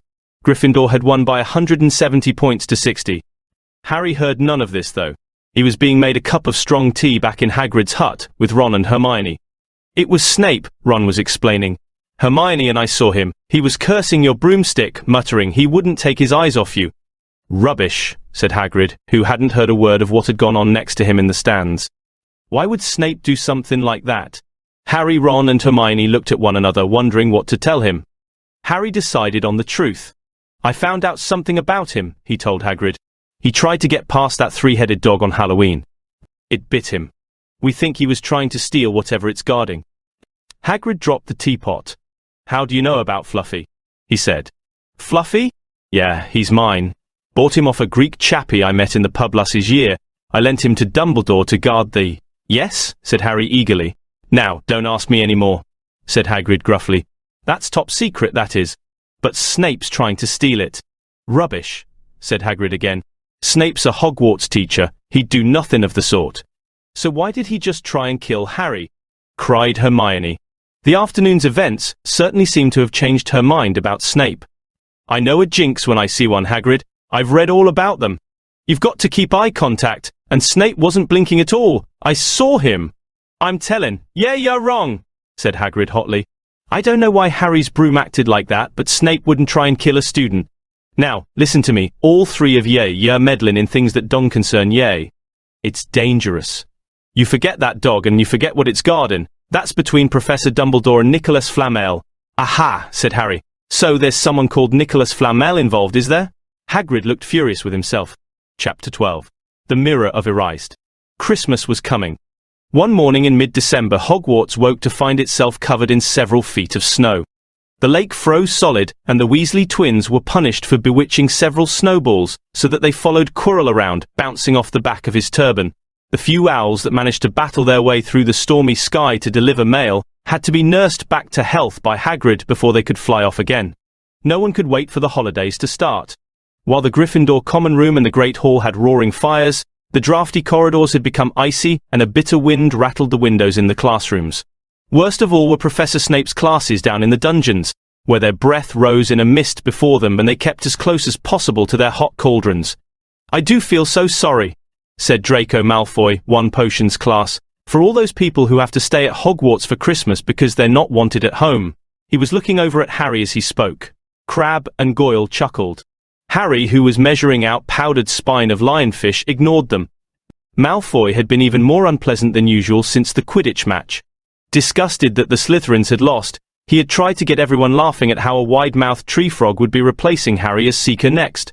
Then he'd realized that nobody found this funny, because they were all so impressed at the way Harry had managed to stay on his bucking broomstick. So Malfoy, jealous and angry, had gone back to taunting Harry about having no proper family. It was true that Harry wasn't going back to Privet Drive for Christmas.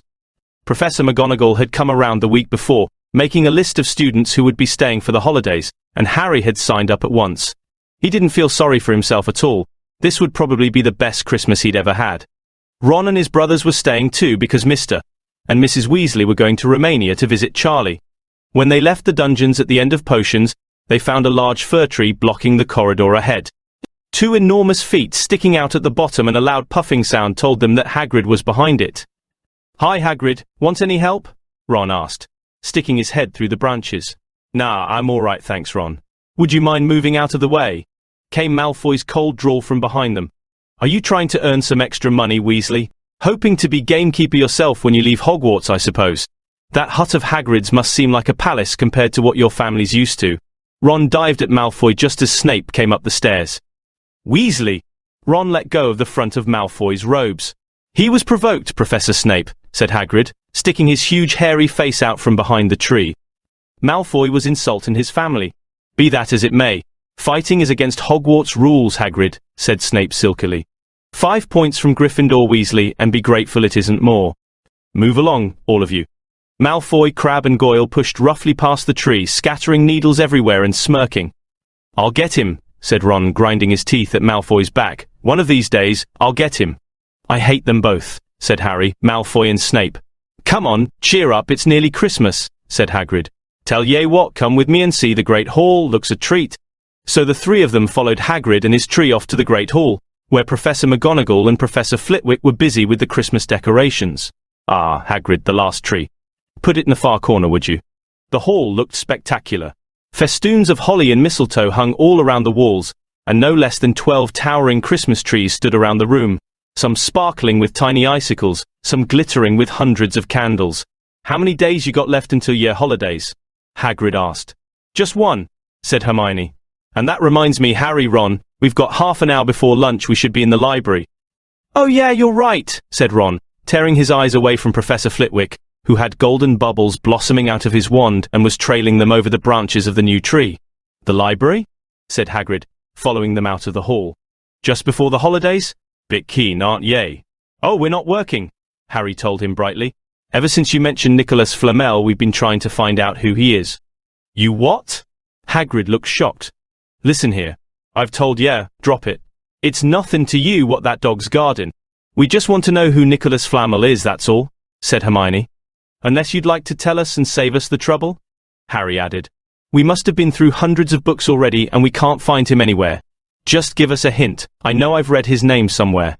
"I'm saying nothing," said Hagrid flatly. "Just have to find out for ourselves then," said Ron, and they left Hagrid looking disgruntled and hurried off to the library. They had indeed been searching books for Flamel's name ever since Hagrid had let it slip, because how else were they going to find out what Snape was trying to steal? The trouble was, it was very hard to know where to begin, not knowing what Flamel might have done to get himself into a book. He wasn't in great wizards of the 20th century or notable magical names of our time. He was missing, too, from important modern magical discoveries and a study of recent developments in wizardry. And then, of course, there was the sheer size of the library. Tens of thousands of books, thousands of shelves, hundreds of narrow rows. Hermione took out a list of subjects and titles she had decided to search, while Ron strode off down a row of books and started pulling them off the shelves at random. Harry wandered over to the restricted section. He had been wondering for a while if Flamel wasn't somewhere in there. Unfortunately, you needed a specially signed note from one of the teachers to look in any of the restricted books, and he knew he'd never get one. These were the books containing powerful dark magic never taught at Hogwarts, and only read by older students studying advanced defense against the dark arts. "What are you looking for, boy?" "Nothing," said Harry. Madam Pince, the librarian, brandished a feather duster at him. "You'd better get out then. Go on, out!" Wishing he'd been a bit quicker at thinking up some story, Harry left the library. He, Ron, and Hermione had already agreed they'd better not ask Madam Pince where they could find Flamel. They were sure she'd be able to tell them, but they couldn't risk Snape hearing what they were up to. Harry waited outside in the corridor to see if the other two had found anything, but he wasn't very hopeful. They had been looking for 2 weeks after but as they only had odd moments between lessons, it wasn't surprising they'd found nothing. What they really needed was a nice long search without Madam Pince breathing down their necks. 5 minutes later, Ron and Hermione joined him, shaking their heads. They went off to lunch. "You will keep looking while I'm away, won't you?" said Hermione. "And send me an owl if you find anything." "And you could ask your parents if they know who Flamel is," said Ron. "It'd be safe to ask them." "Very safe, as they're both dentists," said Hermione. Once the holidays had started, Ron and Harry were having too good a time to think much about Flamel. They had the dormitory to themselves, and the common room was far emptier than usual, so they were able to get the good armchairs by the fire. They sat by the hour eating anything they could spear on a toasting fork: bread, English muffins, marshmallows, and plotting ways of getting Malfoy expelled, which were fun to talk about even if they wouldn't work. Ron also started teaching Harry wizard chess. This was exactly like Muggle chess, except that the figures were alive, which made it a lot like directing troops in battle. Ron's set was very old and battered. Like everything else he owned, it had once belonged to someone else in his family, in this case, his grandfather. However, old chessmen weren't a drawback at all. Ron knew them so well he never had trouble getting them to do what he wanted. Harry played with chessman Seamus Finnegan had lent him, and they didn't trust him at all. He wasn't a very good player yet, and they kept shouting different bits of advice at him, which was confusing. "Don't send me there, can't you see his knight? Send him, we can afford to lose him." On Christmas Eve, Harry went to bed looking forward to the next day for the food and the fun, but not expecting any presents at all. When he woke early in the morning, however, the first thing he saw was a small pile of packages at the foot of his bed. "Merry Christmas," said Ron sleepily as Harry scrambled out of bed and pulled on his bathrobe. "You too," said Harry. "Will you look at this? I've got some presents." "What did you expect, turnips?" said Ron, turning to his own pile, which was a lot bigger than Harry's. Harry picked up the top parcel. It was wrapped in thick brown paper, and scrawled across it was to Harry from Hagrid. Inside was a roughly cut wooden flute. Hagrid had obviously whittled it himself. Harry blew it. It sounded a bit like an owl. A second, very small parcel contained a note. "We received your message and enclose your Christmas present. From Uncle Vernon and Aunt Petunia." Taped to the note was a 50-pence piece. "That's friendly," said Harry. Ron was fascinated by the 50 pence. "Weird," he said. "What a shape, this is money." "You can keep it," said Harry, laughing at how pleased Ron was. "Hagrid and my aunt and uncle. So who sent these?" "I think I know who that one's from," said Ron, turning a bit pink and pointing to a very lumpy parcel. "My mom. I told her you didn't expect any presents and—" "Oh no," he groaned. "She's made you a Weasley sweater." Harry had torn open the parcel to find a thick, hand-knitted sweater in emerald green, and a large box of homemade fudge. "Every year she makes us a sweater," said Ron, unwrapping his own. "And mine's always maroon." "That's really nice of her," said Harry, trying the fudge, which was very tasty. His next present also contained candy, a large box of chocolate frogs from Hermione. This only left one parcel. Harry picked it up and felt it. It was very light. He unwrapped it. Something fluid and silvery grey went slithering to the floor, where it lay in gleaming folds. Ron gasped. "I've heard of those," he said in a hushed voice, dropping the box of every flavour beans he'd gotten from Hermione. "If that's what I think it is. They're really rare and really valuable." "What is it?" Harry picked the shining silvery cloth off the floor. It was strange to the touch, like water woven into material. "It's an invisibility cloak," said Ron, a look of awe on his face. "I'm sure it is. Try it on." Harry threw the cloak around his shoulders, and Ron gave a yell. "It is! Look down!" Harry looked down at his feet, but they were gone. He dashed to the mirror. Sure enough, his reflection looked back at him, just his head suspended in mid-air, his body completely invisible. He pulled the cloak over his head, and his reflection vanished completely. "There's a note," said Ron suddenly. A note fell out of it. Harry pulled off the cloak and seized the letter. Written in narrow, loopy writing he had never seen before were the following words. "Your father left this in my possession before he died. It is time it was returned to you. Use it well. A very Merry Christmas to you." There was no signature. Harry stared at the note. Ron was admiring the cloak. "I'd give anything for one of these," he said. "Anything." "What's the matter?" "Nothing," said Harry. He felt very strange. Who had sent the cloak? Had it really once belonged to his father? Before he could say or think anything else, the dormitory door was flung open and Fred and George Weasley bounded in. Harry stuffed the cloak quickly out of sight. He didn't feel like sharing it with anyone else yet. "Merry Christmas! Hey look, Harry's got a Weasley sweater too." Fred and George were wearing blue sweaters, one with a large yellow F on it, the other a G. "Harry's is better than ours, though," said Fred, holding up Harry's sweater. "She obviously makes more of an effort if you're not family." "Why aren't you wearing yours, Ron?" George demanded. "Come on, get it on, they're lovely and warm." "I hate maroon," Ron moaned half-heartedly as he pulled it over his head. "You haven't got a letter on yours," George observed. "I suppose she thinks you don't forget your name." "But we're not stupid. We know we're called Gred and Forge. What's all this noise?" Percy Weasley stuck his head through the door, looking disapproving. He had clearly gotten halfway through unwrapping his presents as he too carried a lumpy sweater over his arm which Fred seized. "P for prefect. Get it on, Percy. Come on, we're all wearing ours. Even Harry got one." "I don't want," said Percy thickly, as the twins forced the sweater over his head, knocking his glasses askew. "And you're not sitting with the prefects today either," said George. "Christmas is a time for family." They frog-marched Percy from the room, his arms pinned to his side by his sweater. Harry had never in all his life had such a Christmas dinner. 100 fat, roast turkeys, mountains of roast and boiled potatoes, platters of chipolatas, tureens of buttered peas, silver boats of thick, rich gravy and cranberry sauce, and stacks of wizard crackers every few feet along the table. These fantastic party favors were nothing like the feeble muggle ones the Dursleys usually bought, with their little plastic toys and their flimsy paper hats inside. Harry pulled a wizard cracker with Fred and it didn't just bang, it went off with a blast like a cannon and engulfed them all in a cloud of blue smoke, while from the inside exploded a Rear Admiral's hat and several live white mice. Up at the high table, Dumbledore had swapped his pointed wizard's hat for a flowered bonnet, and was chuckling merrily at a joke Professor Flitwick had just read him. Flaming Christmas puddings followed the turkey. Percy nearly broke his teeth on a silver sickle embedded in his slice.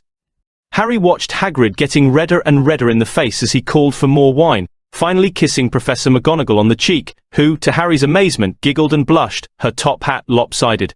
When Harry finally left the table, he was laden down with a stack of things out of the crackers, including a pack of non-explodable, luminous balloons, a grow-your-own-warts kit, and his own new wizard chess set. The white mice had disappeared and Harry had a nasty feeling they were going to end up as Mrs. Norris's Christmas dinner. Harry and the Weasleys spent a happy afternoon having a furious snowball fight on the grounds. Then, cold, wet and gasping for breath, they returned to the fire in the Gryffindor common room, where Harry broke in his new chess set by losing spectacularly to Ron. He suspected he wouldn't have lost so badly if Percy hadn't tried to help him so much. After a meal of turkey sandwiches, crumpets, trifle and Christmas cake, everyone felt too full and sleepy to do much before bed, except sit and watch Percy chase Fred and George all over Gryffindor Tower because they'd stolen his prefect badge. It had been Harry's best Christmas day ever. Yet something had been nagging at the back of his mind all day. Not until he climbed into bed was he free to think about it, the invisibility cloak, and whoever had sent it. Ron, full of turkey and cake, and with nothing mysterious to bother him, fell asleep almost as soon as he'd drawn the curtains of his four-poster. Harry leaned over the side of his own bed and pulled the cloak out from under it. His father's. This had been his father's. He let the material flow over his hands, smoother than silk, light as air. "Use it well," the note had said. He had to try it now. He slipped out of bed and wrapped the cloak around himself. Looking down at his legs, he saw only moonlight and shadows. It was a very funny feeling. Use it well. Suddenly, Harry felt wide awake. The whole of Hogwarts was open to him in this cloak. Excitement flooded through him as he stood there in the dark and silence. He could go anywhere in this, anywhere, and Filch would never know. Ron grunted in his sleep. Should Harry wake him? Something held him back. His father's cloak. He felt that this time, the first time, he wanted to use it alone. He crept out of the dormitory, down the stairs, across the common room, and climbed through the portrait hole. "Who's there?" squawked the fat lady. Harry said nothing. He walked quickly down the corridor. Where should he go? He stopped, his heart racing, and thought. And then it came to him. The restricted section in the library. He'd be able to read as long as he liked, as long as it took to find out who Flamel was. He set off, drawing the invisibility cloak tight around him as he walked. The library was pitch black and very eerie. Harry lit a lamp to see his way along the rows of books. The lamp looked as if it was floating along in mid-air, and even though Harry could feel his arm supporting it, the sight gave him the creeps. The restricted section was right at the back of the library. Stepping carefully over the rope that separated these books from the rest of the library, he held up his lamp to read the titles. They didn't tell him much. Their peeling, faded gold letters spelled words in languages Harry couldn't understand. Some had no title at all. One book had a dark stain on it that looked horribly like blood. The hairs on the back of Harry's neck prickled. Maybe he was imagining it, maybe not, but he thought a faint whispering was coming from the books, as though they knew someone was there who shouldn't be. He had to start somewhere. Setting the lamp down carefully on the floor, he looked along the bottom shelf for an interesting-looking book. A large black and silver volume caught his eye. He pulled it out with difficulty, because it was very heavy, and, balancing it on his knee, let it fall open. A piercing, blood-curdling shriek split the silence. The book was screaming. Harry snapped it shut, but the shriek went on, one high, unbroken, ear-splitting note. He stumbled backward and knocked over his lamp, which went out at once. Panicking, he heard footsteps coming down the corridor outside. Stuffing the shrieking book back on the shelf, he ran for it. He passed Filch in the doorway. Filch's pale, wild eyes looked straight through him, and Harry slipped under Filch's outstretched arm and streaked off up the corridor, the book's shrieks still ringing in his ears. He came to a sudden halt in front of a tall suit of armor. He had been so busy getting away from the library he hadn't paid attention to where he was going. Perhaps because it was dark, he didn't recognize where he was at all. There was a suit of armor near the kitchens he knew, but he must be 5 floors above there. You asked me to come directly to you, Professor, if anyone was wandering around at night and somebody's been in the library restricted section. Harry felt the blood drain out of his face. Wherever he was, Filch must know a shortcut, because his soft, greasy voice was getting nearer, and to his horror, it was Snape who replied, "The restricted section? Well, they can't be far, we'll catch them." Harry stood rooted to the spot as Filch and Snape came around the corner ahead. They couldn't see him, of course, but it was a narrow corridor, and if they came much nearer, they'd knock right into him. The cloak didn't stop him from being solid. He backed away as quietly as he could. A door stood ajar to his left. It was his only hope. He squeezed through it, holding his breath, trying not to move it, and to his relief he managed to get inside the room without their noticing anything. They walked straight past, and Harry leaned against the wall, breathing deeply, listening to their footsteps. Dying away. That had been close, very close. It was a few seconds before he noticed anything about the room he had hidden in. It looked like an unused classroom. The dark shapes of desks and chairs were piled against the walls, and there was an upturned wastepaper basket. But propped against the wall facing him was something that didn't look as if it belonged there. Something that looked as if someone had just put it there to keep it out of the way. It was a magnificent mirror, as high as the ceiling, with an ornate gold frame standing on 2 clawed feet. There was an inscription carved around the top. Erised stra eru oit ube kafru oit on warsi. His panic fading now that there was no sound of Filch and Snape, Harry moved nearer to the mirror, wanting to look at himself but see no reflection again. He stepped in front of it. He had to clap his hands to his mouth to stop himself from screaming. He whirled around. His heart was pounding far more furiously than when the book had screamed, for he had seen not only himself in the mirror, but a whole crowd of people standing right behind him. But the room was empty. Breathing very fast, he turned slowly back to the mirror. There he was, reflected in it, white and scared-looking, and there, reflected behind him, were at least 10 others. Harry looked over his shoulder, but still, no one was there. Or were they all invisible too? Was he in fact in a room full of invisible people, and this mirror's trick was that it reflected them, invisible or not? He looked in the mirror again. A woman standing right behind his reflection was smiling at him and waving. He reached out a hand and felt the air behind him. If she was really there, he'd touch her. Their reflections were so close together, but he felt only air. She and the others existed only in the mirror. She was a very pretty woman. She had dark red hair and her eyes. Her eyes are just like mine, Harry thought, edging a little closer to the glass. Bright green, exactly the same shape, but then he noticed that she was crying, smiling but crying at the same time. The tall, thin, black-haired man standing next to her put his arm around her. He wore glasses, and his hair was very untidy. It stuck up at the back, just as Harry's did. Harry was so close to the mirror now that his nose was nearly touching that of his reflection. "Mum?" he whispered. "Dad?" They just looked at him, smiling. And slowly, Harry looked into the faces of the other people in the mirror, and saw other pairs of green eyes like his, other noses like his, even a little old man who looked as though he had Harry's knobbly knees. Harry was looking at his family, for the first time in his life. The Potters smiled and waved at Harry, and he stared hungrily back at them, his hands pressed flat against the glass as though he was hoping to fall right through it and reach them. He had a powerful kind of ache inside him, half joy, half terrible sadness. How long he stood there he didn't know. The reflections did not fade, and he looked and looked until a distant noise brought him back to his senses. He couldn't stay here, he had to find his way back to bed. He tore his eyes away from his mother's face, whispered, "I'll come back," and hurried from the room.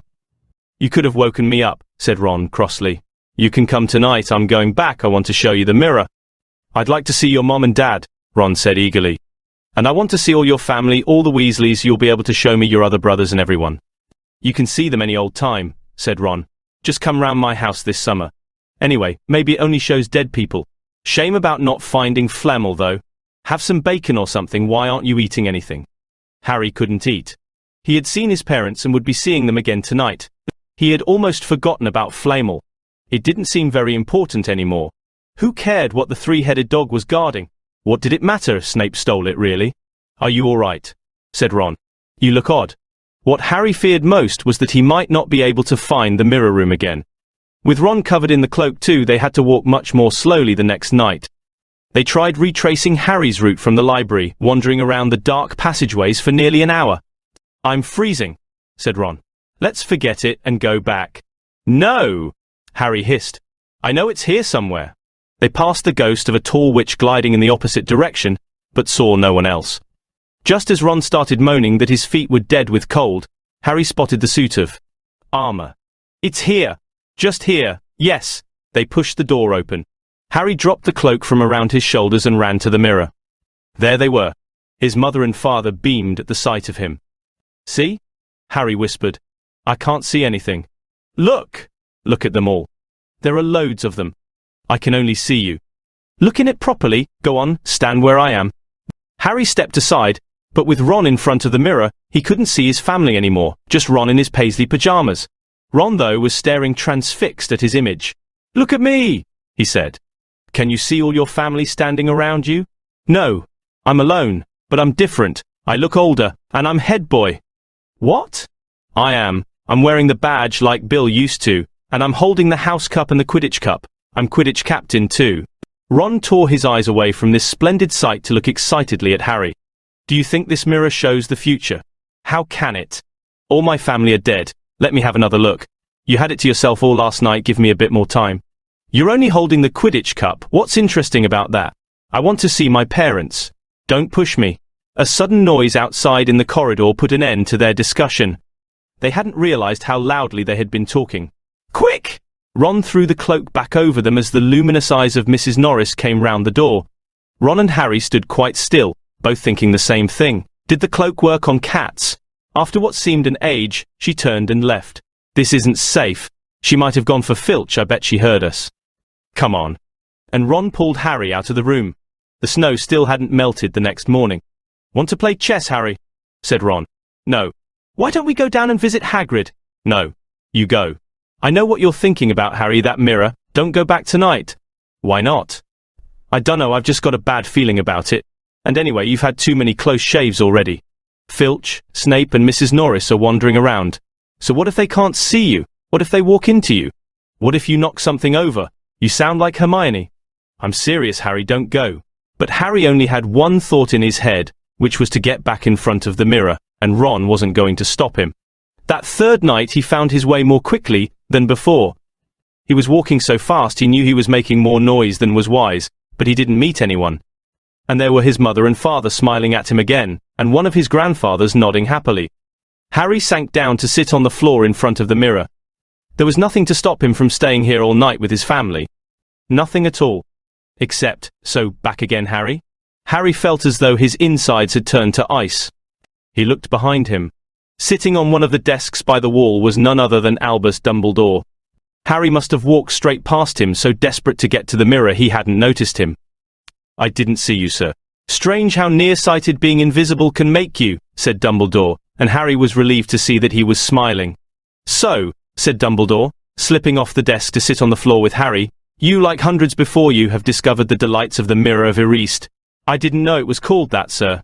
But I expect you've realized by now what it does." It shows me my family, and it showed your friend Ron himself as head boy." "How did you know?" "I don't need a cloak to become invisible," said Dumbledore gently. "Now, can you think what the Mirror of Erist shows us all?" Harry shook his head. Let me explain. The happiest man on earth would be able to use the mirror of erased like a normal mirror, that is, he would look into it and see himself exactly as he is. Does that help? Harry thought. Then he said slowly, it shows us what we want, whatever we want. Yes and no, said Dumbledore quietly. It shows us nothing more or less than the deepest, most desperate desire of our hearts. You, who have never known your family, see them standing around you. Ronald Weasley, who has always been overshadowed by his brothers, sees himself standing alone, the best of all of them. However, this mirror will give us neither knowledge or truth. Men have wasted away before it, entranced by what they have seen, or been driven mad, not knowing if what it shows is real or even possible. The mirror will be moved to a new home tomorrow, Harry, and I ask you not to go looking for it again. If you ever do run across it, you will now be prepared. It does not do to dwell on dreams and forget to live, remember that. Now, why don't you put that admirable cloak back on and get off to bed? Harry stood up. Sir, Professor Dumbledore? Can I ask you something? Obviously, you've just done so, Dumbledore smiled. You may ask me one more thing, however. What do you see when you look in the mirror? I see myself holding a pair of thick woolen socks. Harry stared. One can never have enough socks, said Dumbledore. Another Christmas has come and gone, and I didn't get a single pair. People will insist on giving me books. It was only when he was back in bed that it struck Harry that Dumbledore might not have been quite truthful. But then, he thought, as he shoved Scabbers off his pillow, it had been quite a personal question. Chapter 13. Nicholas Flamel. Dumbledore had convinced Harry not to go looking for the mirror of Erased again, and for the rest of the Christmas holidays the invisibility cloak stayed folded at the bottom of his trunk. Harry wished he could forget what he'd seen in the mirror as easily, but he couldn't. He started having nightmares. Over and over again he dreamed about his parents disappearing in a flash of green light, while a high voice cackled with laughter. You see, Dumbledore was right, that mirror could drive you mad, said Ron, when Harry told him about these dreams. Hermione, who came back the day before term started, took a different view of things. She was torn between horror at the idea of Harry being out of bed, roaming the school 3 nights in a row, if Filch had caught you, and disappointment that he hadn't at least found out who Nicholas Flamel was. They had almost given up hope of ever finding Flamel in a library book, even though Harry was still sure he'd read the name somewhere. Once term had started, they were back to skimming through books for 10 minutes during their breaks. Harry had even less time than the other two, because Quidditch practice had started again. Wood was working the team harder than ever. Even the endless rain that had replaced the snow couldn't dampen his spirits. The Weasleys complained that Wood was becoming a fanatic, but Harry was on Wood's side. If they won their next match against Hufflepuff, they would overtake Slytherin in the House Championship for the first time in 7 years. Quite apart from wanting to win, Harry found that he had fewer nightmares when he was tired out after training. Then, during one particularly wet and muddy practice session, Wood gave the team a bit of bad news. He'd just gotten very angry with the Weasleys, who kept dive-bombing each other and pretending to fall off their brooms. "Will you stop messing around?" he yelled. "That's exactly the sort of thing that'll lose us the match. Snape's refereeing this time, and he'll be looking for any excuse to knock points off Gryffindor." George Weasley really did fall off his broom at these words. "Snape's refereeing?" He spluttered through a mouthful of mud. "When's he ever refereed a Quidditch match? He's not going to be fair if we might overtake Slytherin." The rest of the team landed next to George to complain too. "It's not my fault," said Wood. "We've just got to make sure we play a clean game so Snape hasn't got an excuse to pick on us." Which was all very well, thought Harry, but he had another reason for not wanting Snape near him while he was playing Quidditch. The rest of the team hung back to talk to one another as usual at the end of practice, but Harry headed straight back to the Gryffindor common room, where he found Ron and Hermione playing chess. Chess was the only thing Hermione ever lost at, something Harry and Ron thought was very good for her. "Don't talk to me for a moment," said Ron when Harry sat down next to him. "I need to consent." He caught sight of Harry's face. "What's the matter with you? You look terrible." Speaking quietly so that no one else would hear, Harry told the other two about Snape's sudden sinister desire to be a Quidditch referee. "Don't play," said Hermione at once. "Say you're ill," said Ron. "Pretend to break your leg," Hermione suggested. "Really break your leg," said Ron. "I can't," said Harry. "There isn't a reserve seeker. If I back out, Gryffindor can't play at all." At that moment Neville toppled into the common room. How he had managed to climb through the portrait hole was anyone's guess, because his legs had been stuck together with what they recognized at once as the leg locker curse. He must have had to bunny hop all the way up to Gryffindor Tower. Everyone fell over laughing except Hermione, who leapt up and performed the counter curse. Neville's legs sprang apart and he got to his feet, trembling. What happened? Hermione asked him, leading him over to sit with Harry and Ron. Malfoy, said Neville shakily. I met him outside the library. He said he'd been looking for someone to practice that on. Go to Professor McGonagall, Hermione urged Neville. Report him.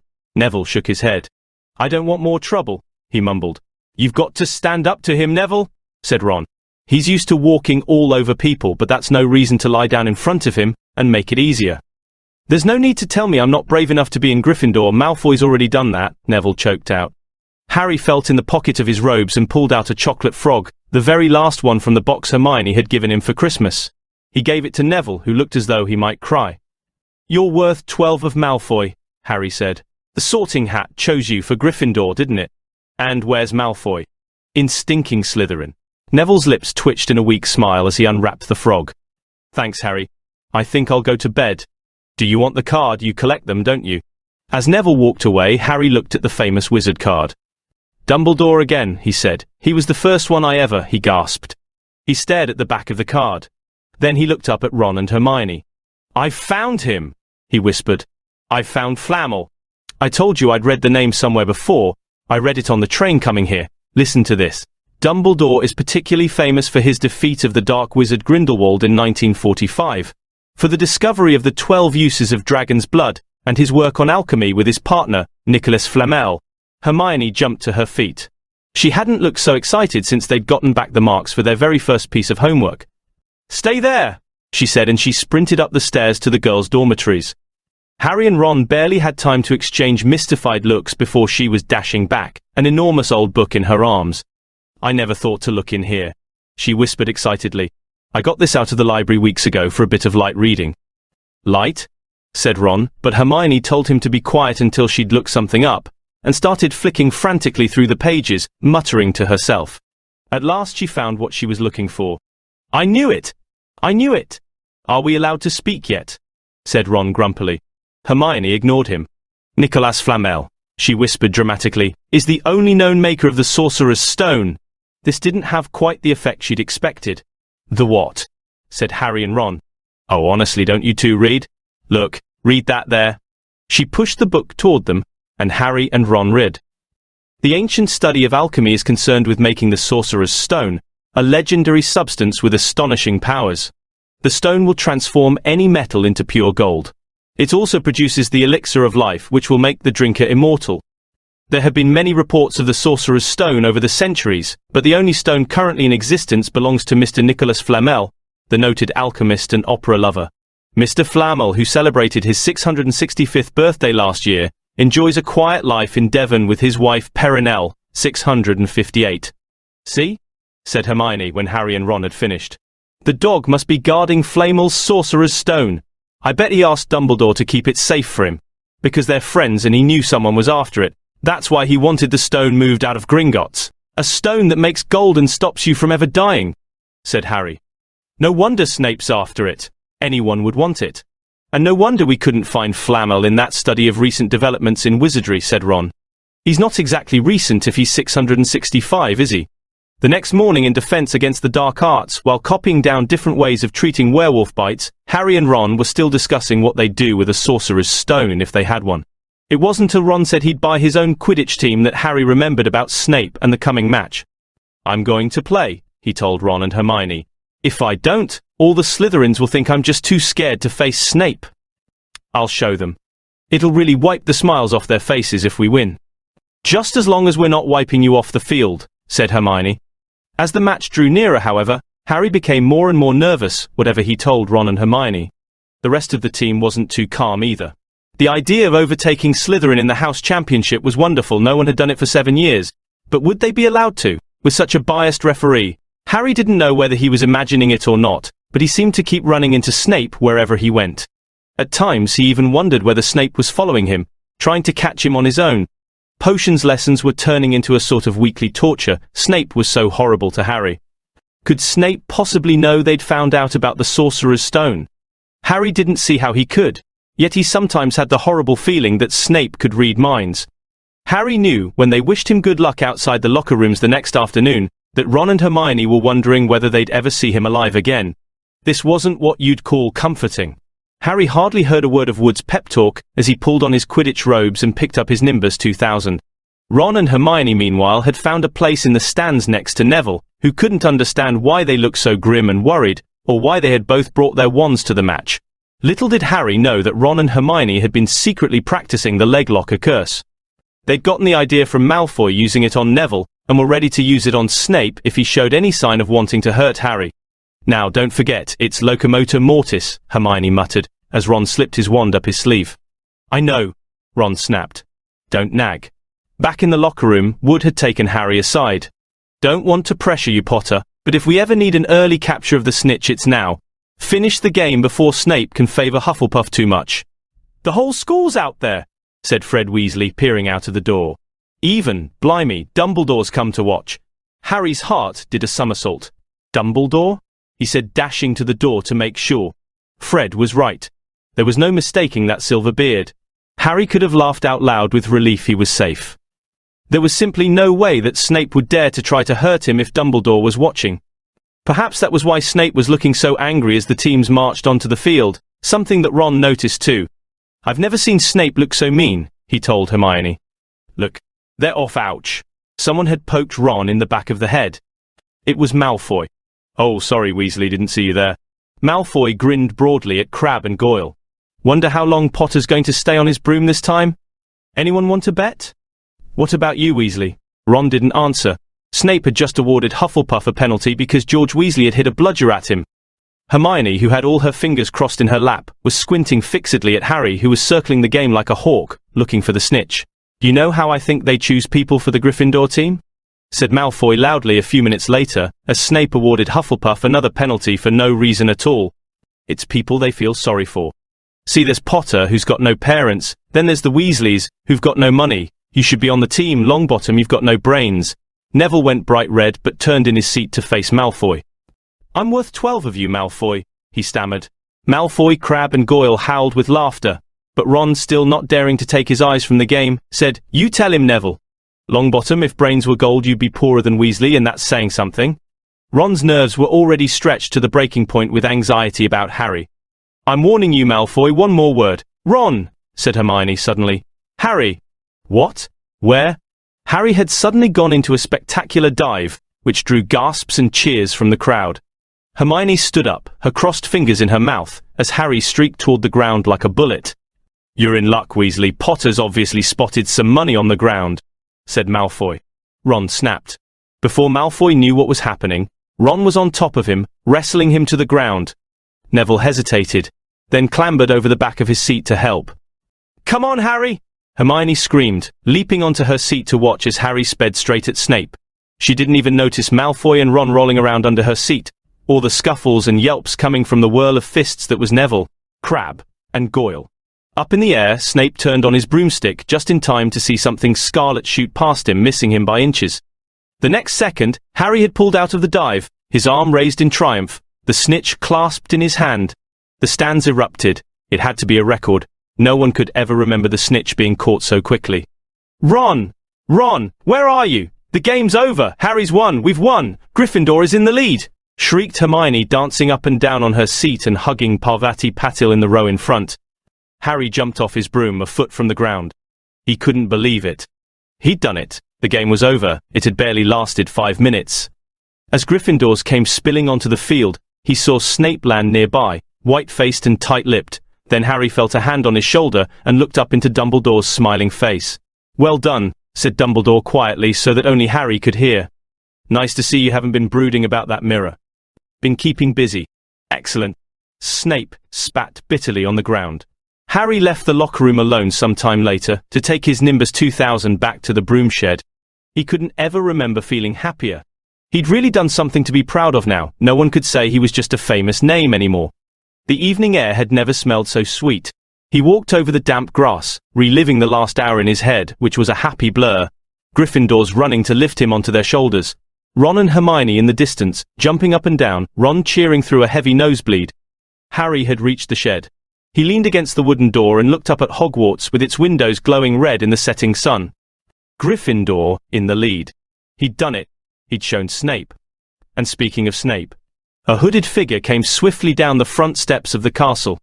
Clearly not wanting to be seen, it walked as fast as possible toward the forbidden forest. Harry's victory faded from his mind as he watched. He recognized the figure's prowling walk. Snape, sneaking into the forest while everyone else was at dinner. What was going on? Harry jumped back on his Nimbus 2000 and took off. Gliding silently over the castle, he saw Snape enter the forest at a run. He followed. The trees were so thick he couldn't see where Snape had gone. He flew in circles, lower and lower, brushing the top branches of trees until he heard voices. He glided toward them and landed noiselessly in a towering beech tree. He climbed carefully along one of the branches, holding tight to his broomstick, trying to see through the leaves. Below, in a shadowy clearing, stood Snape, but he wasn't alone. Quirrell was there too. Harry couldn't make out the look on his face, but he was stuttering worse than ever. Harry strained to catch what they were saying. "D don't know why you wanted T to meet here of all P places, Severus." "Oh, I thought we'd keep this private," said Snape, his voice icy. "Students aren't supposed to know about the Sorcerer's Stone after all." Harry leaned forward. Quirrell was mumbling something. Snape interrupted him. "Have you found out how to get past that beast of Hagrid's yet?" But Severus, You don't want me as your enemy, Quirrell," said Snape, taking a step toward him. I don't know what you know perfectly well what I mean." An owl hooted loudly, and Harry nearly fell out of the tree. He steadied himself in time to hear Snape say, "Your little bit of hocus pocus. I'm waiting." But I don't." "Very well," Snape cut in. "We'll have another little chat soon when you've had time to think things over and decided where your loyalties lie." He threw his cloak over his head and strode out of the clearing.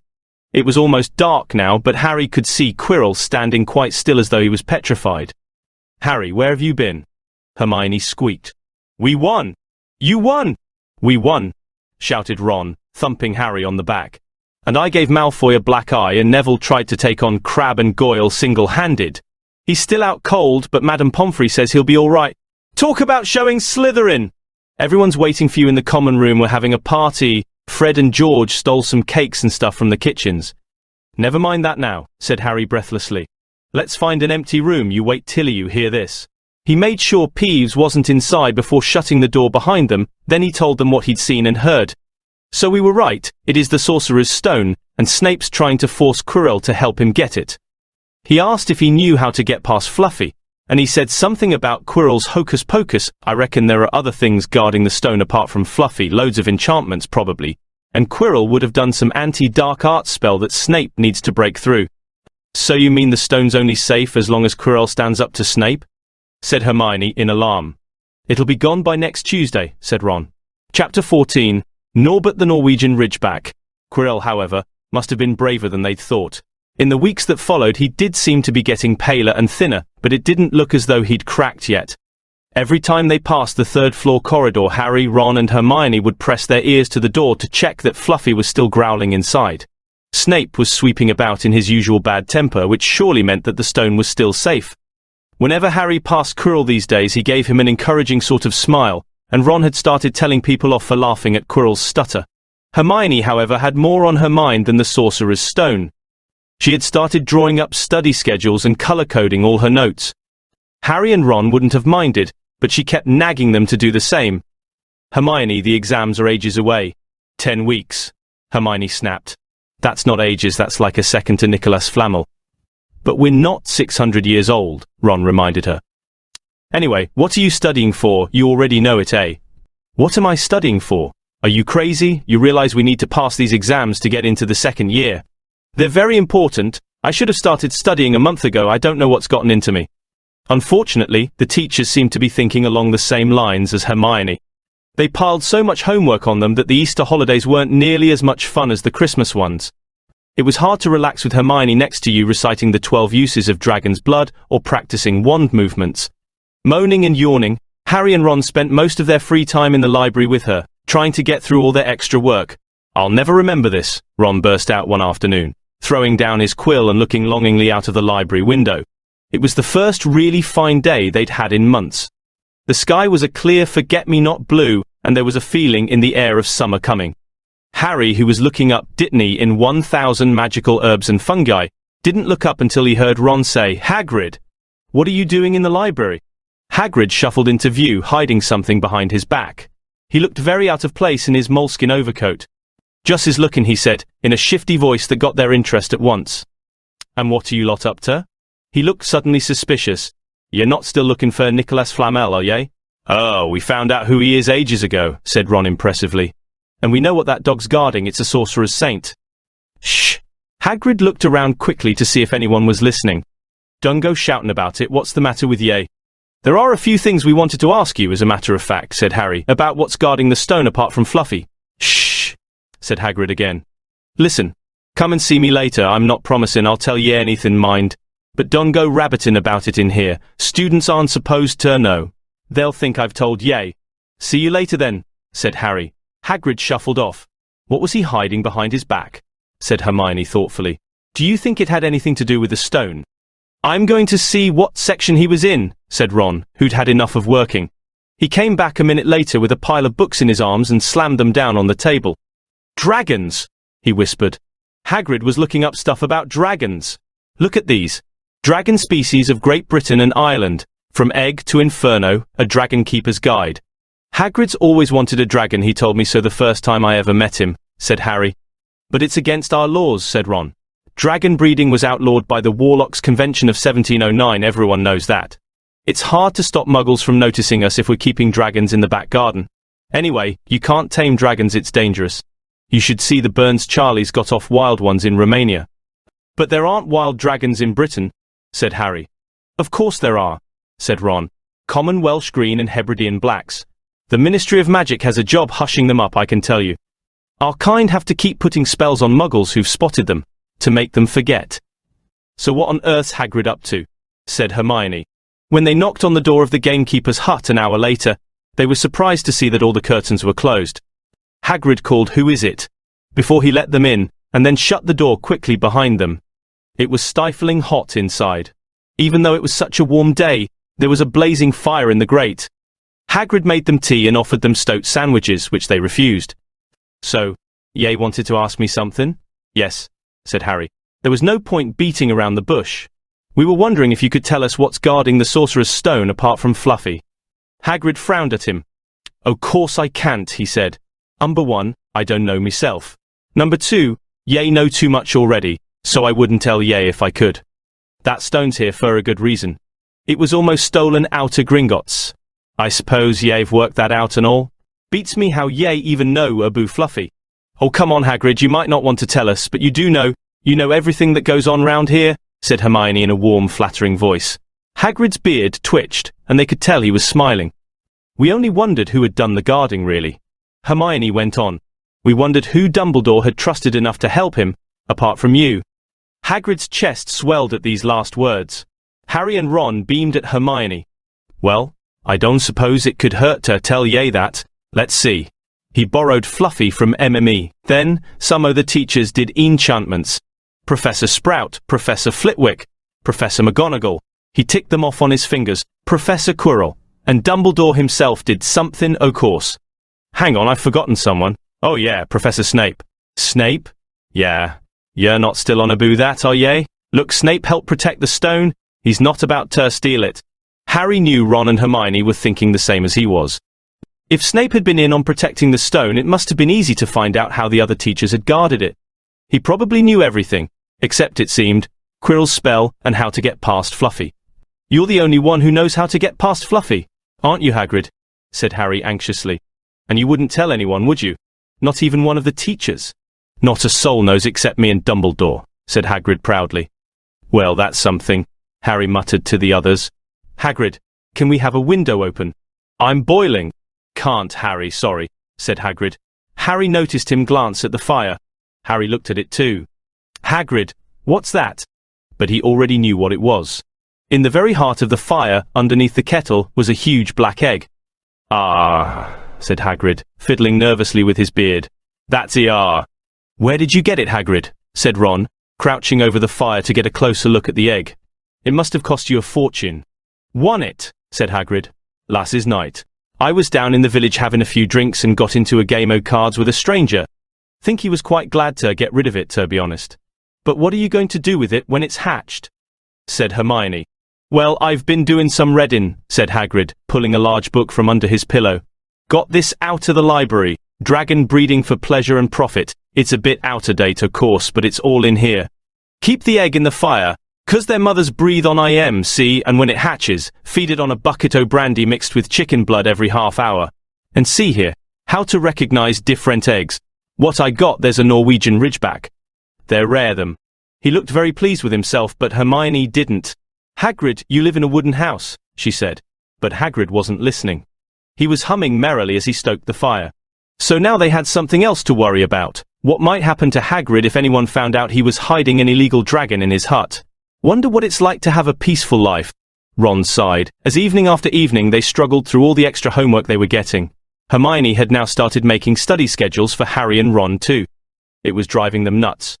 Then, one breakfast time, Hedwig brought Harry another note from Hagrid. He had written only 2 words. It's hatching. Ron wanted to skip herbology and go straight down to the hut. Hermione wouldn't hear of it. Hermione, how many times in our lives are we going to see a dragon hatching? We've got lessons, we'll get into trouble, and that's nothing to what Hagrid's going to be in when someone finds out what he's doing. Shut up! Harry whispered. Malfoy was only a few feet away and he had stopped dead to listen. How much had he heard? Harry didn't like the look on Malfoy's face at all. Ron and Hermione argued all the way to herbology, and in the end, Hermione agreed to run down to Hagrid's with the other 2 during morning break. When the bell sounded from the castle at the end of their lesson, the 3 of them dropped their trowels at once and hurried through the grounds to the edge of the forest. Hagrid greeted them looking flushed and excited. It's nearly out. He ushered them inside. The egg was lying on the table. There were deep cracks in it. Something was moving inside. A funny clicking noise was coming from it. They all drew their chairs up to the table and watched with bated breath. All at once there was a scraping noise and the egg split open. The baby dragon flopped onto the table. It wasn't exactly pretty. Harry thought it looked like a crumpled black umbrella. Its spiny wings were huge compared to its skinny jet body. It had a long snout with wide nostrils, the stubs of horns and bulging, orange eyes. It sneezed. A couple of sparks flew out of its snout. Isn't he beautiful? Hagrid murmured. He reached out a hand to stroke the dragon's head. It snapped at his fingers, showing pointed fangs. Bless him, look, he knows his mommy, said Hagrid. Hagrid, said Hermione, how fast do Norwegian Ridgebacks grow exactly?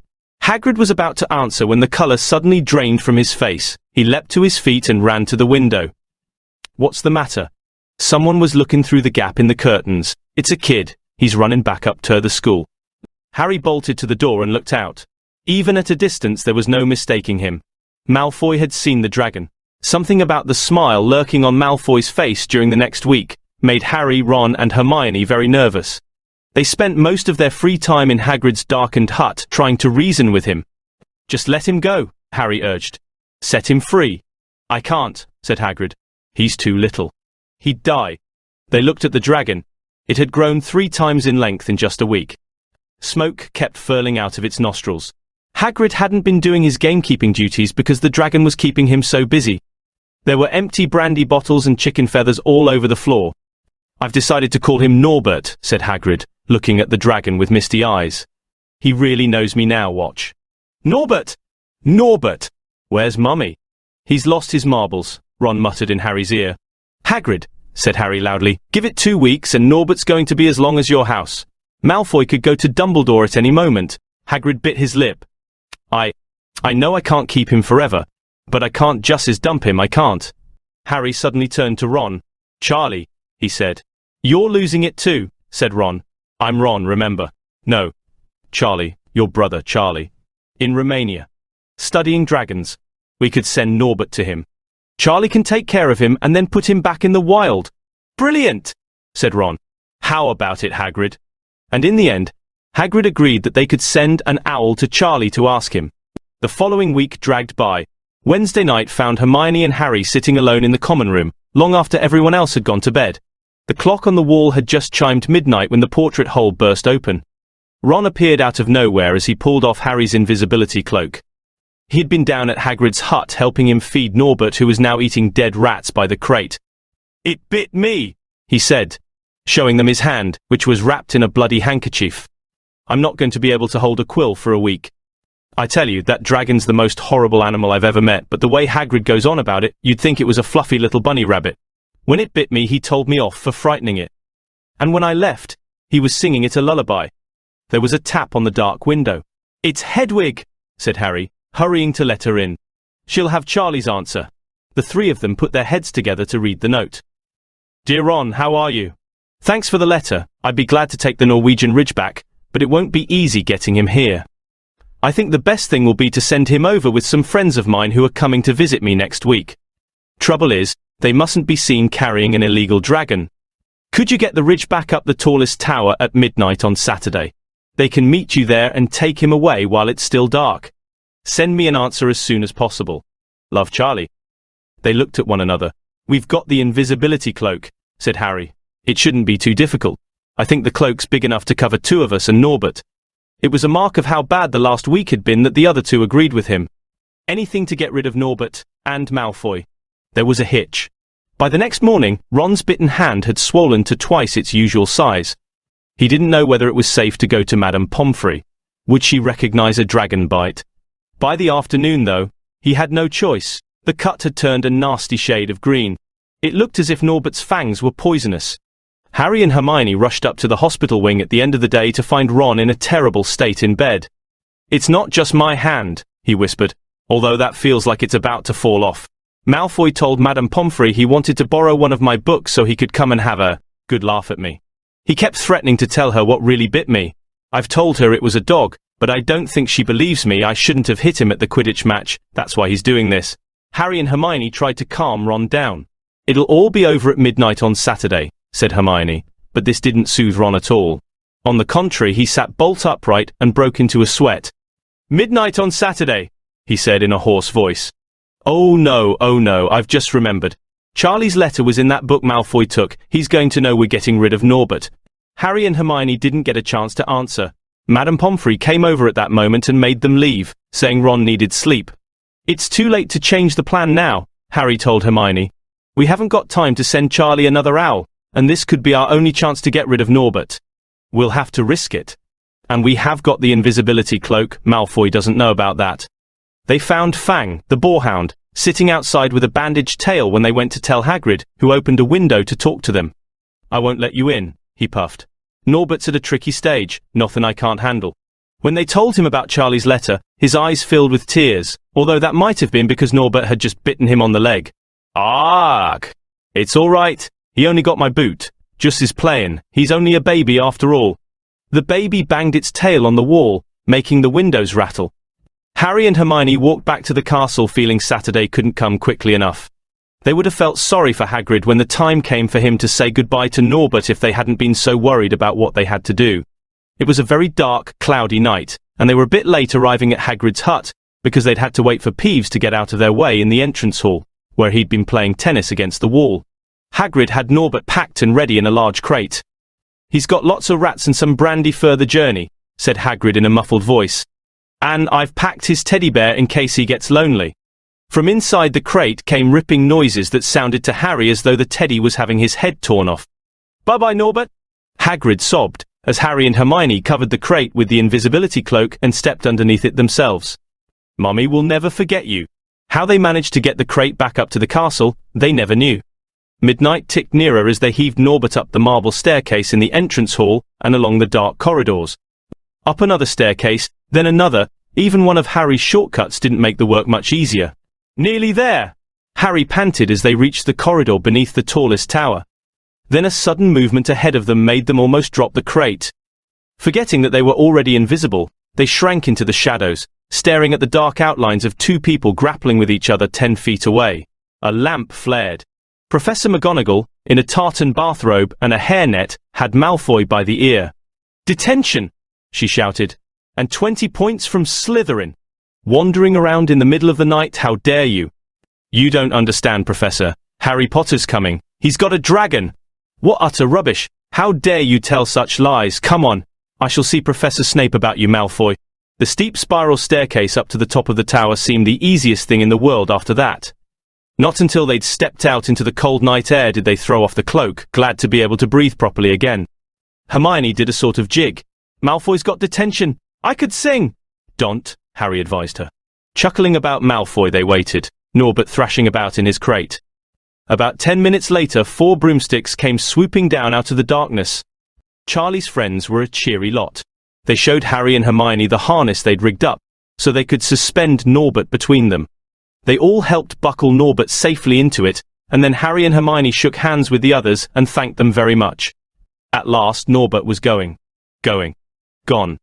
They slipped back down the spiral staircase, their hearts as light as their hands now that Norbert was off them. No more dragon, Malfoy in detention. What could spoil their happiness? The answer to that was waiting at the foot of the stairs. As they stepped into the corridor, Filch's face loomed suddenly out of the darkness.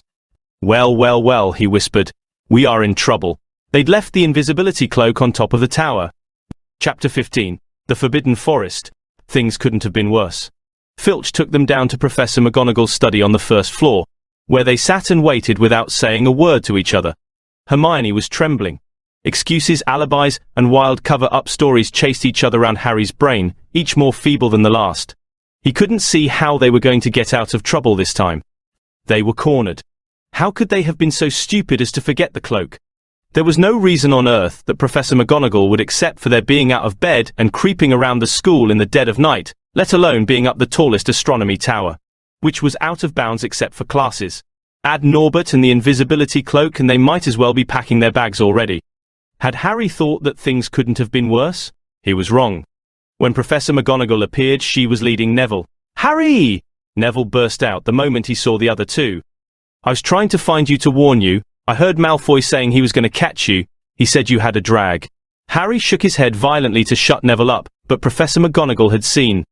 She looked more likely to breathe fire than Norbert as she towered over the three of them. "I would never have believed it of any of you. Mr. Filch says you were up in the astronomy tower. It's 1 o'clock in the morning. Explain yourselves."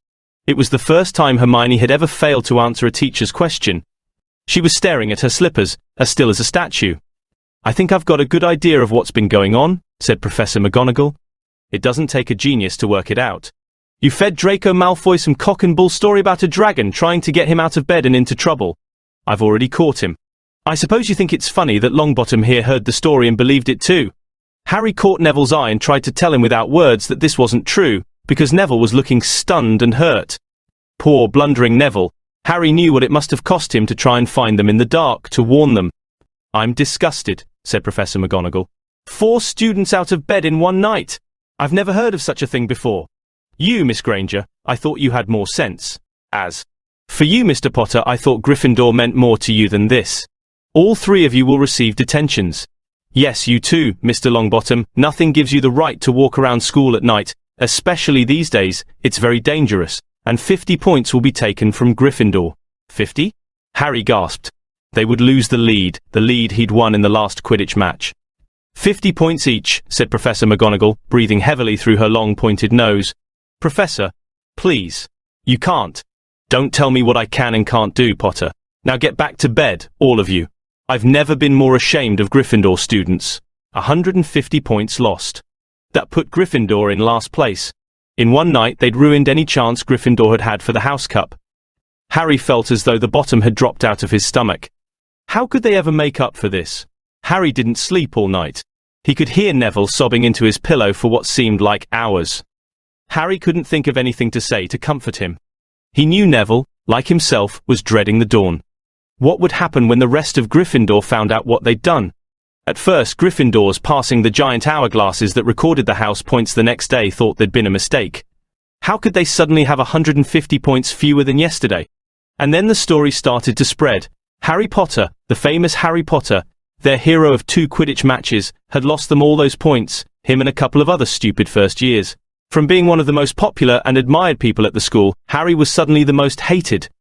Even Ravenclaws and Hufflepuffs turned on him, because everyone had been longing to see Slytherin lose the House Cup. Everywhere Harry went, people pointed and didn't trouble to lower their voices as they insulted him. Slytherins, on the other hand, clapped as he walked past them, whistling and cheering. Thanks, Potter, we owe you one. Only Ron stood by him. They'll all forget this in a few weeks. Fred and George have lost loads of points in all the time they've been here, and people still like them. They've never lost 150 points in one go, though, have they? Said Harry miserably. Well, no, Ron admitted. It was a bit late to repair the damage, but Harry swore to himself not to meddle in things that weren't his business from now on. He'd had it with sneaking around and spying. He felt so ashamed of himself that he went to Wood and offered to resign from the Quidditch team. Resign? Wood thundered. What good'll that do? How are we going to get any points back if we can't win at Quidditch? But even Quidditch had lost its fun. The rest of the team wouldn't speak to Harry during practice, and if they had to speak about him they called him the Seeker. Hermione and Neville were suffering too. They didn't have as bad a time as Harry because they weren't as well known, but nobody would speak to them either. Hermione had stopped drawing attention to herself in class, keeping her head down and working in silence. Harry was almost glad that the exams weren't far away. All the studying he had to do kept his mind off his misery. He, Ron, and Hermione kept to themselves, working late into the night, trying to remember the ingredients in complicated potions, learn charms and spells by heart, memorize the dates of magical discoveries and goblin rebellions. Then, about a week before the exams were due to start, Harry's new resolution not to interfere in anything that didn't concern him was put to an unexpected test. Walking back from the library on his own one afternoon, he heard somebody whimpering from a classroom up ahead. As he drew closer, he heard Quirrell's voice. No, not again, please.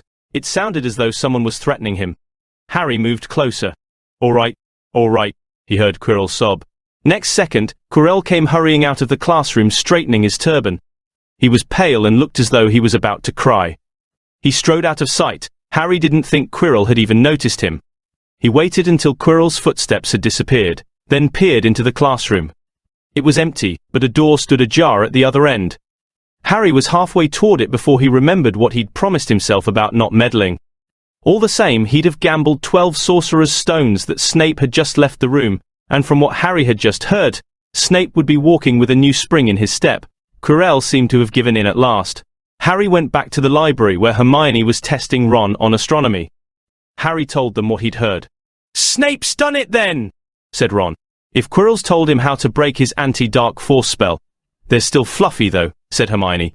"Maybe Snape's found out how to get past him without asking Hagrid," said Ron, looking up at the thousands of books surrounding them. "I bet there's a book somewhere in here telling you how to get past a giant three-headed dog. So what do we do, Harry?" The light of adventure was kindling again in Ron's eyes, but Hermione answered before Harry could. "Go to Dumbledore. That's what we should have done ages ago. If we try anything ourselves, we'll be thrown out for sure." "But we've got no proof," said Harry. "Quirrell's too scared to back us up. Snape's only got to say he doesn't know how the troll got in at Halloween and that he was nowhere near the 3rd floor. Who do you think they'll believe, him or us? It's not exactly a secret we hate him. Dumbledore think we made it up to get him sacked. Filch wouldn't help us if his life depended on it. He's too friendly with Snape, and the more students get thrown out, the better he'll think. And don't forget, we're not supposed to know about the stone or Fluffy." "That'll take a lot of explaining." Hermione looked convinced, but Ron didn't. "If we just do a bit of poking around." "No," said Harry flatly. "We've done enough poking around." He pulled a map of Jupiter toward him and started to learn the names of its moons. The following morning, notes were delivered to Harry, Hermione, and Neville at the breakfast table. They were all the same. "Your detention will take place at 11 o'clock tonight. Meet Mr. Filch in the entrance hall. Professor McGonagall." Harry had forgotten they still had detentions to do in the furor over the points they'd lost. He half expected Hermione to complain that this was a whole night of studying lost, but she didn't say a word. Like Harry, she felt they deserved what they'd got. At 11 o'clock that night, they said goodbye to Ron in the common room and went down to the entrance hall with Neville. Filch was already there, and so was Malfoy. Harry had also forgotten that Malfoy had gotten a detention too. "Follow me," said Filch, lighting a lamp and leading them outside. "I bet you'll think twice about breaking a school rule again, won't you, eh?" he said, leering at them. "Oh yes. Hard work and pain are the best teachers if you ask me. It's just a pity they let the old punishments die out. Hang you by your wrists from the ceiling for a few days. I've got the chains still in my office. Keep 'em well oiled in case they're ever needed. Right, off we go, and don't think of running off now. It'll be worse for you if you do." They marched off across the dark grounds. Neville kept sniffing. Harry wondered what their punishment was going to be. It must be something really horrible, or Filch wouldn't be sounding so delighted. The moon was bright, but clouds scudding across it kept throwing them into darkness. Ahead, Harry could see the lighted windows of Hagrid's hut. Then they heard a distant shout. "Is that you, Filch? Hurry up, I want to get started." Harry's heart rose. If they were going to be working with Hagrid, it wouldn't be so bad. His relief must have showed in his face, because Filch said, "I suppose you think you'll be enjoying yourself with that oaf? Well, think again, boy. It's into the forest you're going, and I'm much mistaken if you'll all come out in one piece." At this, Neville let out a little moan, and Malfoy stopped dead in his tracks. "The forest?" he repeated, and he didn't sound quite as cool as usual. "We can't go in there at night. There's all sorts of things in there. Werewolves, I heard." Neville clutched the sleeve of Harry's robe and made a choking noise. "That's your problem, isn't it?" said Filch, his voice cracking with glee. "Should have thought of them werewolves before you got in trouble, shouldn't you?" Hagrid came striding toward them out of the dark, Fang at his heel. He was carrying his large crossbow, and a quiver of arrows hung over his shoulder. "Abu time," he said. "I've been waiting for half an hour already." "All right, Harry, Hermione." "I shouldn't be too friendly to them, Hagrid," said Filch coldly. "They're here to be punished after all." "That's why you're late, is it?" said Hagrid, frowning at Filch. "Been lecturing them, eh? 'S not your place to do that. You've done your bit, I'll take over from here." "I'll be back at dawn," said Filch. "For what's left of them," he added nastily, and he turned and started back toward the castle, his lamp bobbing away in the darkness. Malfoy now turned to Hagrid. "I'm not going in that forest," he said, and Harry was pleased to hear the note of panic in his voice. "Yea, or if ye want to stay at Hogwarts," said Hagrid fiercely. "Ye've done wrong and now ye've got to pay for it." "But this is servant stuff, it's not for students to do. I thought we'd be copying lines or something. If my father knew I was doing this, he'd—" "Tell yer that's how it is at Hogwarts," Hagrid growled. "Copying lines? What good's that to anyone? Ye'll do summat useful or ye'll get out. If ye think your father'd rather you were expelled, then get back off to the castle and pack. Go on." Malfoy didn't move. He looked at Hagrid furiously but then dropped his gaze. "Right then," said Hagrid. "Now listen carefully, 'cause it's dangerous what we're going to do tonight, and I don't want no one taking risks. Follow me over here a moment." He led them to the very edge of the forest. Holding his lamp up high, he pointed down a narrow, winding earth track that disappeared into the thick black trees. A light breeze lifted their hair as they looked into the forest. "Look there," said Hagrid. "See that stuff shining on the ground? Silvery stuff? That's unicorn blood. There's a unicorn in there been hurt badly by summat. This is the second time in a week. I found one dead last Wednesday. We're gonna try and find the poor thing. We might have to put it out of its misery. And what if whatever hurt the unicorn finds us first?" said Malfoy, unable to keep the fear out of his voice. "There's nothing that lives in the forest that'll hurt ye if you're with me or Fang," said Hagrid. "And keep to the path. Right, now we're gonna split into two parties and follow the trail in different directions. There's blood all over the place. It must have been staggering around since last night at least." "I want Fang," said Malfoy quickly, looking at Fang's long teeth. "All right, but I warn ye, he's a coward," said Hagrid. "So me, Harry, and Hermione'll go one way, and Draco, Neville, and Fang'll go the other. Now, if any of us finds the unicorn, we'll send up green sparks, right? Get your wands out and practice now. That's it. And if anyone gets in trouble, send up red sparks, and we'll all come and find ye. So be careful. Let's go." The forest was black and silent. A little way into it, they reached a fork in the earth path, and Harry, Hermione, and Hagrid took the left path, while Malfoy, Neville, and Fang took the right. They walked in silence, their eyes on the ground. Every now and then a ray of moonlight through the branches above lit a spot of silver-blue blood on the fallen leaves. Harry saw that Hagrid looked very worried. "Could a werewolf be killing the unicorns?" Harry asked. "Not fast enough," said Hagrid. "It's not easy to catch a unicorn. They're powerful magic creatures. I never knew one to be hurt before." They walked past a mossy tree stump. Harry could hear running water. There must be a stream somewhere close by. There were still spots of unicorn blood here and there along the winding path. "You all right, Hermione?" Hagrid whispered. "Don't worry, it can't gone far if it's this badly hurt, and then we'll be able to get behind that tree." Hagrid seized Harry and Hermione and hoisted them off the path behind a towering oak. He pulled out an arrow and fitted it into his crossbow, raising it ready to fire. The three of them listened. Something was slithering over dead leaves nearby. It sounded like a cloak trailing along the ground. Hagrid was squinting up the dark path, but after a few seconds the sound faded away. "I knew it," he murmured. "There's summat in here that shouldn't be." "A werewolf?" Harry suggested. "That wasn't no werewolf, and it wasn't no unicorn neither," said Hagrid grimly. "Right, follow me, but careful now." They walked more slowly, ears straining for the faintest sound. Suddenly, in a clearing ahead, something definitely moved. "Who's there?" Hagrid called.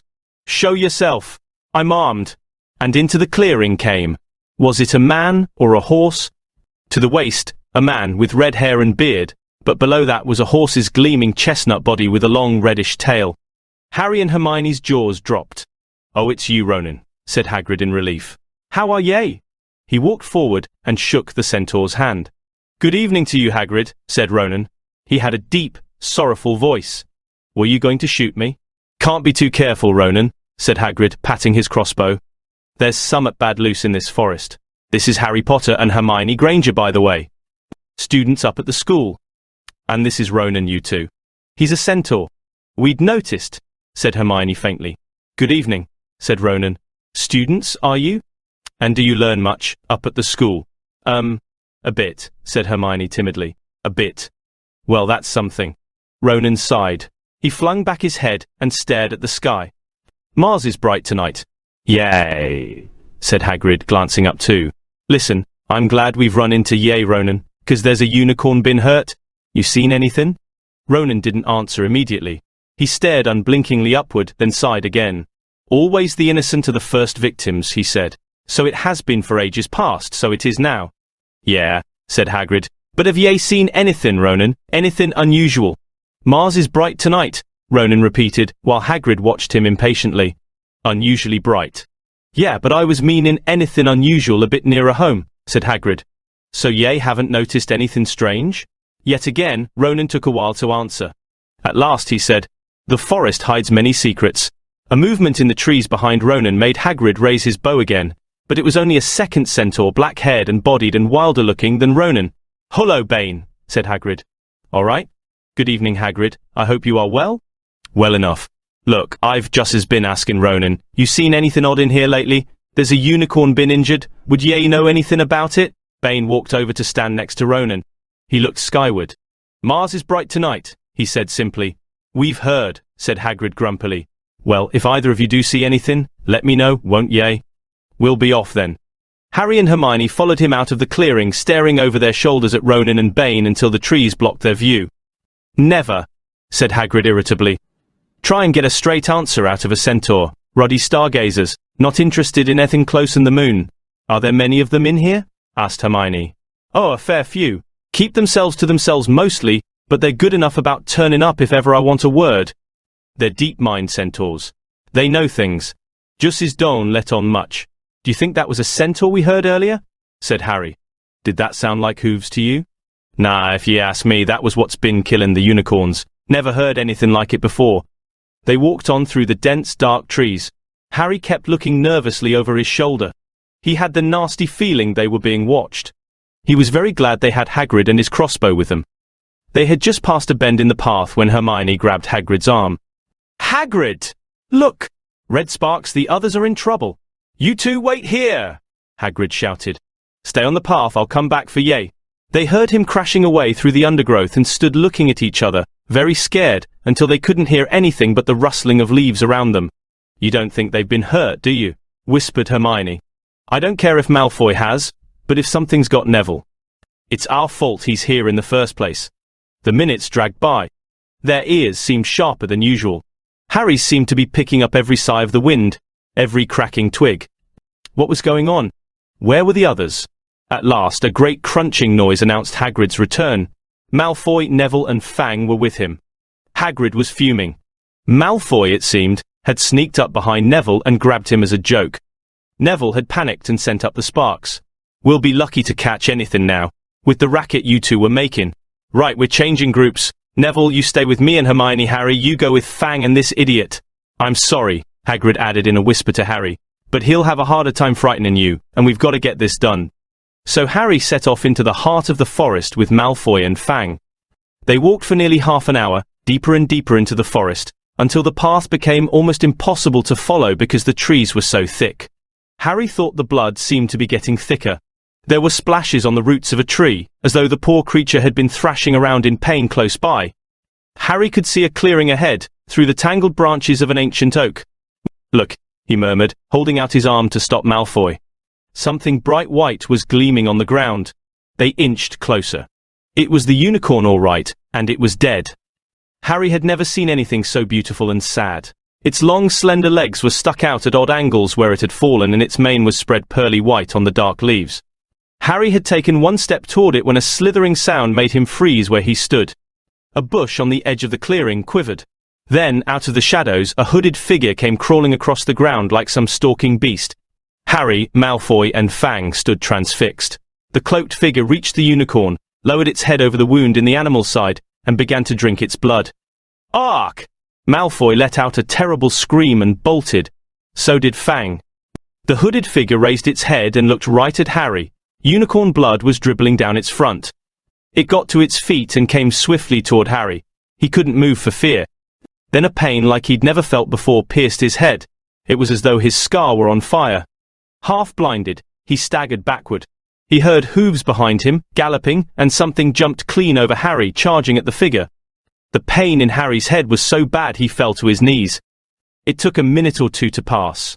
When he looked up, the figure had gone. A centaur was standing over him, not Ronan or Bane. This one looked younger. He had white blonde hair and a palomino body. "Are you all right?" said the centaur, pulling Harry to his feet. "Yes, thank you." "What was that?" The centaur didn't answer. He had astonishingly blue eyes, like pale sapphires. He looked carefully at Harry, his eyes lingering on the scar that stood out livid on Harry's forehead. "You are the Potter boy," he said. "You had better get back to Hagrid. The forest is not safe at this time, especially for you. Can you ride? It will be quicker this way. My name is Firenze," he added, as he lowered himself onto his front leg so that Harry could clamber onto his back. There was suddenly a sound of more galloping from the other side of the clearing. Ronan and Bane came bursting through the trees, their flanks heaving and sweaty. "Firenze!" Bane thundered. "What are you doing? You have a human on your back! Have you no shame? Are you a common mule? Do you realize who this is?" said Firenze. "This is the Potter boy. The quicker he leaves this forest, the better." "What have you been telling him?" growled Bane. "Remember, Firenze, we are sworn not to set ourselves against the heavens. Have we not read what is to come in the movements of the planets?" Ronan pawed the ground nervously. "I'm sure Firenze thought he was acting for the best," he said in his gloomy voice. Bane kicked his back legs in anger. "Or the best? What is that to do with us? Centaurs are concerned with what has been foretold. It is not our business to run around like donkeys after stray humans in our forest." Firenze suddenly reared onto his hind legs in anger, so that Harry had to grab his shoulders to stay on. "Do you not see that unicorn?" Firenze bellowed at Bane. "Do you not understand why it was killed? Or have the planets not let you in on that secret? I set myself against what is lurking in this forest, Bane, yes, with humans alongside me if I must." And Firenze whisked around. With Harry clutching on as best he could, they plunged off into the trees, leaving Ronan and Bane behind them. Harry didn't have a clue what was going on. "Why's Bane so angry?" he asked. "What was that thing you saved me from, anyway?" Firenze slowed to a walk, warned Harry to keep his head bowed in case of low-hanging branches, but did not answer Harry's question. They made their way through the trees in silence for so long that Harry thought Firenze didn't want to talk to him anymore. They were passing through a particularly dense patch of trees, however, when Firenze suddenly stopped. "Harry Potter, do you know what unicorn blood is used for?" "No," said Harry, startled by the odd question. "We've only used the horn and tail hair in potions." "That is because it is a monstrous thing to slay a unicorn," said Firenze. "Only one who has nothing to lose and everything to gain would commit such a crime. The blood of a unicorn will keep you alive, even if you are an inch from death, but at a terrible price. You have slain something pure and defenseless to save yourself, and you will have but a half-life, a cursed life, from the moment the blood touches your lips." Harry stared at the back of Firenze's head, which was dappled silver in the moonlight. But who'd be that desperate? He wondered aloud. "If you're going to be cursed forever, death's better, isn't it?" "It is," Firenze agreed. "Unless all you need is to stay alive long enough to drink something else. Something that will bring you back to full strength and power. Something that will mean you can never die. Mr. Potter, do you know what is hidden in the school at this very moment?" "The Sorcerer's Stone! Of course, the elixir of life. But I don't understand who. Can you think of nobody who has waited many years to return to power, who has clung to life, awaiting their chance?" It was as though an iron fist had clenched suddenly around Harry's heart. Over the rustling of the trees, he seemed to hear once more what Hagrid had told him on the night they had met. "Some say he died. Codswallop, in my opinion. Dunno if he had enough human left in him to die." "Do you mean," Harry croaked, That was Vol. Harry! Harry, are you all right? Hermione was running toward them down the path, Hagrid puffing along behind her. I'm fine, said Harry, hardly knowing what he was saying. The unicorn's dead, Hagrid, it's in that clearing back there. This is where I leave you, Firenze murmured as Hagrid hurried off to examine the unicorn. You are safe now. Harry slid off his back. Good luck, Harry Potter, said Firenze. The planets have been read wrongly before now, even by centaurs. I hope this is one of those times. He turned and cantered back into the depths of the forest, leaving Harry shivering behind him. Ron had fallen asleep in the dark common room, waiting for them to return. He shouted something about Quidditch fouls when Harry roughly shook him awake. In a matter of seconds, though, he was wide-eyed as Harry began to tell him and Hermione what had happened in the forest. Harry couldn't sit down. He paced up and down in front of the fire. He was still shaking. Snape wants the stone for Voldemort. And Voldemort's waiting in the forest, and all this time we thought Snape just wanted to get rich. Stop saying the name, said Ron in a terrified whisper, as if he thought Voldemort could hear them. Harry wasn't listening. Firenze saved me, but he shouldn't have done so. Bane was furious. He was talking about interfering with what the planets say is going to happen. They must show that Voldemort's coming back. Bane thinks Firenze should have let Voldemort kill MME. I suppose that's written in the stars as well. Will you stop saying the name? Ron hissed. So all I've got to wait for now is Snape to steal the stone, Harry went on feverishly. Then Voldemort will be able to come and finish me off. Well, I suppose Bane will be happy. Hermione looked very frightened, but she had a word of comfort. Harry, everyone says Dumbledore's the only one you know who was ever afraid of. With Dumbledore around, you know who won't touch you. Anyway, who says the centaurs are right? It sounds like fortune-telling to me, and Professor McGonagall says that's a very imprecise branch of magic. The sky had turned light before they stopped talking. They went to bed exhausted, their throats sore. But the night's surprises weren't over. When Harry pulled back his sheets, he found his invisibility cloak folded neatly underneath them. There was a note pinned to it. Just in case. Chapter 16. Through the Trapdoor. In years to come, Harry would never quite remember how he had managed to get through his exams when he half expected Voldemort to come bursting through the door at any moment. Yet the days crept by, and there could be no doubt that Fluffy was still alive and well behind the locked door. It was sweltering hot, especially in the large classroom where they did their written papers. They had been given special new quills for the exams, which had been bewitched with an anti-cheating spell. They had practical exams as well. Professor Flitwick called them one by one into his class to see if they could make a pineapple tap dance across a desk. Professor McGonagall watched them turn a mouse into a snuff box. Points were given for how pretty the snuff box was, but taken away if it had whiskers. Snape made them all nervous, breathing down their necks while they tried to remember how to make a forgetfulness potion. Harry did the best he could, trying to ignore the stabbing pains in his forehead, which had been bothering him ever since his trip into the forest. Neville thought Harry had a bad case of exam nerves because Harry couldn't sleep, but the truth was that Harry kept being woken by his old nightmare. Except that it was now worse than ever because there was a hooded figure dripping blood in it. Maybe it was because they hadn't seen what Harry had seen in the forest, or because they didn't have scars burning on their foreheads, but Ron and Hermione didn't seem as worried about the stone as Harry. The idea of Voldemort certainly scared them, but he didn't keep visiting them in dreams, and they were so busy with their studying, they didn't have much time to fret about what Snape or anyone else might be up to. Their very last exam was History of Magic. 1 hour of answering questions about batty old wizards who'd invented self-stirring cauldrons, and they'd be free for a whole wonderful week until their exam results came out. When the ghost of Professor Binns told them to put down their quills and roll up their parchment, Harry couldn't help cheering with the rest. That was far easier than I thought it would be, said Hermione as they joined the crowds flocking out onto the sunny grounds. I needn't have learned about the 1637 Werewolf Code of Conduct or the uprising of Elfric the Eager. Hermione always liked to go through their exam papers afterward, but Ron said this made him feel ill, so they wandered down to the lake and flopped under a tree. The Weasley twins and Lee Jordan were tickling the tentacles of a giant squid, which was basking in the warm shallows. No more studying, Ron sighed happily, stretching out on the grass. You could look more cheerful, Harry. We've got a week before we find out how badly we've done. There's no need to worry yet. Harry was rubbing his forehead. I wish I knew what this means, he burst out angrily. My scar keeps hurting. It's happened before, but never as often as this. Go to Madame Pomfrey, Hermione suggested. I'm not ill, said Harry. I think it's a warning. It means danger's coming. Ron couldn't get worked up. It was too hot. Harry, relax. Hermione's right. The stone's safe as long as Dumbledore's around. Anyway, we've never had any proof Snape found out how to get past Fluffy.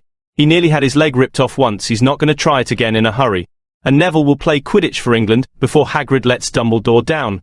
Harry nodded, but he couldn't shake off a lurking feeling that there was something he'd forgotten to do, something important.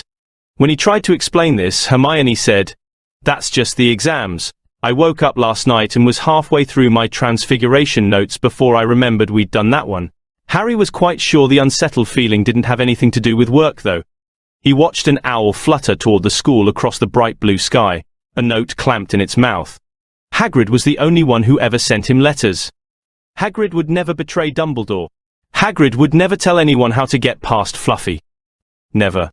But Harry suddenly jumped to his feet. "Where you going?" said Ron sleepily.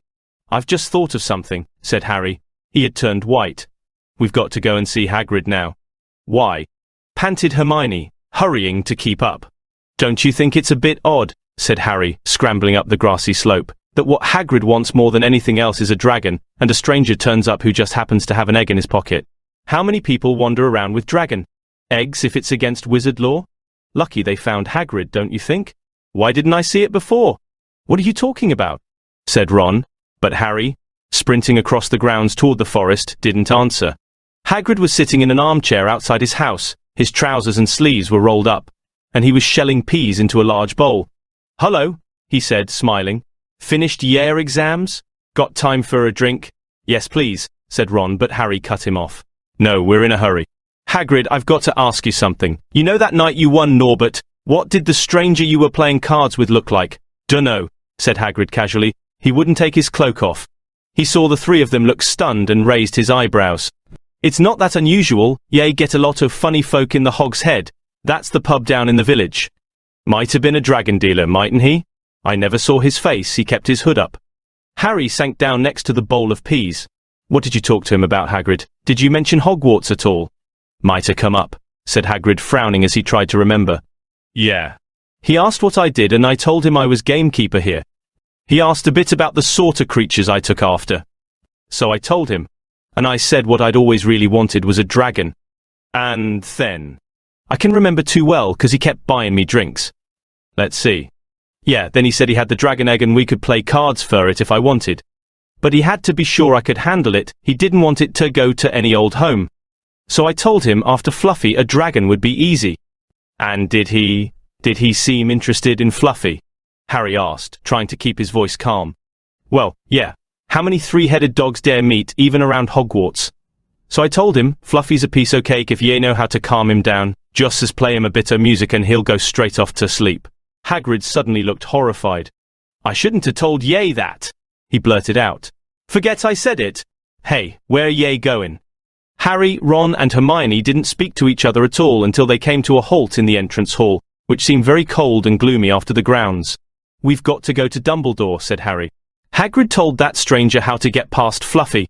And it was either Snape or Voldemort under that cloak. It must have been easy once he'd got Hagrid drunk. I just hope Dumbledore believes us. Firenze might back us up if Bane doesn't stop him. Where's Dumbledore's office? They looked around as if hoping to see a sign pointing them in the right direction. They had never been told where Dumbledore lived, nor did they know anyone who had been sent to see him. "We'll just have to," Harry began, but a voice suddenly rang across the hall. "What are you three doing inside?" It was Professor McGonagall, carrying a large pile of books. "We want to see Professor Dumbledore," said Hermione rather bravely, Harry and Ron thought. "See Professor Dumbledore?" Professor McGonagall repeated, as though this was a very fishy thing to want to do. "Why?" Harry swallowed. "Now what?" "It's sort of secret," he said, but he wished at once he hadn't, because Professor McGonagall's nostrils flared. "Professor Dumbledore left 10 minutes ago," she said coldly. "He received an urgent owl from the Ministry of Magic and flew off for London at once." "He's gone?" said Harry frantically. "Now? Professor Dumbledore is a very great wizard, Potter. He has many demands on his time. But this is important. Something you have to say is more important than the Ministry of Magic, Potter." "Look," said Harry, throwing caution to the winds. "Professor, it's about the Sorcerer's Stone." Whatever Professor McGonagall had expected, it wasn't that. The books she was carrying tumbled out of her arms, but she didn't pick them up. "How do you know?" she spluttered. "Professor, I think. I know. The SN that someone's going to try and steal the stone. I've got to talk to Professor Dumbledore." She eyed him with a mixture of shock and suspicion. "Professor Dumbledore will be back tomorrow," she said finally. "I don't know how you found out about the stone, but rest assured, no one can possibly steal it, it's too well protected." "But Professor Potter, I know what I'm talking about," she said shortly. She bent down and gathered up the fallen books. "I suggest you all go back outside and enjoy the sunshine." But they didn't. "It's tonight," said Harry once he was sure Professor McGonagall was out of earshot. "Snape's going through the trapdoor tonight. He's found out everything he needs and now he's got Dumbledore out of the way. He sent that note. I bet the Ministry of Magic will get a real shock when Dumbledore turns up." "But what can we?" Hermione gasped. Harry and Ron wheeled round. Snape was standing there. "Good afternoon," he said smoothly. They stared at him. "You shouldn't be inside on a day like this," he said, with an odd twisted smile. "We were," Harry began, without any idea what he was going to say. "You want to be more careful," said Snape. "Hanging around like this, people will think you're up to something. And Gryffindor really can't afford to lose any more points, can it?" Harry flushed. They turned to go outside, but Snape called them back.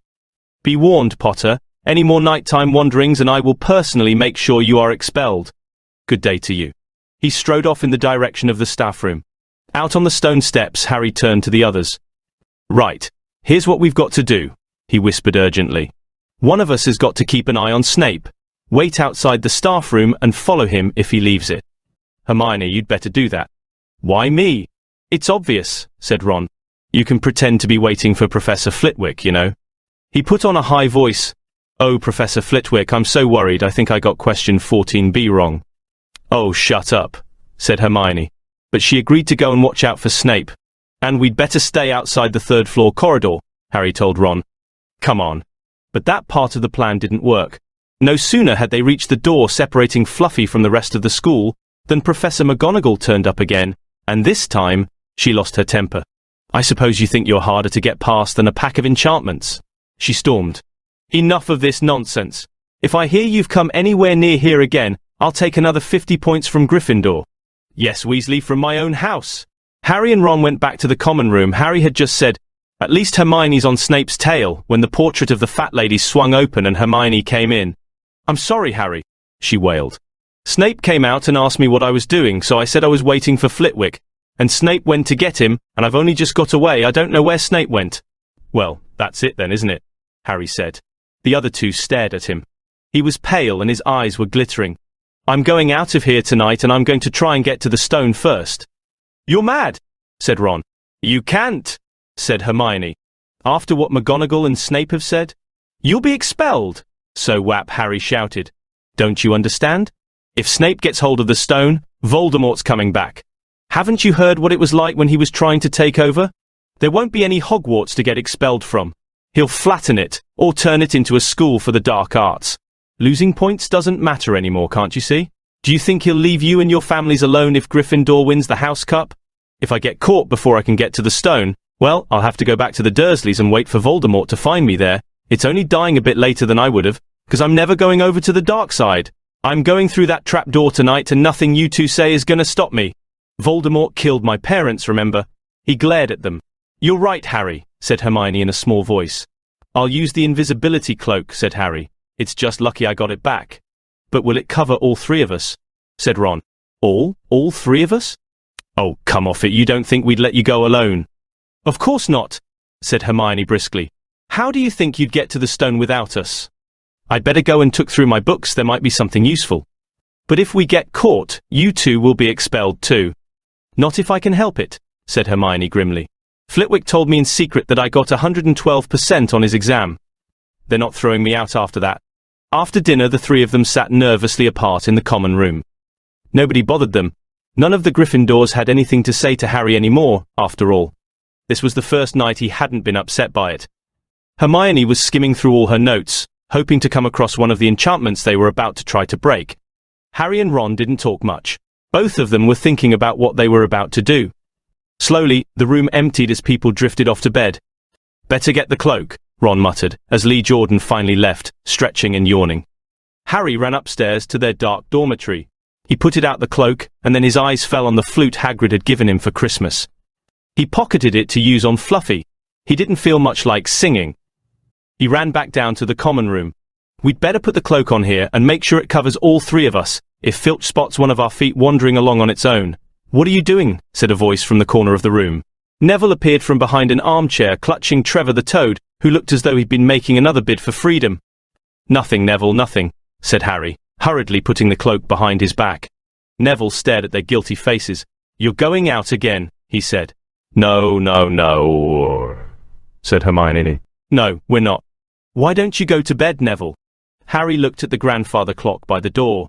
They couldn't afford to waste any more time. Snape might even now be playing Fluffy to sleep. You can't go out, said Neville. You'll be caught again. Gryffindor will be in even more trouble. You don't understand, said Harry. This is important. But Neville was clearly steeling himself to do something desperate. I won't let you do it, he said, hurrying to stand in front of the portrait hole. I'll fight you. Neville, Ron exploded. Get away from that hole and don't be an idiot. Don't you call me an idiot, said Neville. I don't think you should be breaking any more rules. And you were the one who told me to stand up to people. Yes, but not to us, said Ron in exasperation. Neville, you don't know what you're doing. He took a step forward and Neville dropped Trevor the Toad, who leapt out of sight. Go on then, try and hit me, said Neville, raising his fists. I'm ready. Harry turned to Hermione. Do something, he said desperately. Hermione stepped forward. Neville, she said. I'm really sorry about this. She raised her wand. Petrificus totalis, she cried, pointing it at Neville. Neville's arms snapped to his sides. His legs sprang together. His whole body rigid, he swayed where he stood and then fell flat on his face, stiff as a board. Hermione ran to turn him over. Neville's jaws were jammed together so he couldn't speak. Only his eyes were moving, looking at them in horror. What have you done to him? Harry whispered. It's the full body bind, said Hermione miserably. Oh, Neville, I'm so sorry. We had to, Neville, no time to explain, said Harry. You'll understand later, Neville, said Ron as they stepped over him and pulled on the invisibility cloak. But leaving Neville lying motionless on the floor didn't feel like a very good omen. In their nervous state, every statue's shadow looked like Filch, every distant breath of wind sounded like Peeves swooping down on them. At the foot of the first set of stairs, they spotted Mrs. Norris skulking near the top. Let's kick her just this once, Ron whispered in Harry's ear, but Harry shook his head. As they climbed carefully around her, Mrs. Norris turned her lamp-like eyes on them, but didn't do anything. They didn't meet anyone else until they reached the staircase up to the third floor. Peeves was bobbing halfway up, loosening the carpet so that people would trip. Who's there? He said suddenly as they climbed toward him. He narrowed his wicked black eyes. No, you're there, even if I can't see you. Are you ghouly or ghosty or wee student beastie? He rose up in the air and floated there, squinting at them. Should call Filch, I should, if something's a-creeping around unseen. Harry had a sudden idea. Peeves, he said in a hoarse whisper. The bloody Baron has his own reasons for being invisible. Peeves almost fell out of the air in shock. He caught himself in time and hovered about a foot off the stairs. So sorry, your bloodiness, Mr. Baron, sir, he said greasily. My mistake, I didn't see you. Of course I didn't, you're invisible. Forgive old Peevesy his little joke, sir. I have business here, Peeves, croaked Harry. Stay away from this place tonight. I will, sir, I most certainly will, said Peeves, rising up in the air again. Hope your business goes well, Baron. I'll not bother you. And he scooted off. Brilliant, Harry, whispered Ron. A few seconds later, they were there, outside the third-floor corridor, and the door was already ajar. Well, there you are, Harry said quietly. Snape's already got past Fluffy. Seeing the open door somehow seemed to impress upon all three of them what was facing them. Underneath the cloak, Harry turned to the other two. If you want to go back, I won't blame you, he said. You can take the cloak, I won't need it now. Don't be stupid, said Ron. We're coming, said Hermione. Harry pushed the door open. As the door creaked, low, rumbling growls met their ears. All three of the dogs' noses sniffed madly in their direction, even though it couldn't see them. What's that at its feet? Hermione whispered. Looks like a harp, said Ron. Snape must have left it there. It must wake up the moment you stop playing, said Harry. Well, here goes. He put Hagrid's flute to his lips and blew. It wasn't really a tune, but from the first note the beast's eyes began to droop. Harry hardly drew breath. Slowly, the dog's growls ceased, it tottered on its paws and fell to its knees. Then it slumped to the ground, fast asleep. Keep playing, Ron warned Harry as they slipped out of the cloak and crept toward the trapdoor. They could feel the dog's hot, smelly breath as they approached the giant heads. I think we'll be able to pull the door open, said Ron, peering over the dog's back. Want to go first, Hermione? No, I don't. All right. Ron gritted his teeth and stepped carefully over the dog's legs. He bent and pulled the ring of the trap door, which swung up and open. What can you see? Hermione said anxiously. Nothing. Just black. There's no way of climbing down, we'll just have to drop. Harry, who was still playing the flute, waved at Ron to get his attention and pointed at himself. You want to go first? Are you sure? Said Ron. I don't know how deep this thing goes. Give the flute to Hermione so she can keep him asleep. Harry handed the flute over. In the few seconds' silence, the dog growled and twitched, but the moment Hermione began to play, it fell back into its deep sleep. Harry climbed over it and looked down through the trapdoor. There was no sign of the bottom. He lowered himself through the hole until he was hanging on by his fingertips. Then he looked up at Ron and said, If anything happens to me, don't follow. Go straight to the owlery and send Hedwig to Dumbledore, right? Right, said Ron. See you in a minute, I hope. And Harry let go. Cold, damp air rushed past him as he fell down, down, down and flump. With a funny muffled sort of thump, he landed on something soft. He sat up and felt around, his eyes not used to the gloom. It felt as though he was sitting on some sort of plant. It's okay. He called up to the light the size of a postage stamp, which was the open trap door. It's a soft landing, you can jump. Ron followed right away. He landed, sprawled next to Harry. What's this stuff? Were his first words. Dunno. Some sort of plant thing. I suppose it's here to break the fall. Come on, Hermione. The distant music stopped. There was a loud bark from the dog, but Hermione had already jumped. She landed on Harry's other side. We must be miles under the school, she said. Lucky this plant thing's here, really, said Ron.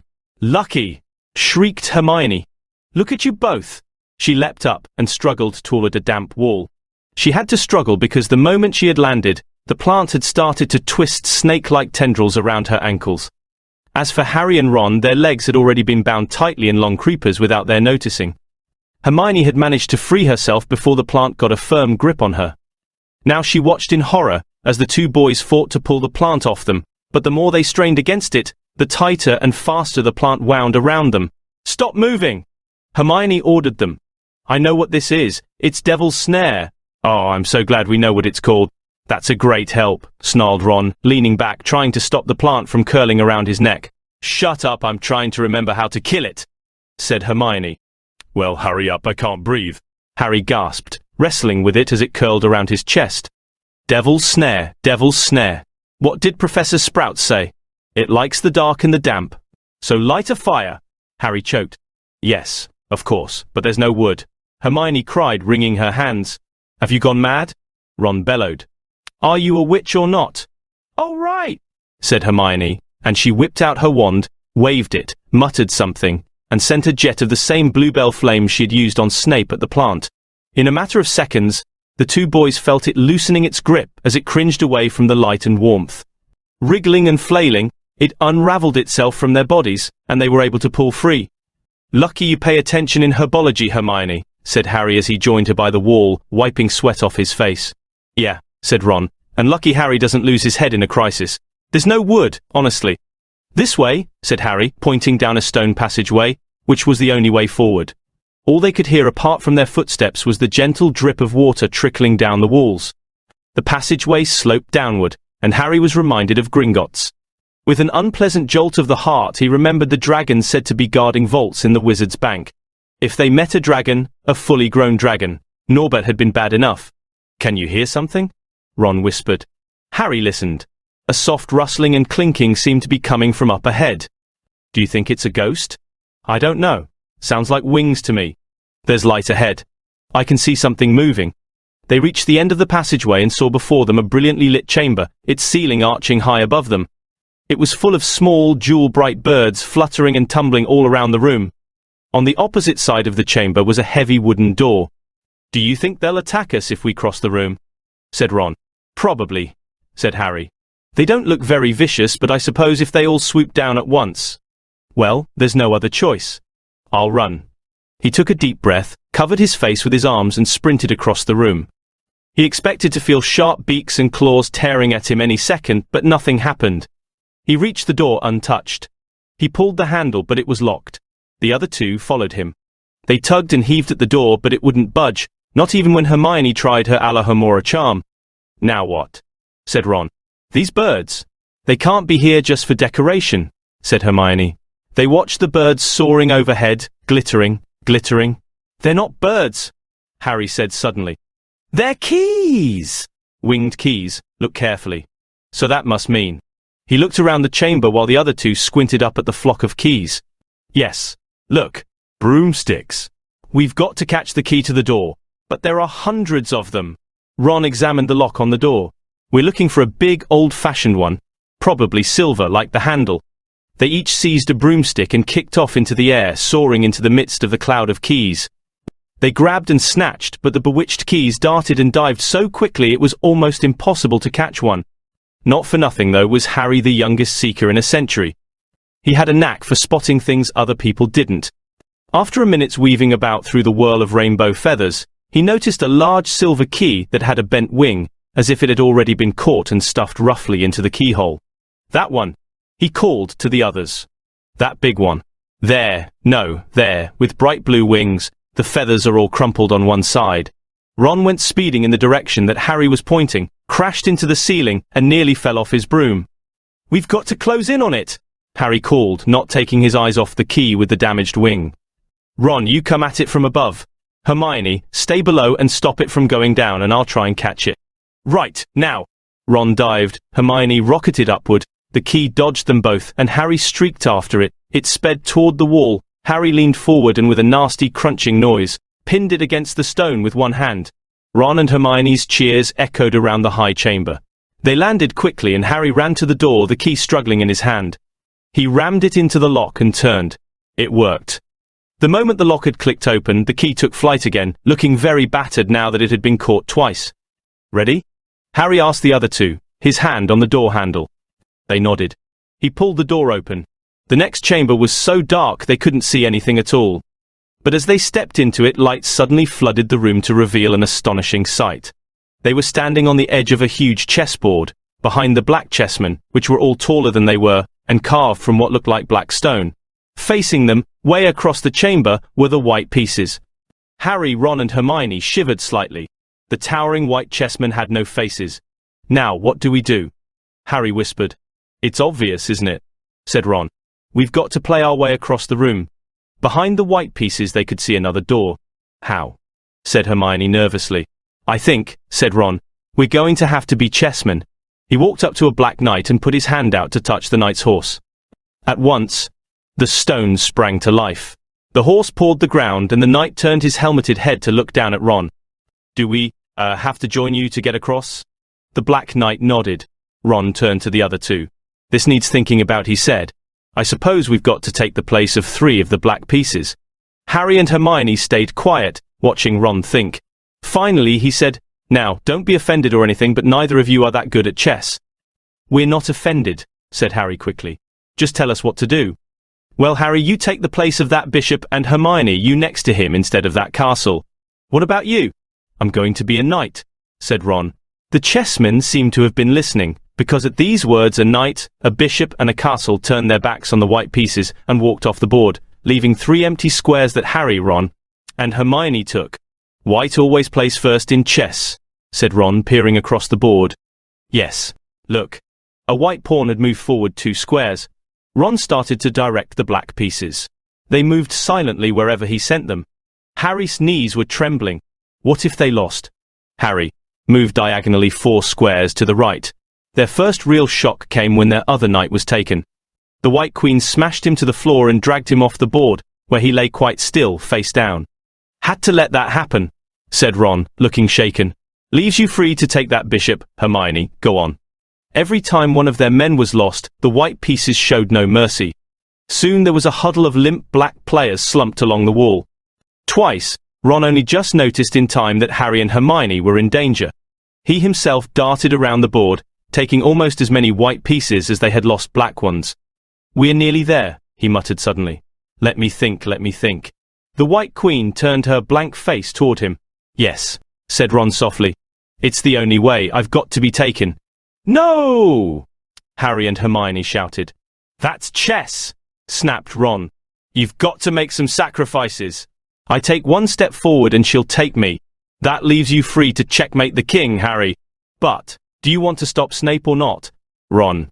Look, if you don't hurry up, he'll already have the stone. There was no alternative. Ready? Ron called, his face pale but determined. Here I go, now don't hang around once you've won. He stepped forward, and the White Queen pounced. She struck Ron hard across the head with her stone arm, and he crashed to the floor. Hermione screamed but stayed on her square. The White Queen dragged Ron to one side. He looked as if he'd been knocked out. Shaking, Harry moved 3 spaces to the left. The White King took off his crown and threw it at Harry's feet. They had won. The chessmen parted and bowed, leaving the door ahead clear. With one last desperate look back at Ron, Harry and Hermione charged through the door and up the next passageway. What if He'll be all right, said Harry, trying to convince himself. What do you reckon's next? We've had sprouts, that was the devil's snare. Flitwick must have put charms on the keys. McGonagall transfigured the chessmen to make them alive. That leaves Quirrell's spell, and Snape's. They had reached another door. All right? Harry whispered. Go on. Harry pushed it open. A disgusting smell filled their nostrils, making both of them pull their robes up over their noses. Eyes watering, they saw, flat on the floor in front of them, a troll even larger than the one they had tackled, out cold with a bloody lump on its head. I'm glad we didn't have to fight that one, Harry whispered, as they stepped carefully over one of its massive legs. Come on, I can't breathe. He pulled open the next door, both of them hardly daring to look at what came next. But there was nothing very frightening in here, just a table with 7 differently shaped bottles standing on it in a line. Snape's, said Harry. What do we have to do? They stepped over the threshold, and immediately a fire sprang up behind them in the doorway. It wasn't ordinary fire either, it was purple. At the same instant, black flames shot up in the doorway leading onward. They were trapped. Look! Hermione seized a roll of paper lying next to the bottles. Harry looked over her shoulder to read it. Danger lies before you, while safety lies behind. 2 of us will help you, whichever you would find. 1 among us 7 will let you move ahead. Another will transport the drinker back instead. 2 among our number hold only nettle wine. 3 of us are killers, waiting bidden in line.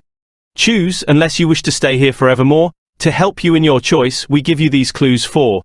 First, however slyly the poison tries to hide, you will always find some on Nettlewine's left side. Second, different are those who stand at either end, but if you would move onward, neither is your friend. Third, as you see clearly, all are different size, neither dwarf nor giant holds death in their insides. Fourth, the second left and the second on the right are twins once you taste them, though different at first sight. Hermione let out a great sigh, and Harry, amazed, saw that she was smiling, the very last thing he felt like doing. Brilliant, said Hermione. This isn't magic, it's logic. A puzzle. A lot of the greatest wizards haven't got an ounce of logic, they'd be stuck in here forever. But so will we, won't we? Of course not, said Hermione. Everything we need is here on this paper. 7 bottles. 3 are poison, 2 are wine, 1 will get us safely through the black fire, and 1 will get us back through the purple. But how do we know which to drink? Give me a minute. Hermione read the paper several times.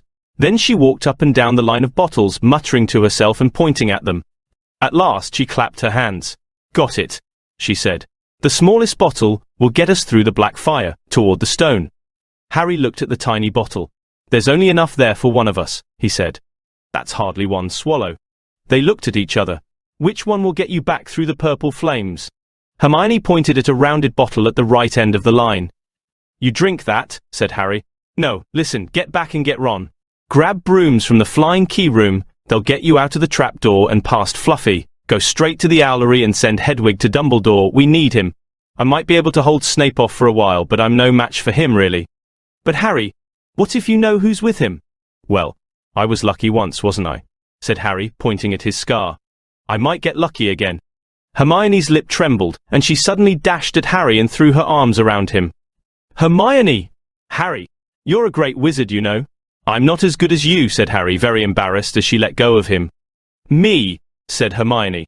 Books! And cleverness! There are more important things, friendship and bravery and… Oh, Harry, be careful. You drink first, said Harry. You are sure which is which, aren't you? Positive, said Hermione. She took a long drink from the round bottle at the end, and shuddered. It's not poison? Said Harry anxiously. No, but it's like ice. Quick, go, before it wears off. Good luck. Take care. Go! Hermione turned and walked straight through the purple fire. Harry took a deep breath and picked up the smallest bottle. He turned to face the black flames. "Here I come," he said, and he drained the little bottle in one gulp. It was indeed as though ice was flooding his body. He put the bottle down and walked forward. He braced himself, saw the black flames licking his body, but couldn't feel them for a moment. He could see nothing but dark fire. Then he was on the other side, in the last chamber. There was already someone there, but it wasn't Snape. It wasn't even Voldemort. Chapter 17, The Man with Two Faces. It was Quirrell. "You!" gasped Harry. Quirrell smiled. His face wasn't twitching at all. "Me," he said calmly. "I wondered whether I'd be meeting you here, Potter. But I thought Snape." "Severus?" Quirrell laughed, and it wasn't his usual quivering treble either, but cold and sharp. "Yes, Severus does seem the type, doesn't he? So useful to have him swooping around like an overgrown bat." Next to him, who would suspect poor, Saint Stuttering Professor Quirrell? Harry couldn't take it in. This couldn't be true. It couldn't. "But Snape tried to kill me." No. I tried to kill you. Your friend Miss Granger accidentally knocked me over as she rushed to set fire to Snape at that Quidditch match. She broke my eye contact with you. Another few seconds and I'd have got you off that broom. I'd have managed it before then if Snape hadn't been muttering a counter-curse trying to save you." "Snape was trying to save me?" "Of course," said Quirrell coolly. "Why do you think he wanted to referee your next match?" "He was trying to make sure I didn't do it again." "Funny, really. He needn't have bothered. I couldn't do anything with Dumbledore watching. All the other teachers thought Snape was trying to stop Gryffindor from winning. He did make himself unpopular. And what a waste of time when after all that I'm going to kill you tonight." Quirrell snapped his fingers. Ropes sprang out of thin air and wrapped themselves tightly around Harry. "You're too nosy to live, Potter. Scurrying around the school on Halloween like that. For all I knew you'd seen me coming to look at what was guarding the stone." "You let the troll in?" "Certainly. I have a special gift with trolls. You must have seen what I did to the one in the chamber back there." Unfortunately, while everyone else was running around looking for it, Snape, who already suspected me, went straight to the third floor to head me off. "And not only did my troll fail to beat you to death, that three-headed dog didn't even manage to bite Snape's leg off properly." "Ow, wait quietly, Potter. I need to examine this interesting mirror."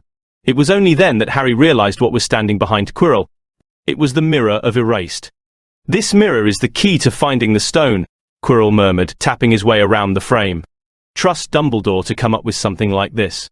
But he's in London. I'll be far away by the time he gets back." All Harry could think of doing was to keep Quirrell talking and stop him from concentrating on the mirror. "I saw you and Snape in the forest," he blurted out. "Yes," said Quirrell idly, walking around the mirror to look at the back. "He was on to me by that time, trying to find out how far I'd got. He suspected me all along, tried to frighten me, as though he could, when I had Lord Voldemort on my side." Quirrell came back out from behind the mirror and stared hungrily into it. "I see the stone. I'm presenting it to my master. But where is it?" Harry struggled against the ropes binding him, but they didn't give. He had to keep Quirrell from giving his whole attention to the mirror. "But Snape always seemed to hate me so much." "Oh, he does," said Quirrell casually. "Heavens, yes. He was at Hogwarts with your father, didn't you know? They loathed each other, but he never wanted you dead. But I heard you a few days ago, sobbing. I thought Snape was threatening you."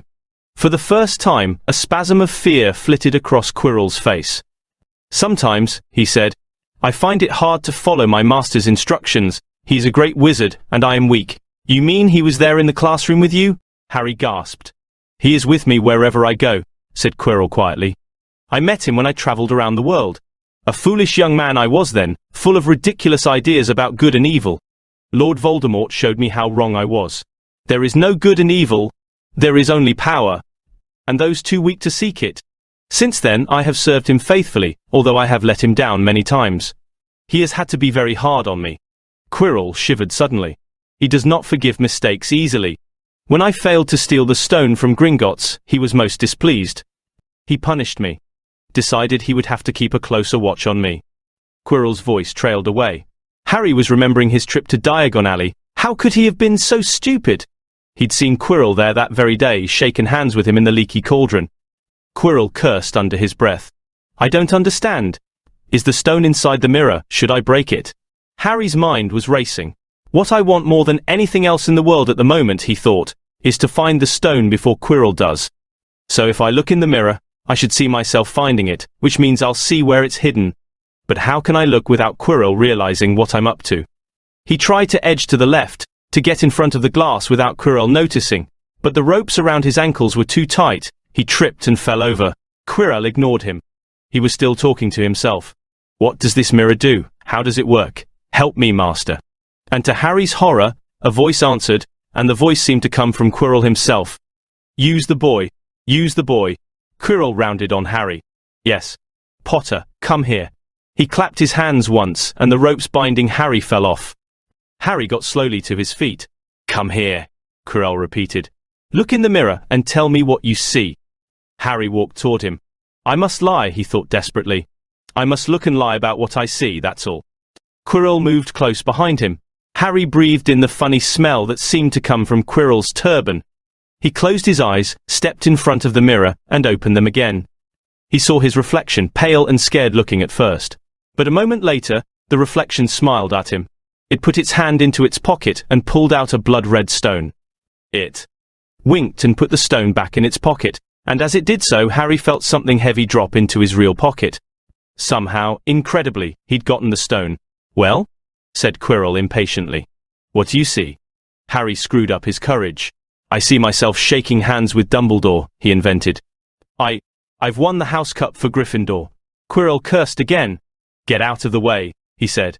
As Harry moved aside, he felt the Sorcerer's stone against his leg. Dare he make a break for it? But he hadn't walked 5 paces before a high voice spoke, though Quirrell wasn't moving his lips. He lies. He lies. Potter, come back here, Quirrell shouted. Tell me the truth. What did you just see?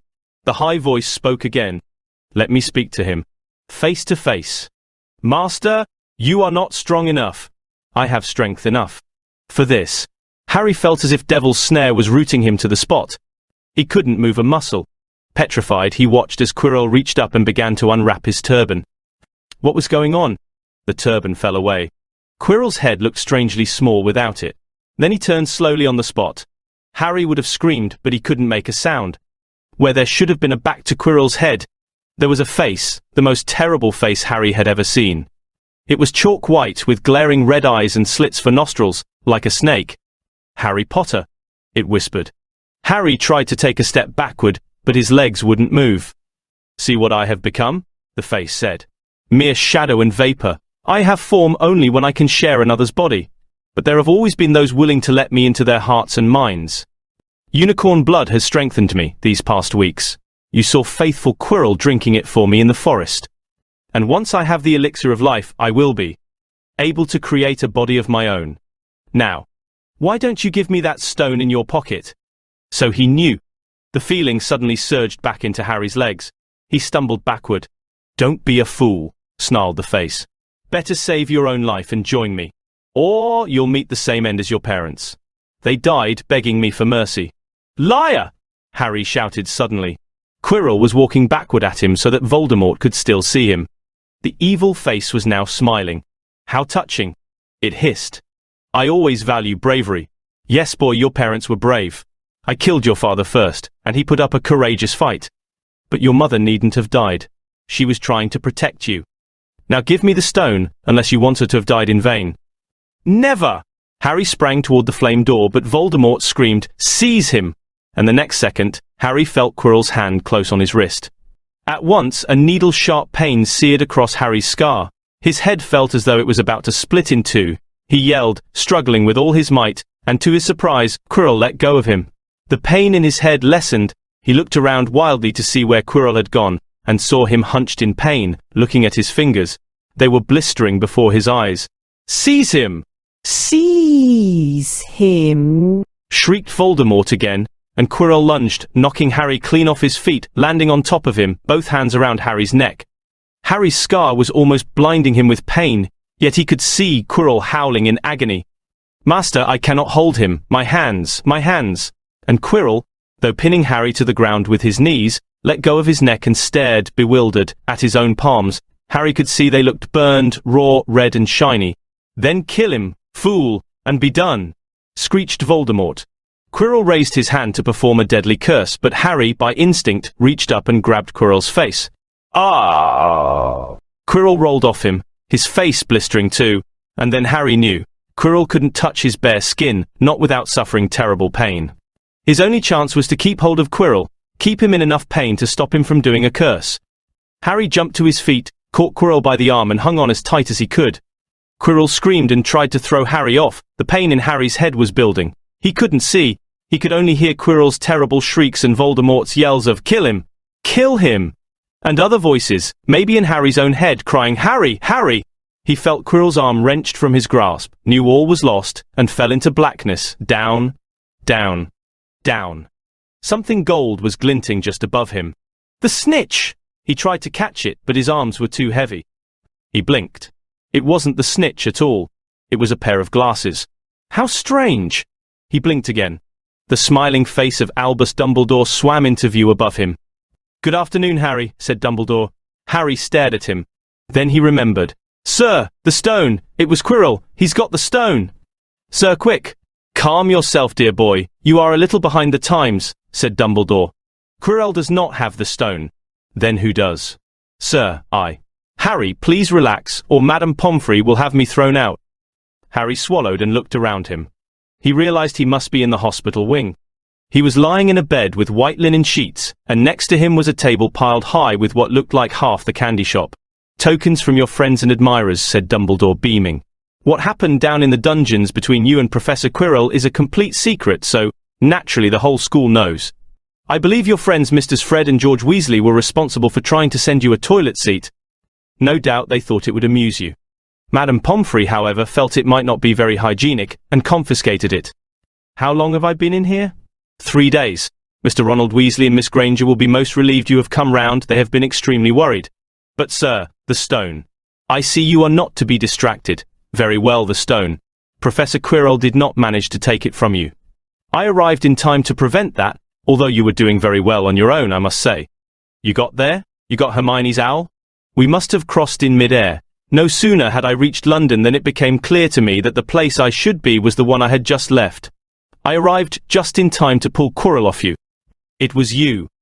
I feared I might be too late. You nearly were. I couldn't have kept him off the stone much longer. Not the stone, boy, you. The effort involved nearly killed you. For one terrible moment there, I was afraid it had. As for the stone, it has been destroyed." "Destroyed?" said Harry blankly. "But your friend, Nicholas Flamel." "Oh, you know about Nicholas?" said Dumbledore, sounding quite delighted. "You did do the thing properly, didn't you? Well, Nicholas and I have had a little chat, and agreed it's all for the best. But that means he and his wife will die, won't they? They have enough elixirs stored to set their affairs in order, and then yes, they will die." Dumbledore smiled at the look of amazement on Harry's face. "To one as young as you, I'm sure it seems incredible, but to Nicholas and Perenelle, it really is like going to bed after a very, very long day. After all, to the well-organized mind, death is but the next great adventure. You know, the stone was really not such a wonderful thing. As much money and life as you could want. The two things most human beings would choose above all. The trouble is, humans do have a knack of choosing precisely those things that are worst for them." Harry lay there, lost for words. Dumbledore hummed a little and smiled at the ceiling. "Sir?" said Harry. "I've been thinking." "Sir, even if the stone's gone, I mean, you know who. Call him Voldemort, Harry. Always use the proper name for things. Fear of a name increases fear of the thing itself." "Yes, sir." "Well, Voldemort's going to try other ways of coming back, isn't he? I mean, he hasn't gone, has he?" "No, Harry, he has not. He is still out there somewhere, perhaps looking for another body to share. Not being truly alive, he cannot be killed. He left Quirrell to die. He shows just as little mercy to his followers as his enemies. Nevertheless, Harry, while you may only have delayed his return to power, it will merely take someone else who is prepared to fight what seems a losing battle next time. And if he is delayed again and again, why, he may never return to power." Harry nodded, but stopped quickly because it made his head hurt. Then he said, "Sir, there are some other things I'd like to know if you can tell me. Things I want to know the truth about." "The truth?" Dumbledore sighed. "It is a beautiful and terrible thing and should therefore be treated with great caution. However, I shall answer your questions unless I have a very good reason not to, in which case I beg you'll forgive me. I shall not, of course, lie. Well, Voldemort said that he only killed my mother because she tried to stop him from killing me. But why would he want to kill me in the first place?" Dumbledore sighed very deeply this time. "Alas, the first thing you ask me I cannot tell you. Not today, not now. You will know one day. Put it from your mind for now, Harry. When you are older. I know you hate to hear tist. When you are ready, you will know." And Harry knew it would be no good to argue. But why couldn't Quirrell touch me? Your mother died to save you. If there is one thing Voldemort cannot understand, it is love. He didn't realize that love as powerful as your mother's for you leaves its own mark. Not a scar, no visible sign. To have been loved so deeply, even though the person who loved us is gone, will give us some protection forever. It is in your very skin. Quirrell, full of hatred, greed and ambition, sharing his soul with Voldemort, could not touch you for this reason. It was agony to touch a person marked by something so good. Dumbledore now became very interested in a bird out on the windowsill, which gave Harry time to dry his eyes on the sheet. When he had found his voice again, Harry said, "And the invisibility cloak, do you know who sent it to me?" "Ah, your father happened to leave it in my possession, and I thought you might like it." Dumbledore's eyes twinkled. "Useful things. Your father used it mainly for sneaking off to the kitchens to steal food when he was here. And there's something else." "Fire away." Quirrell said Snape. "Professor Snape, Harry." "Yes, him. Quirrell said he hates me because he hated my father. Is that true?" "Well, they did rather detest each other. Not unlike yourself and Mr. Malfoy. And then, your father did something Snape could never forgive." "What?" "He saved his life." "What?" "Yes," said Dumbledore dreamily. "Funny the way people's minds work, isn't it? Professor Snape couldn't bear being in your father's debt. I do believe he worked so hard to protect you this year because he felt that would make him, and your father even. Then he could go back to hating your father's memory in peace." Harry tried to understand this, but it made his head pound, so he stopped. "And sir, there's one more thing." "Just the one? How did I get the stone out of the mirror?" "Ah, now I'm glad you asked me that. It was one of my more brilliant ideas, and between you and me, that's saying something. You see, only one who wanted to find the stone, find it but not use it, would be able to get it, otherwise they'd just see themselves making gold or drinking elixir of life. My brain surprises even me sometimes. Now, enough questions. I suggest you make a start on these sweets." "Ah, Betty Bott's every flavor beans. I was unfortunate enough in my youth to come across a vomit-flavored one, and since then I'm afraid I've rather lost my liking for them. But I think I'll be safe with a nice toffee, don't you?" He smiled and popped the golden brown bean into his mouth. Then he choked and said, "Alas, earwax!" Madame Pomfrey the nurse was a nice woman but very strict. "Just 5 minutes," Harry pleaded. "Absolutely not. You let Professor Dumbledore in." Well, of course, that was the headmaster, quite different. "You need rest." "I am resting, look, lying down and everything." "Oh, go on, Madame Pomfrey." "Oh, very well," she said, "but 5 minutes only." And she let Ron and Hermione in. "Harry!" Hermione looked ready to fling her arms around him again. But Harry was glad she held herself in, as his head was still very sore. "Oh, Harry, we were sure you were going to. Dumbledore was so worried." "The whole school's talking about it," said Ron. "What really happened?" It was one of those rare occasions when the true story is even more strange and exciting than the wild rumors. Harry told them everything. Quirrell, the mirror, the stone, and Voldemort. Ron and Hermione were a very good audience. They gasped in all the right places, and when Harry told them what was under Quirrell's turban, Hermione screamed out loud. "So the stone's gone," said Ron finally. "Flamel's just going to die." "That's what I said. But Dumbledore thinks that—" What was it? "To the well-organized mind, death is but the next great adventure." "I always said he was off his rocker," said Ron, looking quite impressed at how crazy his hero was. "So what happened to you two?" said Harry. "Well, I got back all right," said Hermione. "I brought Ron round. That took a while. And we were dashing up to the owlery to contact Dumbledore when we met him in the entrance hall. He already knew. He just said, 'Harry's gone after him, hasn't he?' and hurtled off to the 3rd floor. "Do you think he meant you to do it?" said Ron. "Sending you your father's cloak and everything?" "Well," Hermione exploded, "if he did, I mean to say that's terrible. You could have been killed." "No, it isn't," said Harry thoughtfully. "He's a funny man, Dumbledore. I think he sort of wanted to give me a chance. I think he knows more or less everything that goes on here, you know. I reckon he had a pretty good idea we were going to try, and instead of stopping us, he just taught us enough to help.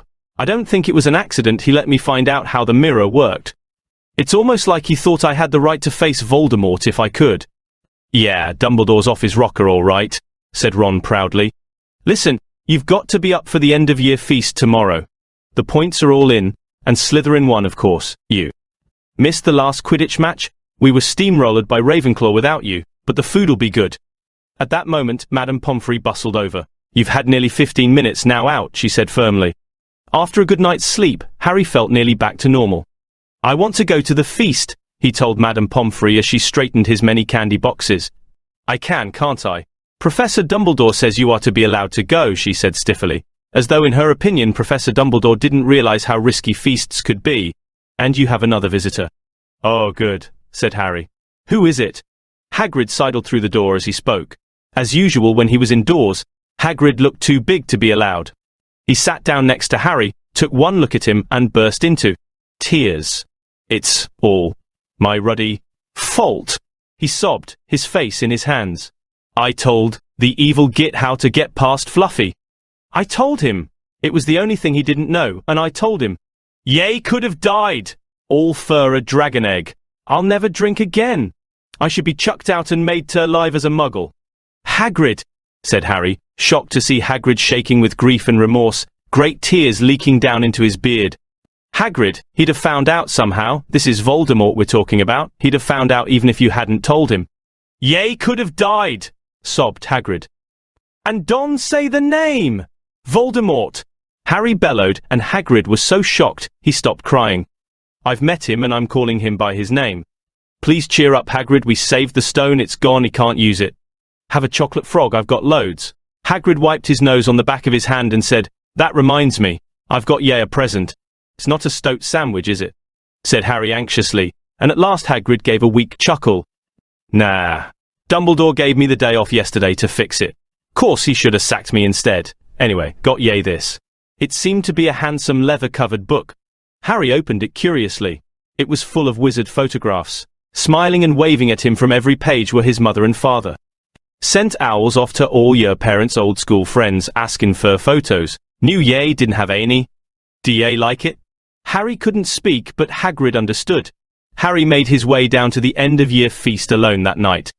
He had been held up by Madame Pomfrey's fussing about, insisting on giving him one last checkup, so the great hall was already full. It was decked out in the Slytherin colours of green and silver, to celebrate Slytherin's winning the House Cup for the 7th year in a row. A huge banner showing the Slytherin serpent covered the wall behind the high table. When Harry walked in there was a sudden hush, and then everybody started talking loudly at once. He slipped into a seat between Ron and Hermione at the Gryffindor table, and tried to ignore the fact that people were standing up to look at him. Fortunately, Dumbledore arrived moments later. The babble died away. Another year gone, Dumbledore said cheerfully. And I must trouble you with an old man's wheezing waffle before we sink our teeth into our delicious feast. What a year it has been! Hopefully your heads are all a little fuller than they were. You have the whole summer ahead to get them nice and empty before next year starts. Now, as I understand it, the House Cup here needs awarding, and the points stand thus: in 4th place, Gryffindor, with 312 points, in 3rd, Hufflepuff, with 352, Ravenclaw has 426 and Slytherin, 472. A storm of cheering and stamping broke out from the Slytherin table. Harry could see Draco Malfoy banging his goblet on the table. It was a sickening sight. Yes, well done, Slytherin, said Dumbledore. However, recent events must be taken into account. The room went very still. The Slytherin's smiles faded a little. Ahem, said Dumbledore. I have a few last-minute points to dish out. Let me see. Yes. First, to Mr. Ronald Weasley. Ron went purple in the face. He looked like a radish with a bad sunburn. For the best played game of chess Hogwarts has seen in many years, I award Gryffindor House 50 points. Gryffindor cheers nearly raised the bewitched ceiling. The stars overhead seemed to quiver. Percy could be heard telling the other prefects, My brother, you know, my youngest brother, got past McGonagall's giant chess set. At last there was silence again. Second, to Miss Hermione Granger, for the use of cool logic in the face of fire, I award Gryffindor House 50 points. Hermione buried her face in her arms. Harry strongly suspected she had burst into tears. Gryffindors up and down the table were beside themselves. They were 100 points up. Third, to Mr. Harry Potter, said Dumbledore. The room went deadly quiet. For pure nerve and outstanding courage, I award Gryffindor House 60 points. The din was deafening. Those who could add up while yelling themselves hoarse knew that Gryffindor now had 472 points, exactly the same as Slytherin. They had tied for the House Cup, if only Dumbledore had given Harry just one more point. Dumbledore raised his hand. The room gradually fell silent. There are all kinds of courage, said Dumbledore, smiling. It takes a great deal of bravery to stand up to our enemies, but just as much to stand up to our friends. I therefore award 10 points to Mr. Neville Longbottom. Someone standing outside the Great Hall might well have thought some sort of explosion had taken place, so loud was the noise that erupted from the Gryffindor table.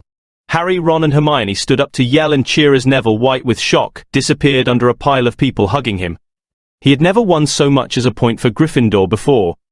Harry, still cheering, nudged Ron in the ribs and pointed at Malfoy, who couldn't have looked more stunned and horrified if he'd just had the body-bind curse put on him. Which means, Dumbledore called over the storm of applause, for even Ravenclaw and Hufflepuff were celebrating the downfall of Slytherin. "We need a little change of decoration." He clapped his hands. In an instant, the green hangings became scarlet and the silver became gold. The huge Slytherin serpent vanished and a towering Gryffindor lion took its place. Snape was shaking Professor McGonagall's hand, with a horrible, forced smile.